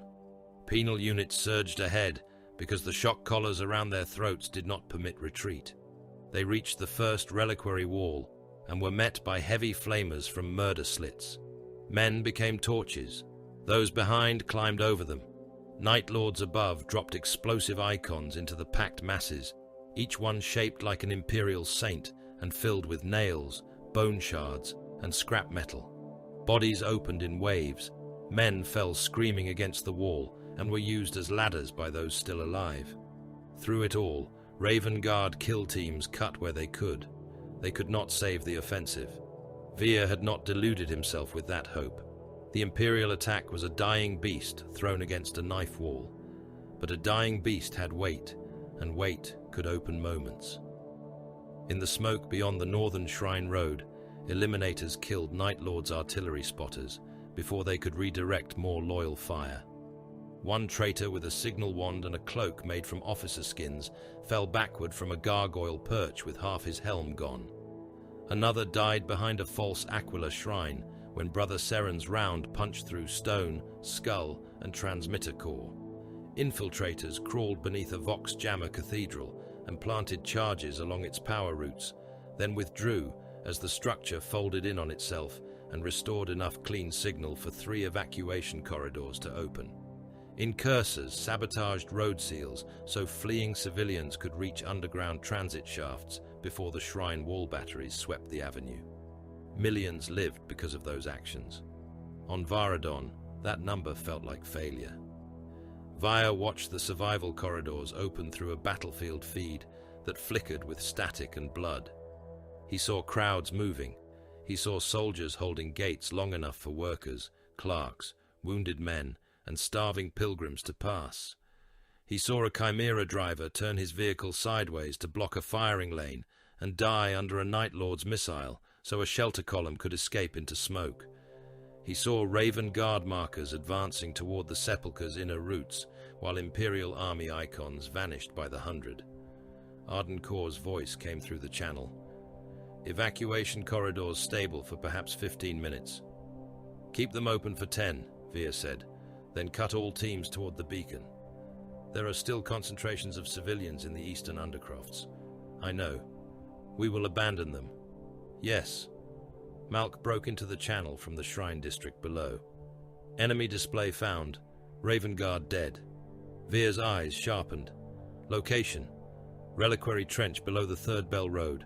They took Brother Tarek, Brother Dravik, one unknown from Shrike's outer team, displayed in Night Lord's fashion. Leave them. A pause. They took the progenoid glands? Report. Unclear. Leave them. Malk's breathing came through the Vox, controlled but heavier than before. Veer knew the sound. It was not fear, not pain. It was hatred leaning against its chain. Malk, he said. No answer. Sergeant. Moving, Malk said. But he was not. In the reliquary trench, Malk stood among the dead. The Night Lords had arranged the Raven Guard bodies with care. They had nailed one to a broken Aquila with his arms spread. They had placed another kneeling before him with a combat blade through the helm. They had taken black armor plates and carved Nostrum and script across the white chapter markings. Around them, wounded cultists and 2 captured shrine militia lay bound, left alive as witnesses or bait.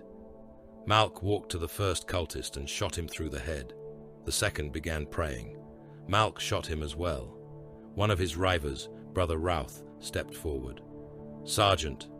Malk killed the wounded shrine militia next. One had Night Lord's marks cut into his skin. The other wore no marks, only terror. Sergeant, Routh repeated. Malk turned his skull helm toward him. They saw the display, Malk said. They were prisoners. They were witnesses. They were men. Malk raised his pistol toward another wounded cultist, dragging himself through the gore. Veer's voice cut across the channel. Enough! Malk froze.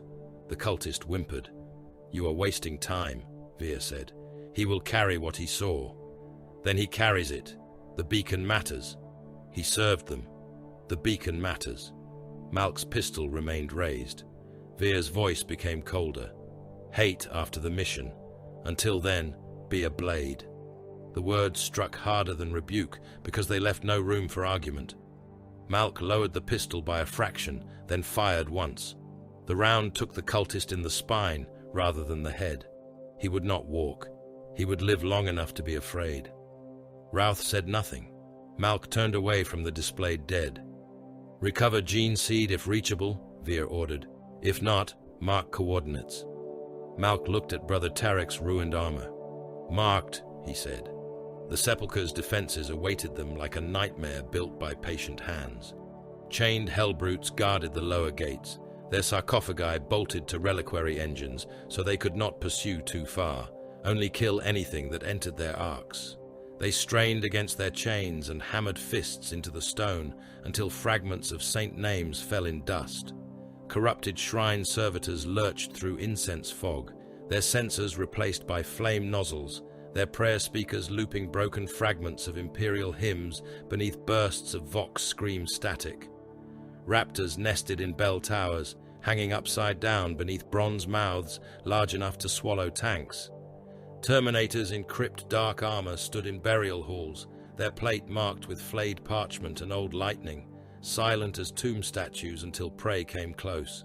Slave mobs carried explosive icons through the outer chapels. Some icons bore the face of the Emperor, some bore St. Orison, some had been made from the hollowed rib cages of dead priests packed with charges.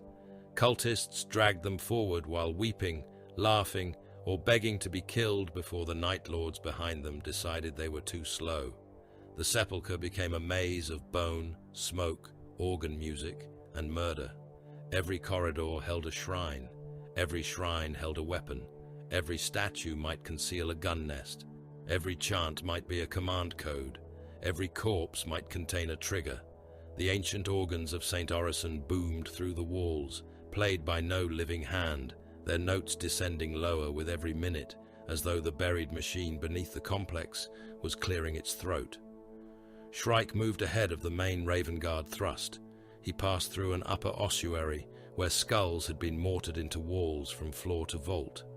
Night Lords had left challenges for him there, corpses posed in mock ambush, broken talon marks carved into saints, vox whispers in Nostraman offering duel, insult, threat, memory. Shrike ignored most of them. The vox opened in his helm with Vajek's voice. Kavan Shrike. Shrike continued moving. You once carried a throne of command. Now you skulk again. Is that relief or failure? No answer. You and I understand one another better than your brothers admit. We strike from darkness. We kill without warning. We let weaker men imagine monsters in every shadow, because often they are correct. Shrike crossed a bridge above a chapel full of dead pilgrims. A Night Lord rose from behind a pillar. Shrike killed him before the traitor finished lifting his bolter. Vajek continued, intimate and amused. You terrify them too. Your allies, your mortals, the men who pray when they see black armor moving above them. Do they know which shadow is salvation and which is death? Do you? Shrike stopped at the edge of the bridge. Static breathed. You are not the dark, Shrike said. You are only noise within it. Vajek laughed softly. Then come silence me. The channel died. Far below, beneath altars and reliquaries, beneath the false tomb of St. Orison, something ancient answered the laughter. The sepulchre doors opened from within. They were not merely doors. They were slabs of adamantium and black stone, tall enough for god engines, sealed by generations of prayer, oath, ignorance, and rust. Their surfaces bore the names of martyrs in letters taller than men. They had not moved in living memory. Pilgrims had died touching them. Priests had sworn they would open only at the end of all things. Now they parted. Dust fell in curtains. Chains snapped. Statues trembled. The organ music stopped. A breath came from below. It was not wind. It was machine pressure. Old air forced upward through a throat that had waited 10,000 years to speak again. Lumen strips across the sepulchre burst one by one. Vox units clicked alive from Bastion Enoch to the corpse mills, from tank interiors to shelter vaults, from dead helmets to orbital wrecks turning above the world. Every voice began counting down in Nostraman. Not loud, not yet. One word after another, cold and patient, spoken by billions of stolen throats. Via heard it in the shrine smoke. Malk heard it beside the displayed dead. Kelk heard it beneath the cracked statue of the Emperor. Shrike heard it at the open gate, where darkness waited below. And from deep beneath Varadon Secundus, the forgotten beacon woke. The sepulchre's outer necropolis swallowed armies and returned whispers. It had once been a city of the honored dead. Tomb towers climbed from the ash in crooked ranks, each one faced with skulls, brass nameplates, cracked saints, and prayer chains blackened by centuries of soot. Reliquary trenches cut between them like old wounds, their walls packed with ossuary niches and sealed sarcophagi. Ossuary bridges crossed the trenches in delicate webs of stone and iron, many broken now by shell fire, many sagging under the weight of corpses, trophies, and hanging chains. Collapsed pilgrim districts lay beyond the towers, their dormitory vaults crushed into one another, their processional squares filled with the dead who had fled the shrine approaches and found only another altar. Darkness lived there differently. In the manufactorum belts, it had been smoke. In the underhive, it had been rot, steam, and old meat. In the void, it had been distance. Here, in the necropolis, darkness felt deliberate. It filled the empty mouths of tombs. It crouched beneath bridges. It moved behind veils of incense and ash, as though the sepulchre itself had grown tired of light. The organ note from below had stopped, but the silence it left behind was worse. Every Vox unit still counted down in Nostraman, each word spaced like a blade placed carefully on stone. The Night Lords came into that silence as if returning home. Vajek Karan released his elite through the necropolis gates. They did not flood forward as a mob. That was for cultists, slaves, and broken men who mistook speed for hunger.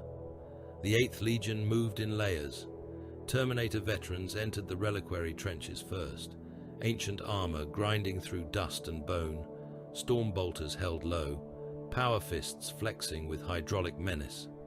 Behind them came Chosen in midnight plate, their armor marked by lightning scars, hooked trophies, and scraps of skin parchment bearing the names of worlds that had screamed before Varadon.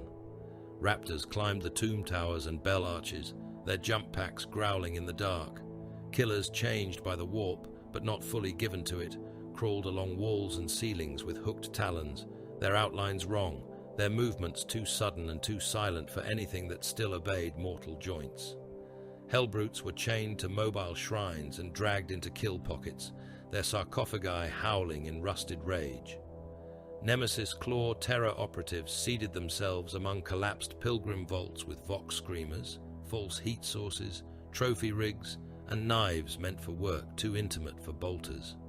Vajek gave them not an order to kill, but a pattern.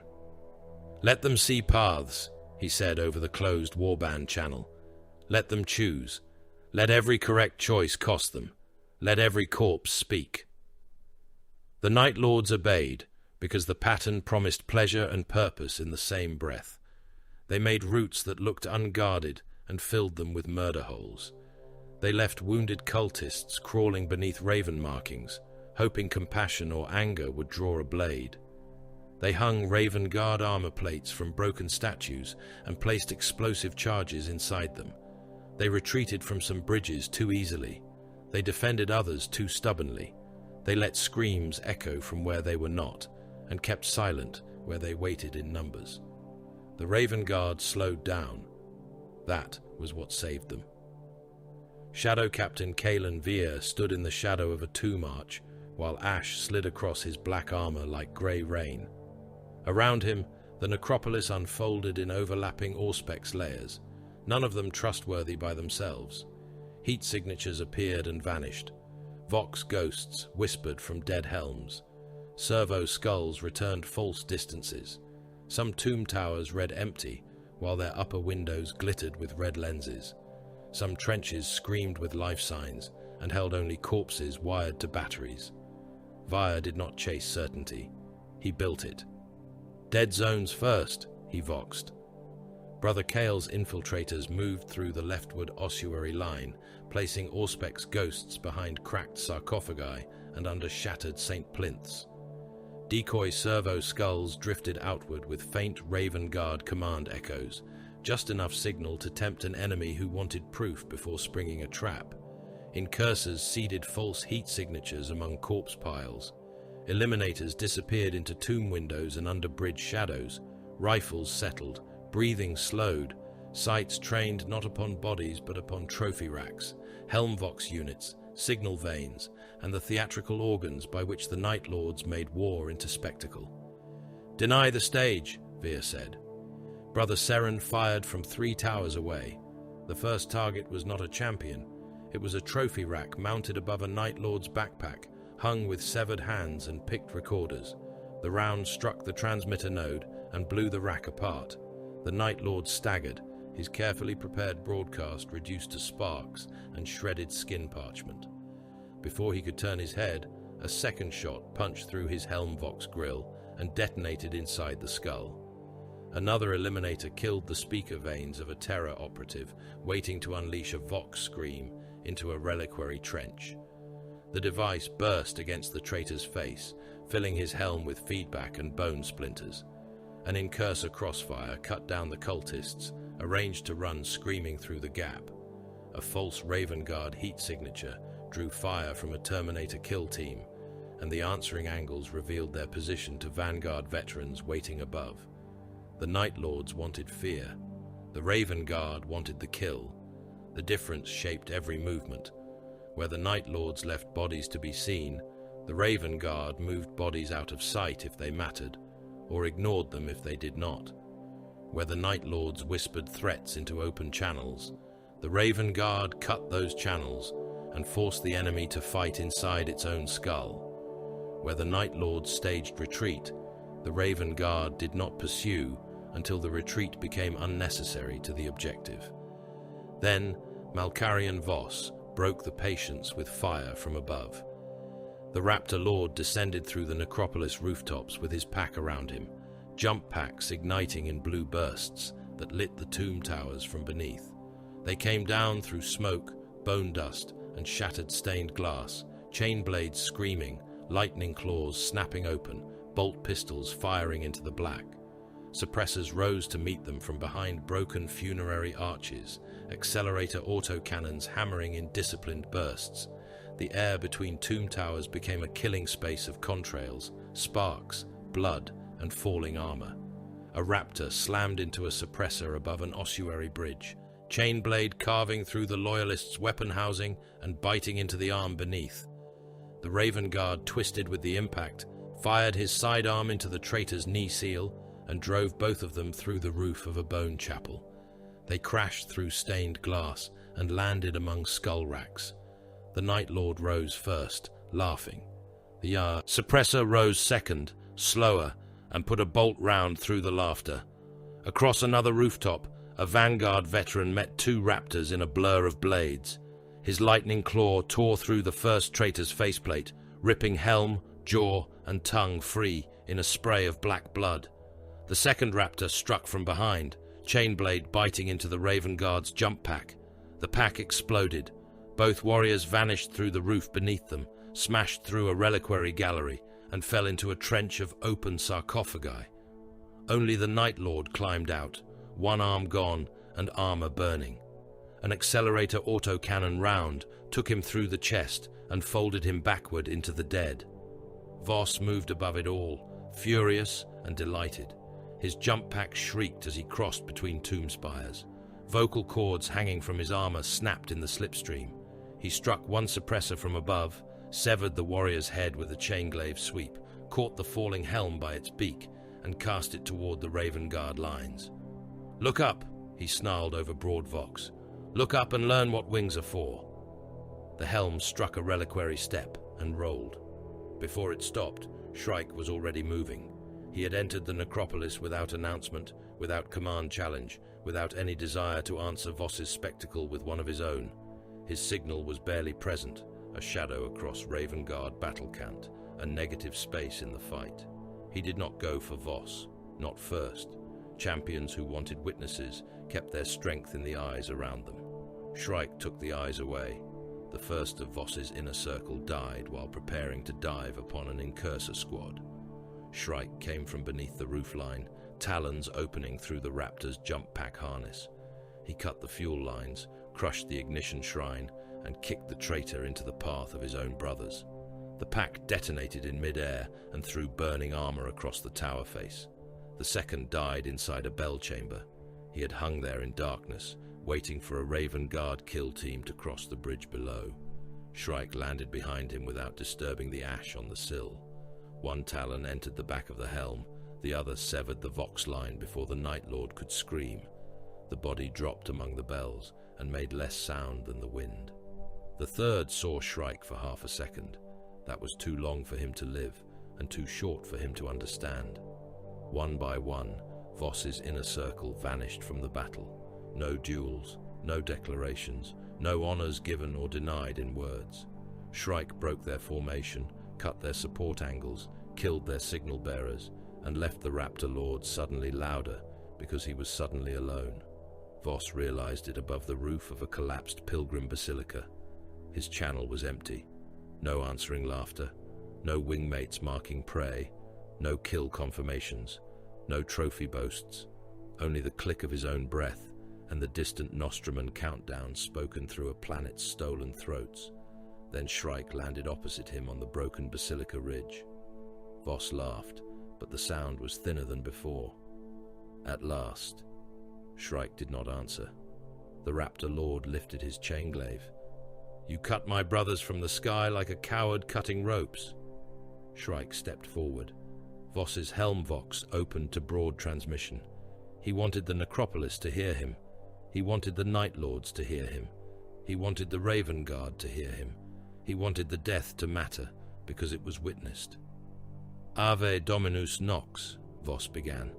"Let the sons of Korax know that Malkarian Voss, throat-cutter of the true Eighth, dies with night in his hands and curses in his teeth." Shrike crossed the distance before the sentence ended. The Raven's talons struck the chain-glaive first, not Voss. The weapon's haft split under the blow. Voss tried to kick back into the air, but Shrike had already crushed one jump pack intake with his left talon. The engine coughed, flared, and died. Voss swung the broken chain-glaive like an axe. Shrike moved inside it and smashed his right talon through the Raptor Lord's helm vox array. The broadcast died. Voss froze. That was the horror. Not the pain, not the broken weapon, not the dead pack, not the knowledge that Shrike was faster, quieter, colder. The horror was the silence where his final words should have gone. "No," Voss rasped through a ruined grill. Shrike drove one talon through his chest and pinned him to the basilica ridge. Voss clawed at him, spitting blood through cracked ceramite. "Hear me." Shrike leaned close. "No." He tore the talon free and pushed the Raptor Lord backward. Voss fell through the roof of the basilica, through glass, bone rafters, and hanging prayer chains, and vanished into the darkness below without a witness except the one who had denied him all the others. The Night Lords felt the absence, not fear yet, anger first, then unease. Their aerial slaughter faltered as raptors realized the upper spaces no longer belonged to them alone. Suppressors adjusted their fire. Vanguard veterans closed the gaps. Tomb rooftops that had been hunting perches became killing ledges. In the lower necropolis, Sergeant Malk let Talosian Corvain find him. He did it carefully. His wound still burned beneath the field repair plates. His armor's left side answered slowly. His breathing was controlled, but pain placed a rhythm underneath it that a skilled hunter could read. Malk allowed that. He let his pace shorten. He left one partial blood mark on a reliquary step. He let a vox burst leak for less than a heartbeat, enough for Corvain to taste direction. He moved as if rage had made him careless. Brother Routh knew better this time. He followed at a distance with the remnants of the River team, each warrior carrying charges, grapnels, and silent pistols. Above them, decoy servo skulls moved through a false route toward a trench lined with explosive icons. Corvain ignored the decoys. Malk had expected that. The Night Lord assassin came through a chapel wall rather than the open arch, lightning claws cutting stone in silence until the slab fell inward. He emerged in a rain of dust and saint fragments, pale helm tilted, movements graceful despite the wound Malk had given him earlier. His armor still bore the marks of their last duel. He had not repaired them. He wanted Malk to see them. "You remembered your leash," Corvain said. Malk backed across the reliquary floor. Beneath him, old stone covered a hollow crypt chamber packed with unstable sarcophagi and bone vaults. "You talk too much." "Only to those who might understand." Corvan advanced. Malk fired once. Corvan turned the shot aside with a claw, sparks bursting. Malk threw a shock grenade. Corvain was already moving when it detonated, the blast washing over his armor and slowing him only by a fraction. He came in low, claw sweeping for Malk's wounded side. Malk let the attack score armor. Pain flared. He stepped back again, making the retreat look forced. Corvain followed. "You want anger," Malk said. "I want truth.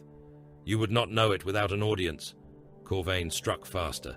Malk caught the first claw stroke on a forearm guard and felt armor peel away. The second cut across his chest and opened old damage beneath the plate. He did not answer with frenzy. He answered with absence. No roar, no headlong strike, no wasted blow. He gave Corvain the shape of weakness and withheld the center of it. The Night Lord noticed too late. Malk's boot found the marked stone. He triggered the charges beneath the floor. The reliquary chamber collapsed inward. Stone, sarcophagi, skull walls, and both warriors dropped into the crypt below. Corvain caught the edge with one claw, but Routh fired from the upper arch and severed the supporting stone. The Night Lord fell into a cascade of bone and dust. Malk had already locked his grapnel line to a ceiling hook. He swung hard into a side wall, slammed shoulder first, and hung there as the floor vanished beneath him. Below, Corvain struck the crypt floor amid shattering sarcophagi. A burial engine fell after him, an ancient bronze reliquary case large enough to crush a tank crew. It smashed across his lower body and pinned him beneath St. Bones, stone, and twisted metal. One lightning claw sparked weakly. His helm tilted upward through dust. Malk hung above, pistol aimed. Corvain laughed, but this time the sound carried pain. "Do it, little raven." Malk held the aim. Veer's voice entered his helm. "Status. Corvain pinned. Kill shot available. Beacon path is opening. Move." Malk's finger tightened. Below, Corvain whispered, "There it is. The leash again." Malk fired. The round struck not the helm, but the reliquary engine above Corvain, collapsing more stone and bone across him. Not enough to guarantee death. Enough to bury him. Enough to remove him from the immediate war. "Target neutralized," Malk said. "Confirmed dead?" Veer asked. A pause. "No." "Then he is not dead." "I know. Move." Malk cut the grapnel and dropped to the surviving edge of the floor. He did not look back as Corvain's buried claw twitched once beneath the rubble. The Night Lords revealed the stolen gene seed as the Raven Guard pushed toward the sepulchre's inner gate.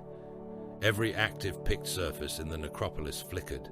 Dead helms, shrine screens, servo skull lenses, vox altars nailed to tomb doors. The image was grainy, corrupted, and intimate. Varjek stood before the open sepulchre descent, holding a stasis reliquary in one hand. Inside, suspended in cold light, were progenoid glands taken from fallen Raven Guard. Behind him hung the bodies of loyalist dead that Malk had not been permitted to recover. "Look, sons of Korax," Varjek said, "your future, cut from the meat of your brothers.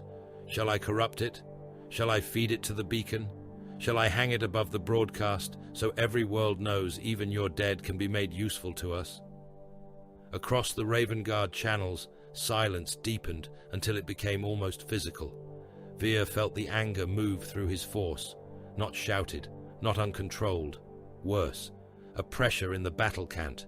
A dozen warriors asking without asking to divert, to recover, to strike at the reliquary, to reclaim what the chapter could not replace without cost beyond mourning. Malk said nothing. Shrike said nothing. Ardan Kor said, "Progenoid recovery has strategic value." "Yes," Vir replied. "The reliquary is near the inner gate. Interception possible with unacceptable delay." "Then it is not possible." No one challenged him. That was the cost of discipline. The Raven Guard left brothers unrecovered. They left civilians screaming in districts they could not reach. They left Imperial battlefronts unsupported, while men died believing the Emperor's angels had abandoned them. They passed beneath picked screens showing desecrated gene seed and did not turn aside. Their strength was not purity. It was not mercy. It was the willingness to be hated by the living and judged by the dead if the objective demanded it. Vir watched Varjek's image until it cut away. "Continue to the beacon." The inner approaches to the sepulchre opened beneath a collapsed funerary avenue. Arden Kor reached the buried control junction first, with 2 combat servitors and a squad of infiltrators reduced to half strength. The junction was concealed behind a wall of Saint bones and blackened brass, its access ports sealed beneath old Great Crusade-era geometry that no shrine priest had ever understood. Ardan placed one hand against the ancient panel. For a moment, he was very still. "What is it?" Vir asked. The Tech Marine's mechadendrites unfolded slowly.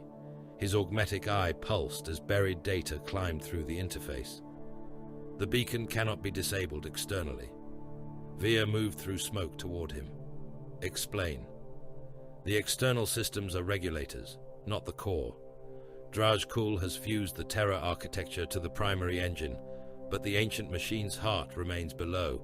It is shielded against remote shutdown, orbital interruption, and surface sabotage. Manual overload is possible." "Survivability." Ardan did not answer immediately. That was answer enough. Vir asked anyway. "Survivability?" "None. The overload must be maintained from within the buried core until detonation. If the operator leaves, the machine will self-correct. If the operator dies too early, it will self-correct. Someone must enter, bind the overload sequence, and remain until the engine consumes itself." The Nostraman countdown continued through the necropolis. Words spoken by stolen throats. Seconds measured by an enemy that had already made time feel like a blade. Vir looked toward the open descent. Below, the forgotten machine waited. Above, Varadon burned. No one volunteered. They did not need to. Every Raven Guard present understood that before the end, one of them would walk into the throat of the world and stay there. The descent beneath the sepulchre did not feel like entering a tomb. It felt like entering a throat. The passage beyond the open doors sloped downward through stone older than Imperial memory, past reliefs worn, smooth by hands long dead and prayers long spent. The first corridors still bore the marks of devotion. Bone reliquaries lined the walls. Brass censers swung from chains. Names of martyrs had been carved in endless columns across black stone, each letter filled with dust, wax, and dried blood. Broken Aquilas lay where the Night Lords had torn them from their plinths. Dead pilgrims, cultists, servitors, and soldiers lay together beneath the first archways, all rank and oath made equal by the pressure of the dark below. Then the stone gave way to machine. Black iron ribs emerged from the walls. Copper conduits thicker than Lehman rust barrels ran beneath the floor grates, pulsing with blue-white light. Signal vanes lay folded behind reliquary screens, their surfaces etched with scripts no living adept of Varadon had been trained to read. Ancient Terran-era engine housings rose beside ossuary columns, half buried under skulls and votive plates, as if generations of priests had tried to smother machinery beneath reverence. Bone shrines had been built around access ports. Prayer candles had melted across warning runes. St. Icons had been nailed over control panels that still breathed heat. The deeper the Raven Guard descended, the less the sepulchre pretended to be holy. The buried beacon pulsed beneath them. It did not beat like a heart. It measured, it gathered, it listened. Every pulse drew stolen screams through the conduits and sent tremors through the stone. Astropathic residue crawled across the walls in faint ghostlight, showing faces that had no bodies, mouths that had no lungs, hands pressed against the inside of reality for a moment before vanishing.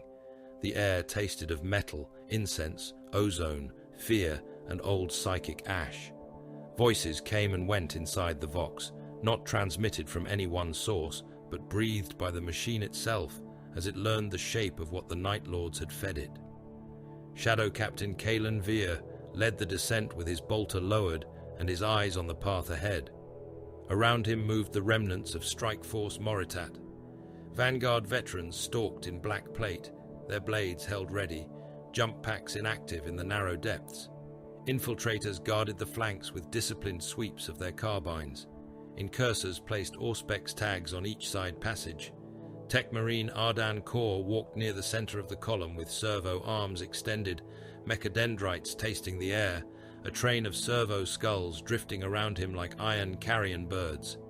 Sergeant Malk and his rivers held the rearward route, skull helms turned back toward the necropolis, where the Night Lords were already gathering for the final cut.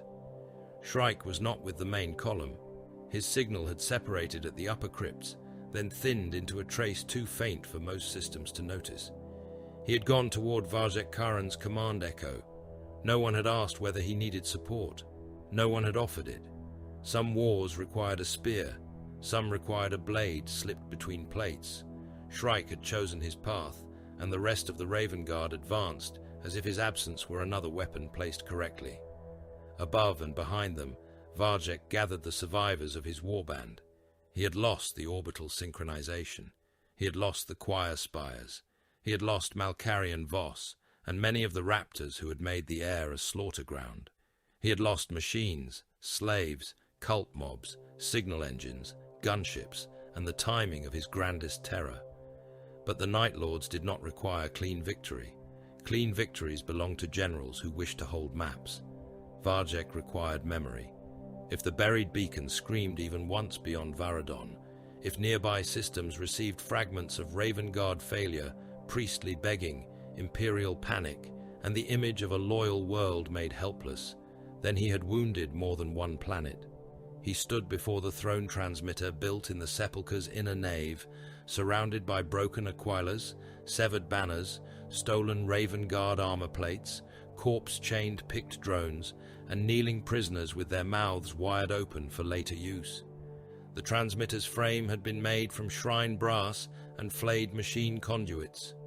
Draj Kul's work crawled through it in black cables and brass hooks. Sevrek Gaul's speaker horns surrounded it like the petals of a dead flower. Vajek looked upon the warriors who remained. Terminator veterans waited like armored crypts. Chosen stood with combi bolters and chain blades slick from earlier kills. Terror operatives crouched in the shadows with Vox scream emitters clutched in their claws. Raptors that had survived Voss's death clung to upper arches, restless and angry. Slave mobs waited below, packed into corridors with explosive icons chained to their backs. Cultists shook, prayed, laughed, and bled. "You have all taken what you came to take," Vajek said. "Meat, fear, trophies, revenge. But there is one prize left."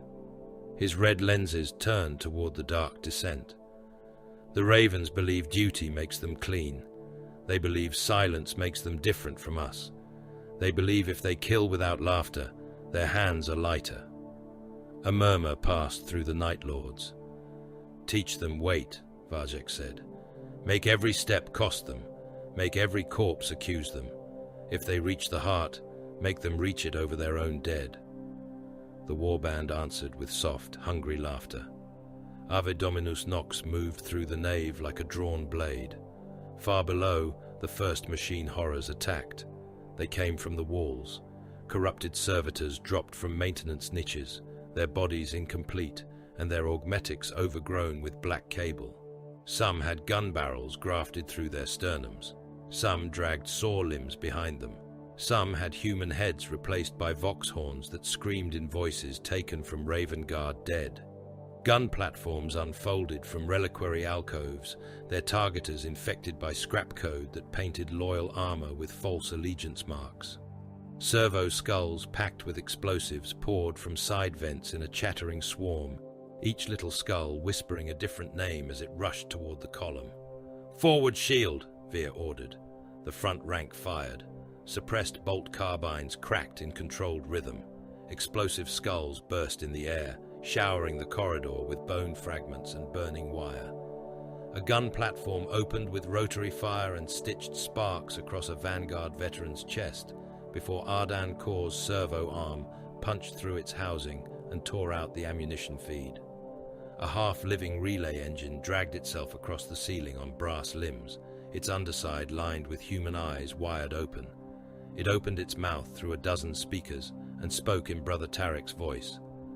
"Veer, you left me." No Raven Guard stopped. The machine screamed again, louder, the dead voice fraying into accusation. "You left us nailed beneath their banners. You left the gene seed. You left the dead." Veer lifted his bolter and fired without changing pace. The engine burst apart, spilling eyes, cables, and black oil onto the corridor floor. Another voice emerged from the Vox grills ahead. Brother Dravik, then Brother Ven, then men whose names had been logged but not recovered. They begged, they cursed. They asked why their bodies still hung in the necropolis. They asked whether duty tasted better than brotherhood. They asked whether Korax had taught them to abandon the dead. The Raven Guard knew it was deception. It cut anyway. Discipline did not make them stone. It only taught them not to bleed where the enemy could drink. Arden Kor fought at the center of the column like a man losing a war by centimeters and refusing to concede a finger's width. Scrap code hammered at his armor systems, trying to open seals, blind optics, invert command runes, and turn servo skulls into bombs. His augmetic eye flickered. His left servo arm locked twice and had to be torn free of hostile code by force of will and counter-litany. A machine claw burst from the wall and raked across his breastplate, tearing away armor, cutting into the flesh and interface sockets beneath. Blood ran down the black iron of his torso and hissed on heated conduits. "Tech Marine," Veer said. "Functional," Ardan answered. A corrupted servitor lunged from beneath a bone altar. Ardan caught it by the skull, crushed it against the wall, and drove a mechadendrite into the access port behind it. He injected counter-scrap code in a burst, hot enough to make 3 nearby gun platforms convulse and fire into one another. One detonated. The shockwave threw an incursor against a reliquary pillar, hard enough to crack the stone and the warrior's pauldron. Draj Kul's voice rolled through the machinery. "You clean my work with broken tools." Ardan tore another cable free. "Your work is filth with delusions of elegance. Filth conducts, pain amplifies, terror roots. Around damage, the machine accepts what your priests denied. The machine will burn." "All machines burn," Draj said. "Useful ones burn last." A cluster of explosive servo skulls burst through a side grate. Ardan turned and used his damaged servo arm as a shield. The skulls detonated against him in a chain of white flashes, blasting fragments into his helm and shoulder. He staggered, but did not fall. Warning runes cascaded across his vision. He ignored all but those relating to the overload path. "Route remains viable," he voxed. "Then we continue," Veer said. The corridor ahead narrowed and filled with bodies. Slave mobs had been driven into the passage by Night Lords behind them. Men in pilgrim rags, munition robes, and PDF remnants stumbled forward with knives, chains, explosive icons, and terror collars clamped around their throats. Some cried that they had no choice. Some shouted in voices that had been chemically broken.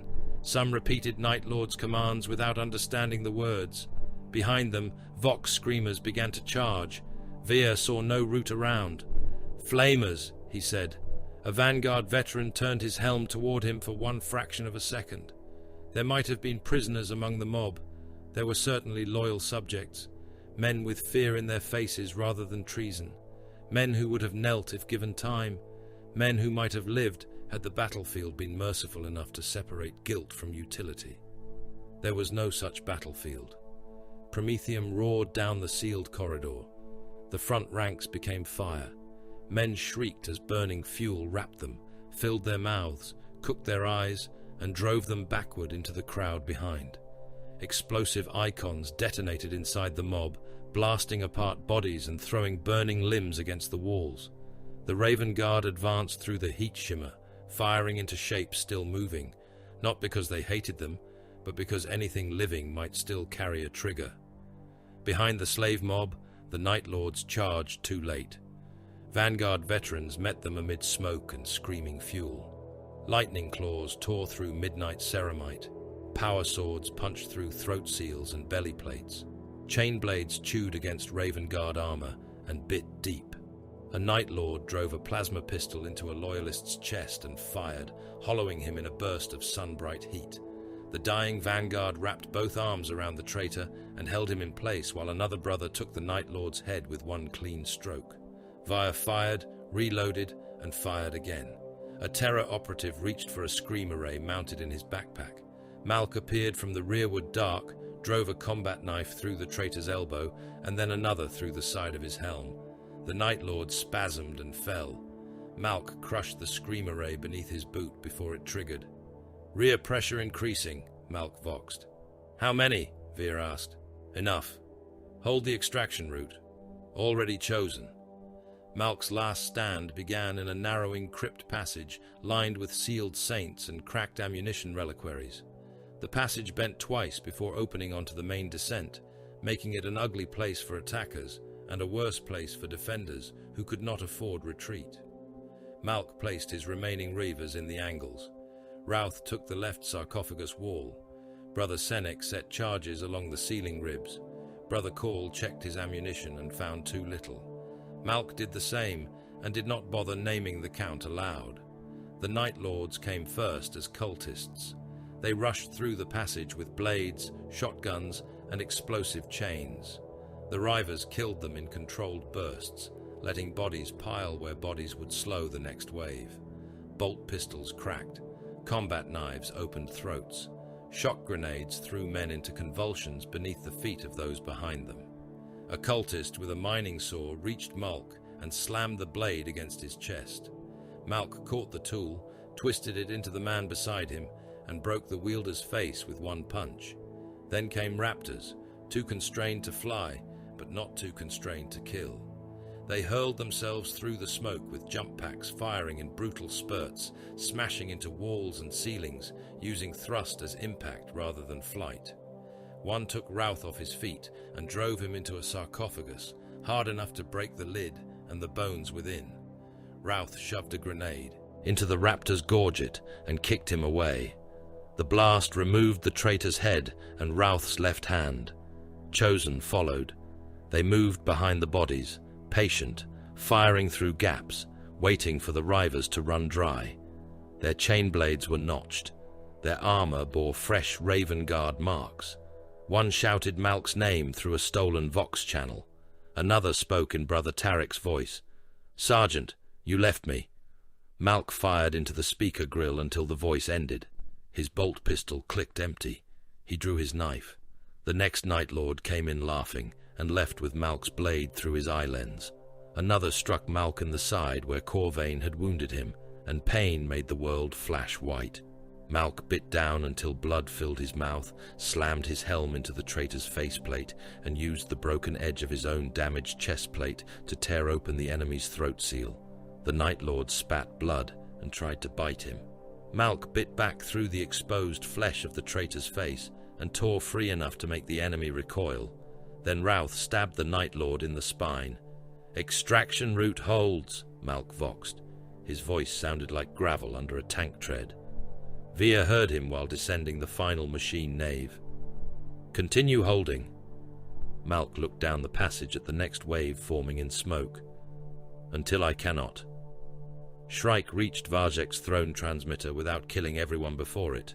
That mattered. The Night Lords had placed sentries, duelists, picked slaves, and hidden guns across the inner nave. Varjek wanted a path to himself. Not an easy path, but a witnessed one. He wanted Shrike seen cutting through the stage. He wanted every death recorded, every step framed, every shadow made into theater. The throne transmitter waited beneath corpse chandeliers and broken aquilers, its picked drones hovering like flies around a wound. Shrike denied the stage before he entered it. He cut the lights first. One by one, lumen engines died across the nave. Not all at once. That would have been spectacle. They died in a pattern that turned prepared sight lines useless. The picked drones lost tracking. The corpse chandeliers became silhouettes. The slave recorders began to panic because their screens showed only darkness where a legend should have appeared. Then Shrike killed the transmitters. A talon through a cable bundle, a thrown blade into a picked engine, a suppressed shot through a signal altar. A Night Lord reached for a backup rune and lost his hand before he touched it. Another tried to shout a warning and found the sound replaced by blood as Shrike opened his throat from behind. Varjek rose from his throne of corpses. His chainglaive came into his hands with a growl of awakening teeth. The stolen Raven Guard armor plates hanging behind him shifted in the disturbed air. He turned slowly, red lenses searching the dark. "Good," he said.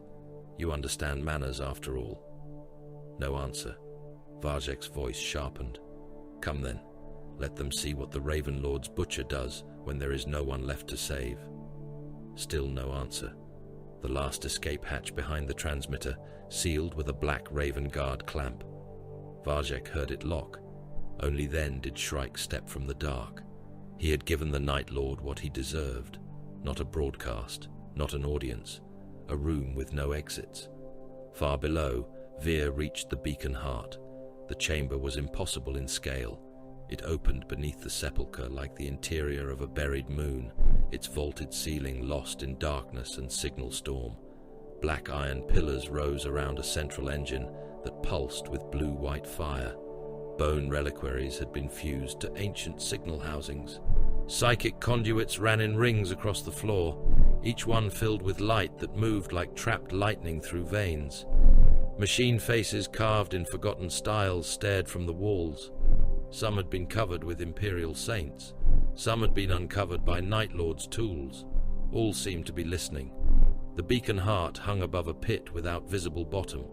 It was a sphere of layered metal, bone, copper, and soul light, rotating slowly within a cradle of gravity locks and prayer chains. Voices moved inside it.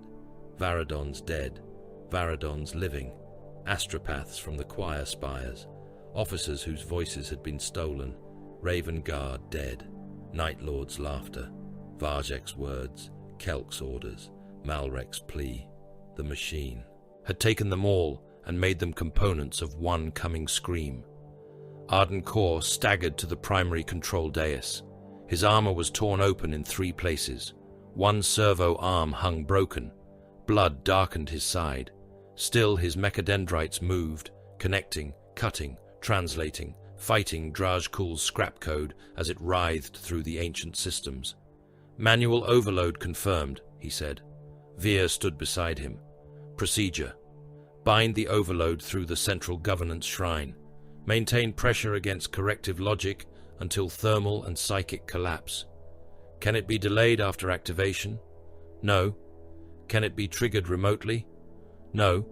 Drajkul's code will reverse remote initiation.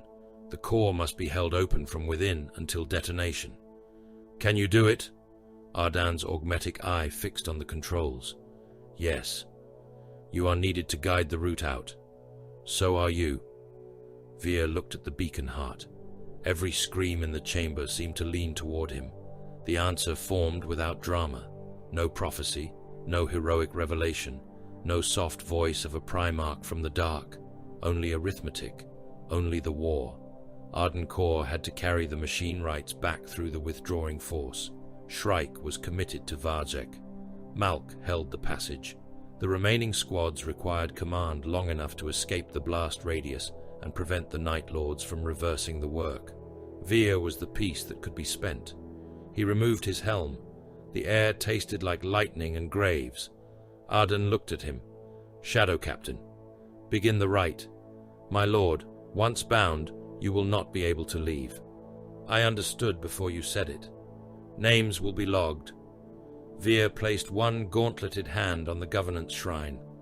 Do not waste time writing mine. Ardan hesitated for the smallest fraction of a second. Then his mechadendrites entered the shrine ports. Runes older than the Imperium woke beneath Veer's hand. Pain traveled up his arm, through armor, flesh, black carapace, nerves, and into the place where duty lived, because nothing else had been allowed to remain. The beacon heart reacted at once, turning toward him without moving. The overload began. The chamber filled with voices. Brother Tarek begged. Malrek prayed. Kelk ordered withdrawal. Varzek laughed. Dead Raven Guard accused. Night Lords whispered. Civilians screamed from shelter vaults. The machine tried to become too much for one mind to hold. Vaya held it. Overload sequence entered, Ardan said. Stability contested. Scrap code response rising. Withdraw the team. Not until the first lock is complete. Now! Ardan did not argue. He turned to the remaining Raven Guard and signaled extraction. Then the darkness behind the beacon heart moved. At first, Veer thought it was another machine shadow, another psychic afterimage, another lie spoken by the core.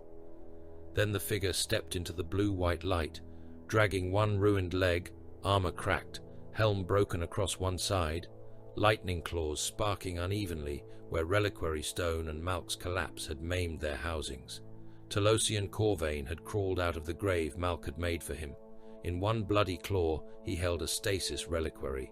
Inside, suspended in cold light and wet red, rested the stolen progenoid glands of fallen Raven Guard. Corvain's damaged helm tilted toward Veer. His voice came soft through broken vox. I found what your discipline left behind. The war became absolute. Orbit burned. The capital collapsed by districts. The sepulchre shook down to its ancient foundations, and the buried beacon beneath it tried to turn a dying world into a single open mouth. Across Varadon Secundus, every damaged vox, every cracked helm grill, every shrine amplifier, every shelter speaker, every servitor throat and command altar began to scream, whisper, count, pray, lie, and accuse at once. Billions of men heard the sound differently. Some heard their fathers begging. Some heard dead officers ordering retreat. Some heard the Emperor's name spoken in voices that hated him. Some heard only static so sharp it drove them to claw at their ears until blood ran between their fingers. The Night Lords triggered every remaining atrocity engine.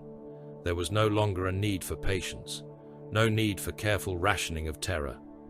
The performance had reached its final act, and Varzek Karan's surviving warband spent its cruelty like ammunition in a burning magazine. Vox scream arrays howled beneath shelter vaults. Captured priests were forced to recite surrender hymns through torn throats, while picked screens showed them kneeling before empty altars. Slave bombs detonated in Medici corridors. False contamination warnings sealed bunkers from the outside and ordered the men within to purge one another. Corpses rigged with speakers begged to be rescued, then exploded when soldiers came close. Officers who had resisted terror for days broke when the voices of dead comrades began accusing them of cowardice through command channels no enemy should have reached. It was not only slaughter, slaughter was simple. This was strategic annihilation married to spiritual desecration. This was a war fought against the idea that obedience had meaning, that courage could be witnessed, that sacrifice would be understood, that command could be trusted, that faith could distinguish between the voice of a saint and the voice of a butcher wearing its skin. Above it all, the orbital relay ring began to fall. The Raven Guard had crippled its synchronization core. Night Lord sabotage, Imperial macro fire, uncontrolled reactor stress, and failing machine spirits did the rest. Platforms broke from their ancient orbital procession and descended through Varadon's atmosphere, trailing sheets of burning metal. Dockyards tore apart like continents of iron. Signal cathedrals cracked open and spilled thousands of bodies into fire. Auger veins kilometers long sheared from their mounts and fell end over end, glowing white at the edges. Defense laser housings came down, still discharging, their beams cutting wild scars through cloud, city, trench, and voidship wreckage. The sky became a weapon without master. One falling relay fragment struck the Western Ocean and threw a wall of steam into the heavens.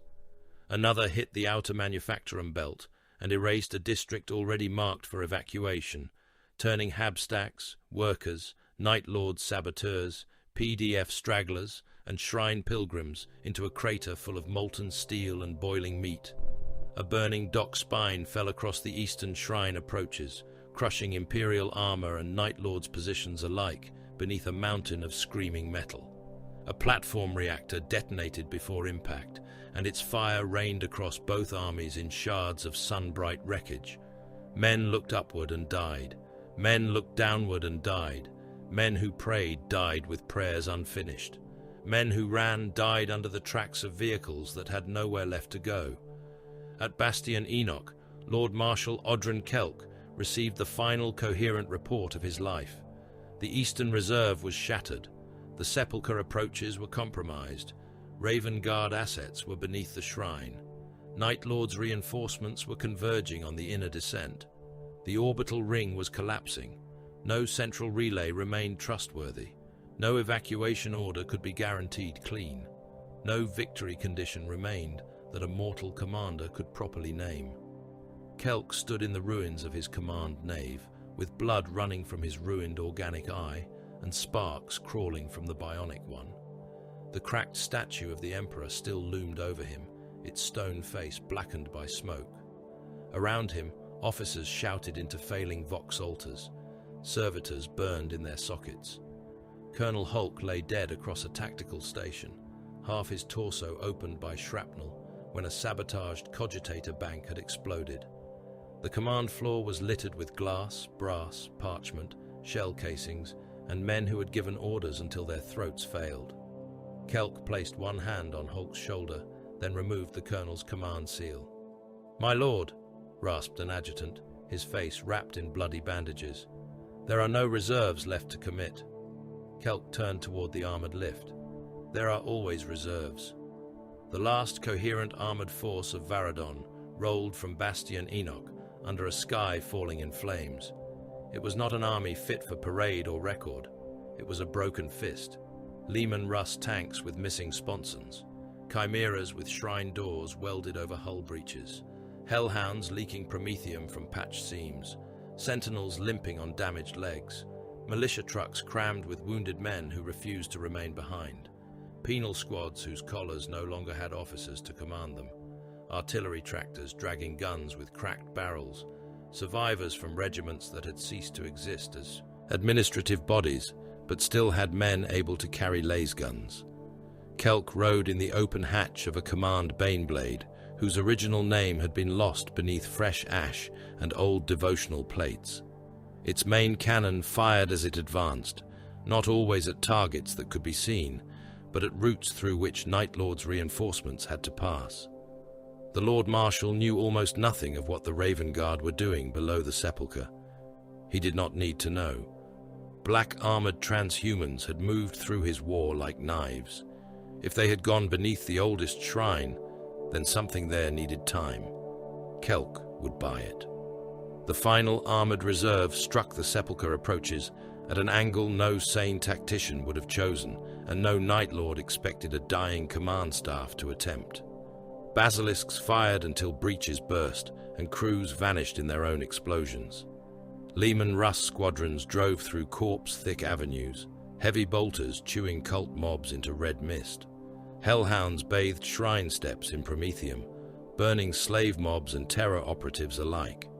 A hellbrute chained to a mobile altar smashed into the lead tanks, crushing one beneath its fist and tearing the turret from another before the Baneblade fired at point-blank range and blew the creature's sarcophagus apart. The thing inside lived long enough to scream through exposed cables as Kelk's tank drove over it. Night Lord's armor answered from behind broken reliquary walls. Predator fire punched through Imperial hulls. Havoc teams cut tracks from advancing tanks. Raptors descended on command vehicles and tore officers through hatches. Chosen moved through smoke with melter weapons, burning holes through armored flanks and butchering crews as they crawled out of flame. A falling piece of orbital wreckage struck the middle of the Imperial column and flattened tanks, infantry, cultists, and Night Lords beneath a burning slab of station hull. The shockwave threw Kelk against the rim of the hatch, hard enough to break ribs. He dragged himself upright. His Baneblade's Vox was dead. Its cannon was cracked. Its left track was failing. The crew inside shouted damage prayers and reload orders through smoke. Kelk saw the sepulchre gates through fire. He raised his power sword. "Forward," he said, though no functioning Vox carried the word. The tank moved. It died 30 meters later, struck by 3 melter blasts and a descending relay fragment that split its upper hull open like a butcher's cleaver through bone. Kelk was thrown clear. He landed on broken stone, one leg twisted, armor split, face full of blood and ash. Around him, the last reserve died buying minutes. He could no longer hear the countdown. He could no longer hear orders. He saw only black shapes moving beneath the shrine smoke and midnight shapes trying to reach them. He smiled with ruined teeth. "Go on then," he whispered to warriors who could not hear him. "Do what we cannot." A Night Lord stepped from the smoke and raised a bolter toward him. Kelk lifted his sidearm and fired until the weapon clicked empty. The bolter answered. Beneath the sepulchre, Sergeant Malk broke through Corvain's support line like a controlled atrocity. His ravers were almost gone. Routh still lived, though one arm ended below the elbow and his armor bled warnings. Call was dead in the crypt passage, his body used as cover by brothers who had no time to move him. Senec had detonated the ceiling ribs and buried a wave of Chosen under St. Bones, dying beneath the same collapse. The extraction route held only because the dead had been stacked into barricades, and the living had decided to become worse than fear. Malk reached the beacon heart by killing the attendants Corvain had brought through hidden machine ways. They were not many, but each had been chosen for ugliness of purpose. Terror operators with scream arrays strapped to their backs. A Night Lord apothecary, carrying gene tools still wet from Ravengard dead. 2 Chosen with combi bolters and chain blades. Skin-masked cultists, dragging cables connected to the stasis reliquary in Corvain's claw. Malk did not roar. He killed the first terror operator by throwing a broken combat knife through the Vox grill before the scream array triggered. He shot the apothecary through both knees, stepped over him, and crushed the traitor's skull beneath his boot, with one downward stamp that burst bone and augmetic lenses across the floor. Routh took the first Chosen with a melter bomb pressed against the chest plate, dying in the same white flash that turned the Night Lord's torso into molten ruin. Malk caught the second Chosen's chain blade on his forearm, let it chew through armor and into flesh, then jammed his pistol into the traitor's side and fired until the weapon emptied inside the body. The cultists fled. Malk let them take 3 steps before he killed them from behind. Corvain stood before Veer at the Governance Shrine, maimed, bleeding, one side of his helm shattered, one lightning claw sparking weakly. The stolen gene seed reliquary glowed in his other hand. Behind him, the beacon heart rotated faster, its light crawling over Veer's armor as the Overload fought against Drajkul's scrap code. Veer remained bound to the shrine, one gauntlet locked into the ancient controls, his body rigid under the pressure of a machine that wanted to speak through him. Corvain turned as Malk entered. "There you are," the Night Lord said. His voice was broken, but the mockery survived. "The angry one, the raven who bites." Malk's left arm hung damaged. His side was open again. Blood moved through cracks in his armor and fell in dark drops on the ancient floor. He walked forward. Corvain lifted the reliquary. "Your dead followed me better than you did. I wonder what they think of your discipline. I wonder if their stolen future screams inside this glass. Do you hear them, little coward in black?" Malk said nothing. "Nothing?" Corvain tilted his ruined helm. "No oath? No curse? No noble restraint for your captain to admire?" Malk kept walking. Corvain threw the reliquary aside, not away, but toward the edge of the governance dais, forcing a choice. Malk's eyes tracked it for only a fraction, enough to see where it landed, not enough to lose the fight. Corvain attacked. His first claw stroke came high, seeking the helm. Malk ducked inside it and drove his shoulder into the Night Lord's chest. The impact staggered both of them. Corvain's second claw punched into Malk's backplate, talons scraping across the power system housing and biting into flesh beneath. Malk trapped the arm with both hands and headbutted Corvain's broken helm. Ceramite cracked further. The Night Lord laughed blood. "Yes, there. Be what you are." Malk answered with a knee to the damaged hip Corvain had tried to hide. The Night Lord faltered. Malk drew his last combat blade, short, cracked, ugly from too much work. Corvain saw the strike coming and overextended to catch it, eager to turn the knife aside and open Malk from throat to groin. Malk let him. The blade missed the throat and punched instead beneath Corvain's damaged pauldron, into the armor joint already weakened by rubble and earlier wounds. Malk drove it deeper with the heel of his palm until the hilt struck ceramite. Corvain's claw tore across Malk's chest, opening armor and flesh in a wet black spray. Malk did not fall. He slammed a melter charge against Corvain's abdomen and held it there with his broken arm. Corvain finally understood. "No audience," Malk said. The charge detonated. White fire filled the chamber's edge. Corvain vanished inside it. Armor, flesh, claws, mockery, and hunger consumed in a flash that burned his shape into the floor. Malk was hurled backward, armor smoking, chest split, one arm gone, body broken beyond any field repair right. He struck the base of the governance dais and slid down beside the stasis reliquary. The reliquary had cracked, but not failed. Inside, the gene seed remained cold and intact. Malk dragged it toward his chest with the hand he still possessed. Vire looked down at him through the storm of machine light. "Malk." The River Sergeant's helm lenses flickered. "Recovered," Malk said. Then he went still. Above, in the throne transmitter chamber, Shrike dismantled Vazek Karan's battlefield piece by piece. The Night Lord was powerful, ancient, and cruelly intelligent. His artificer armor had turned aside blows that would have gutted lesser warriors. His chainglaive was demon-tainted, its teeth whispering through the air, leaving trails of black heat. His plasma pistol spat sunfire that turned stone pillars to glass. Terror field projectors hidden around the chamber pulsed with images of failure, dead Raven Guard, butchered mortals, and shadows shaped like accusing wings. Shrike did not meet him as a champion. He met him as a problem to be reduced. The lights had already died. Then the backup lumen strips died. Then the picked drones. Then the trophy feeds. Vazek's terror field projectors winked out one by one as Shrike cut their cabling, shattered their lenses, or lured Vazek's own plasma shots through them. Each destroyed projector made the chamber smaller, darker, less theatrical. Each severed feed robbed the Night Lord of an eye beyond his own. Vazek fought with fury contained beneath elegance. The chainglaive swept through pillars, corpse chains, broken aquilas, and air where Shrike had been a heartbeat before. Sparks lit the dark in brief, savage bursts. Shrike's talons scored the Night Lord's armor, not seeking one killing blow, but stripping options. A cut across the knee actuator, a strike through the pistol feed, a slash that severed the transmitter harness built into Vazek's backplate. The Night Lord fired his plasma pistol and missed by a handspan. Shrike's return talon cut the weapon in half.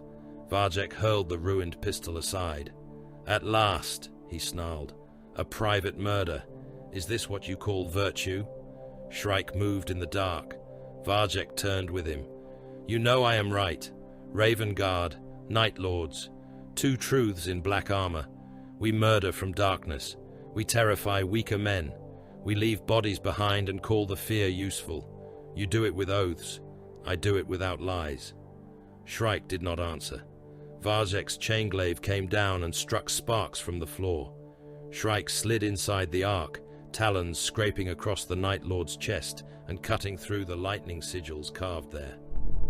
"You hide behind purpose," Varjek said. "Purpose is only hunger wearing a purity seal." Shrike caught the haft of the chainglaive between both talons.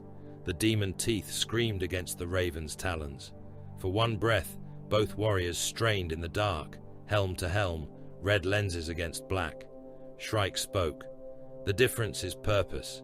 He broke the chainglaive. Not cleanly. The weapon shrieked as the talons sheared through its haft, its bound malice spilling in a burst of black sparks. Varjek recoiled, and Shrike struck his knee, then his shoulder, then the transmitter spine still fused to his armor. The Night Lord fell to one knee for the first time, armor locked and bleeding sparks. Shrike did not kill him. He drove one talon through Varjek's side, pinning him to the broken throne transmitter, and left him alive enough to speak into the collapsing command net. Varjek realized the purpose a heartbeat later. "No!" he hissed. Shrike cut the seal from the transmitter and forced the Night Lord's own command frequency open through damaged warband channels. Varjek's pain, his broken armor feed, his position, his command signature, all of it bled outward into the Night Lord's network like bait through black water. Surviving terror squads turned toward their lord. Chosen broke from kill positions. Raptors abandoned routes. Hellbrutes strained against chains. The warband's predatory cohesion buckled around the wounded center. Shrike leaned close. "You wanted them to watch." Then he vanished into the dark, leaving Varjek alive and hating him for it. In the Beacon Heart, the overload fought to become impossible. Vir remained at the Governance Shrine as Ardan Kor dragged the surviving Raven Guard toward withdrawal. The Tech Marine looked back once. His armor was shattered. One servo arm was gone. His augmetic eye burned with error light. "First lock complete," Ardan voxed. "Second lock binding. Final collapse requires maintained pressure." "Withdraw," Vir said. "Your name will be logged." "Mission confirmation first." Ardan paused. Then he turned away. The machine tried to transmit through Vir. It filled his helm with billions of screams. It poured shelter panic into his nerves, orbital fire into his eyes, Kelk's death into his throat, Malrek's plea into his hands, the Night Lord's laughter into the bones of his skull. It offered him the shape of the broadcast. It offered him release if he opened his mind and became the throat instead of the hand choking it. For a moment, the entire war seemed to stand inside him. Every abandoned civilian, every unrecovered brother, every false order, every loyal man killed by necessity, every corpse used as a message, every scream that would cross the Nachmund fringe if he failed. Vir did not give a speech. He did not curse Varjek. He did not pray loudly. He recited mission confirmations because they were true, and because truth was the only weapon left. Primary threat contained. The Beacon Heart shook. Overload maintained. The psychic conduit split open, spraying blue-white fire across the chamber. Friendly withdrawal in progress. The Governance Shrine fused around his gauntlet, eating through ceramite, flesh, and bone. Transmission denied. The machine screamed. Vir held it shut. The sepulchre detonated inward. It was not a clean explosion. Clean explosions belonged to munitions manuals and men far from their own killing. This was collapse, implosion, psychic rupture, machine death, and architectural murder all at once. The Beacon Heart folded into itself with a sound that made stone remember being dust. Ancient signal engines tore free from their housings and vanished into a sphere of blue-black light. Bone reliquaries shattered outward, then were dragged inward. Corrupted relay cores burst like diseased organs. Night Lords still fighting in the descent were pulled from their feet and slammed against walls hard enough to burst inside their armor. Cult mobs vanished into cracks opening under them. Hellbrutes chained to shrine engines were dragged screaming through their own restraints as the machines they were bolted to collapsed into the earth. The sepulchre's inner districts sank. Tomb towers toppled toward the center. Bell roads split. Ossuary bridges folded. Shrine domes cracked and fell. The upper nave swallowed Varzek's throne transmitter, corpse stage, broken Aquilus, and every prisoner still wired to witness. The blast consumed Raven Guard dead, Night Lords dead, cultists, slaves, servitors, ancient machinery, and the last hope that Varadon Secundus would ever again function as a relay world. Above ground, men saw the continent-sized shrine inhale fire. Then silence struck. Not peace. Silence. The terror broadcast failed. Mostly. Across the Nachmund fringe, astropathic choirs convulsed as fragments reached them through dying channels. On a distant patrol frigate, a vox altar spat blood and static before burning out. On a shrine moon, sleeping pilgrims woke weeping with no memory except blue lightning and black wings. In a command bunker, 2 systems away, an officer saw a single broken image across his pict screen. A midnight helm laughing without sound, then a black raven symbol cutting through it like a blade. The fragments were incomplete. Screams, static, a burning world, a corpse relay, a shattered shrine, a glimpse of Varzek Karan's red lenses, a flash of Shrike's silhouette, a Raven Guard helm half buried in blue light, a sentence trying to cross the dark and failing as the sepulchre died around it. Only part of it survived. A whisper, a promise, a wound. We have come. Dawn came to Varadon Secundus, but no light reached the ground. The sun rose somewhere beyond the ash, beyond the burning weather, beyond the corpse smoke and the powdered stone of the sepulchre, but the sky kept it hidden. The world did not brighten. It only changed from black to grey, from night to a bruised half-gloom, where men could finally see the shape of what had survived and wish they had remained blind. Varadon lived. That was the first cruelty. It had not become the throat of terror Varzek Karan had intended. The buried beacon was dead. The ancient engines beneath St. Orison had folded inward and taken their scream into the earth. The orbital relay ring no longer chained the heavens in loyal service or traitor corruption. It hung in fragments, burning slowly across the upper atmosphere, falling by pieces into oceans, ash deserts, hive districts, manufacturum belts, and fields of corpses too wide for burial. The choir spires were silent. The cathedral relays were shattered. The astropathic vaults were tombs full of blind dead and broken thrones. The macro batteries that still functioned tracked nothing but smoke and wreckage. Billions remained. Billions were gone. No one could count either truth properly. Cities had collapsed into their own shelter networks. Pilgrim districts had become mass graves. Munition basins burned without workers to quench the fires. Railways lay twisted across avenues full of dead civilians, dead soldiers, dead cultists, dead slaves, and dead men who had changed. Allegiance 3 times in the last hours, because fear had spoken in voices they trusted. Entire habstacks were sealed from the outside, their inhabitants still alive behind doors that no one had the manpower to open. In some bunkers, survivors sat in silence beside men they had killed during false purges. In others, fathers held ration cards over empty hands because their sons had been taken by stampede, flame, night lords, imperial gunfire, or simple suffocation in the dark. No victory hymn rose from the world. Only coughing, engines, distant gunshots, the crackle of fires, the dull thunder of structures deciding, hours too late, that they had been dead since the night before. The Raven Guard did not stand in triumph above it. Strike Force Moritat survived as fragments. Black-armored warriors moved through the ruins of the sepulchre before the ash settled, silent among fallen tomb towers and cracked saint statues. They did not search for glory. They searched for gene seed. The recovery rites were performed without song. Apothecarian tools passed from hand to hand. Armor plates were lifted from rubble.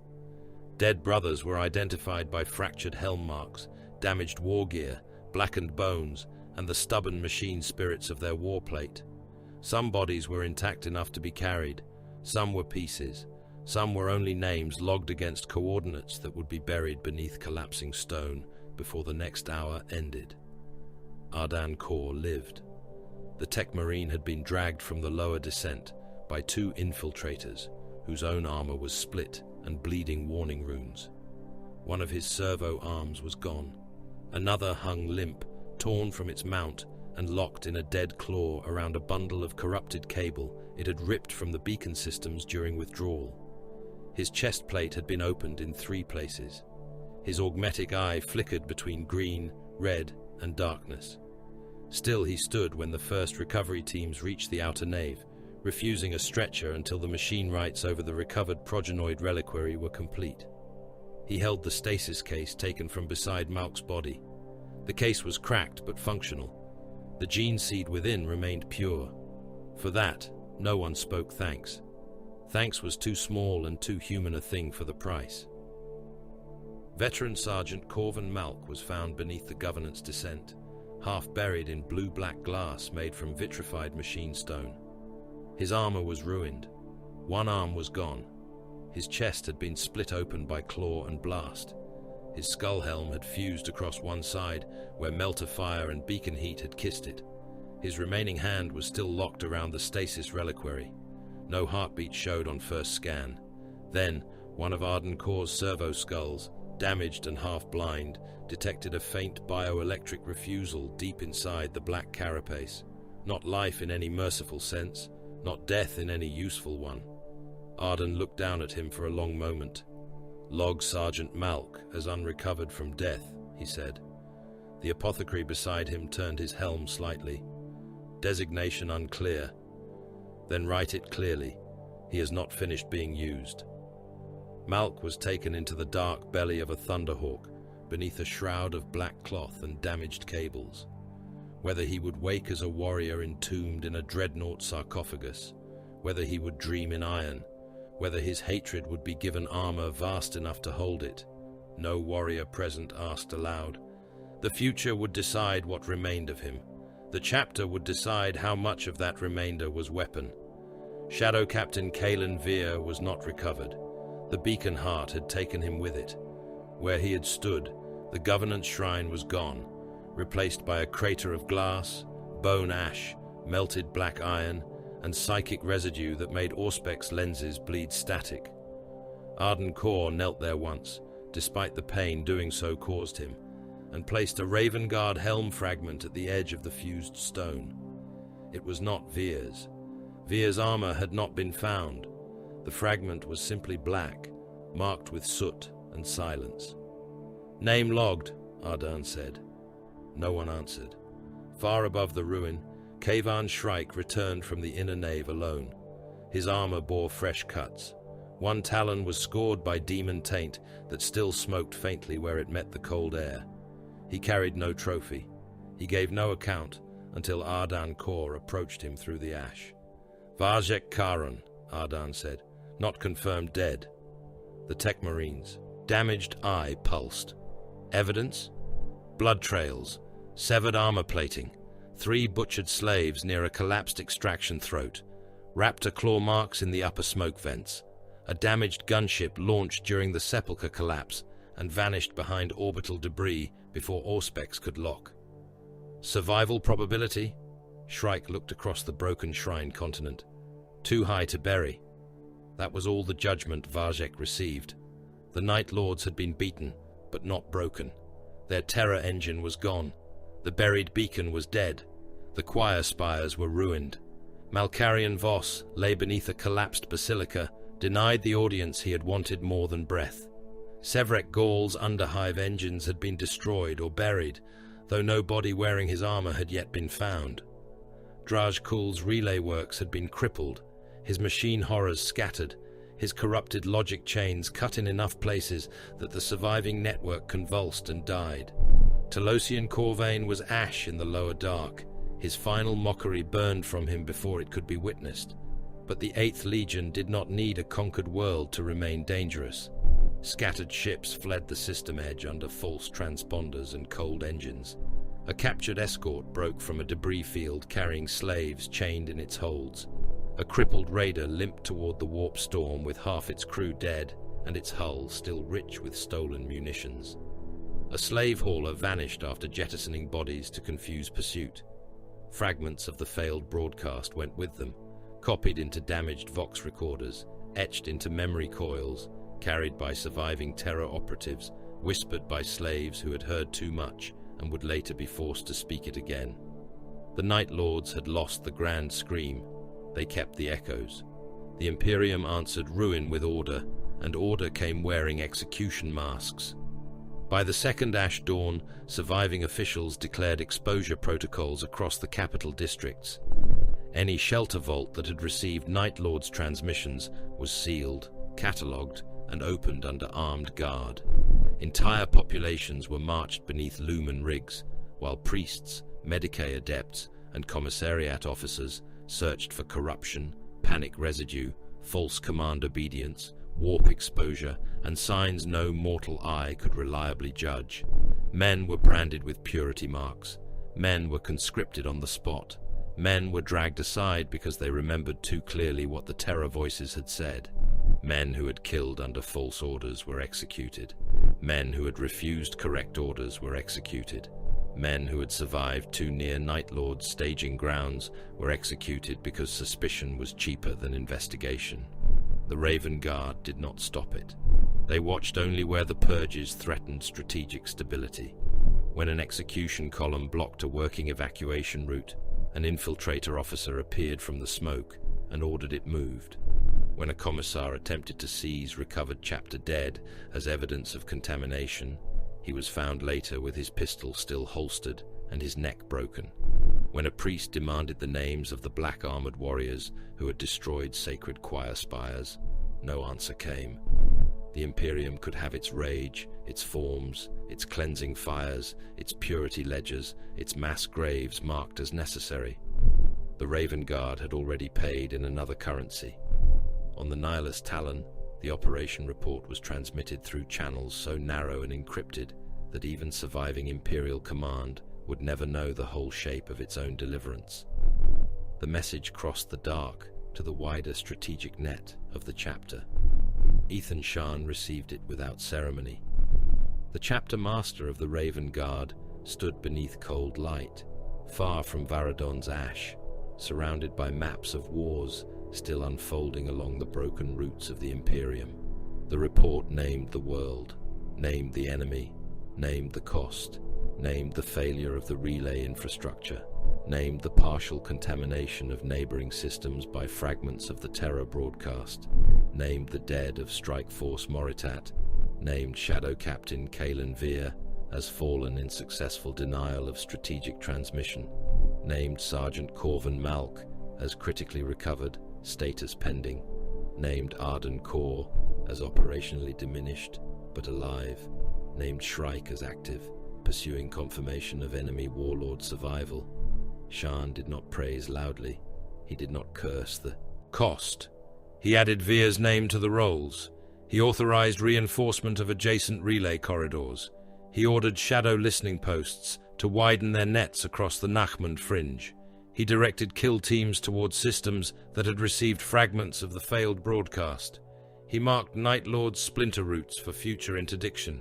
His face remained still as stone, not because he lacked grief, but because grief did not command fleets, move blades, or silence enemies. At the end, he spoke only once. Victorus aut mortis. The words were recorded and sealed. On Varadon, the ash clouds thinned enough for men to know the sun still existed. It changed little. Survivors crawled from bunkers into streets where black-armored space marines had already gone. They found Night Lord's trophies nailed to warning posts, not as the traitors had left them, but reversed, broken, stripped of transmitters, and marked by Raven Guard blades. They found Imperial execution squads marching through Hab districts with lists in hand. They found tank wrecks full of burned crews, shrine roads paved with the dead, corpse mills overflowing, medici stations without medicine, priests without voices, officers without chains of command, and children of the underhive staring upward at a sky that had tried to kill them. Some men whispered that the Emperor had protected them. Some men knew better than to say what they believed. No one felt rescued. They felt spared, and in the Imperium, that was never the same thing. The Raven Guard departed before the official victory proclamation was written. Thunderhawks lifted from dead shrine yards under ash cover. Storm ravens ghosted between falling orbital fragments. Black-armored survivors stood in silence within the launch bays, fewer than had come, their armor scarred by lightning claws, chain blades, bolter fire, psychic heat, and the touch of choices that would not wash clean. Arden Core remained connected to repair cradles, awake despite pain. The recovered gene seed rested within stasis under guard. Malk's sarcophagus cradle hummed in the apothecarian dark, neither funeral nor awakening yet decided. Shrike stood near the rear assault ramp as Varadon fell away beneath them. The world was not saved in any way a mortal heart would recognize. It remained on the map. The Nachmund fringe held. The terror beacon had failed to bloom. That was victory. Below, columns of smoke rose where cities had been. Above, broken stations burned like funeral candles. In the void storm beyond the system edge, a crippled vessel slipped toward darkness, with its hull lights dead. Inside a chamber lit by a failing red lumen, a damaged Vox recorder played the fragments that had survived the Sepulchre's death. Screams stuttered through static. A black raven symbol appeared and dissolved. Varzek's voice spoke half a promise. Shrike's silhouette cut across the feed like a blade passing before a dying eye. The recorder clicked, rewound, and played the same moment again. A clawed hand reached from the dark and stopped it. The hand was damaged. Ceramite plating had been torn away. Blood had dried black in the joints. One finger ended in a ragged stump. It might have belonged to Varzek Karen. It might have belonged to another son of Nostramo, carrying his lord's hatred forward. The darkness did not say. A voice whispered through broken Vox static. Next time, make them watch sooner. The vessel entered the edge of the warp storm and vanished. Varadon Secundus turned beneath ash and orbital graves. The Raven Guard left no monument on the world, no statue, no promise, no names spoken to the crowds. They returned to shadow as they had come, not saviors, not saints, not comforting angels, but weapons drawn back into the dark until the next throat had to be cut. The relay world lived, the fringe endured. Fear had crossed the void, and in the grim darkness of the 41st millennium, survival was only another form of punishment.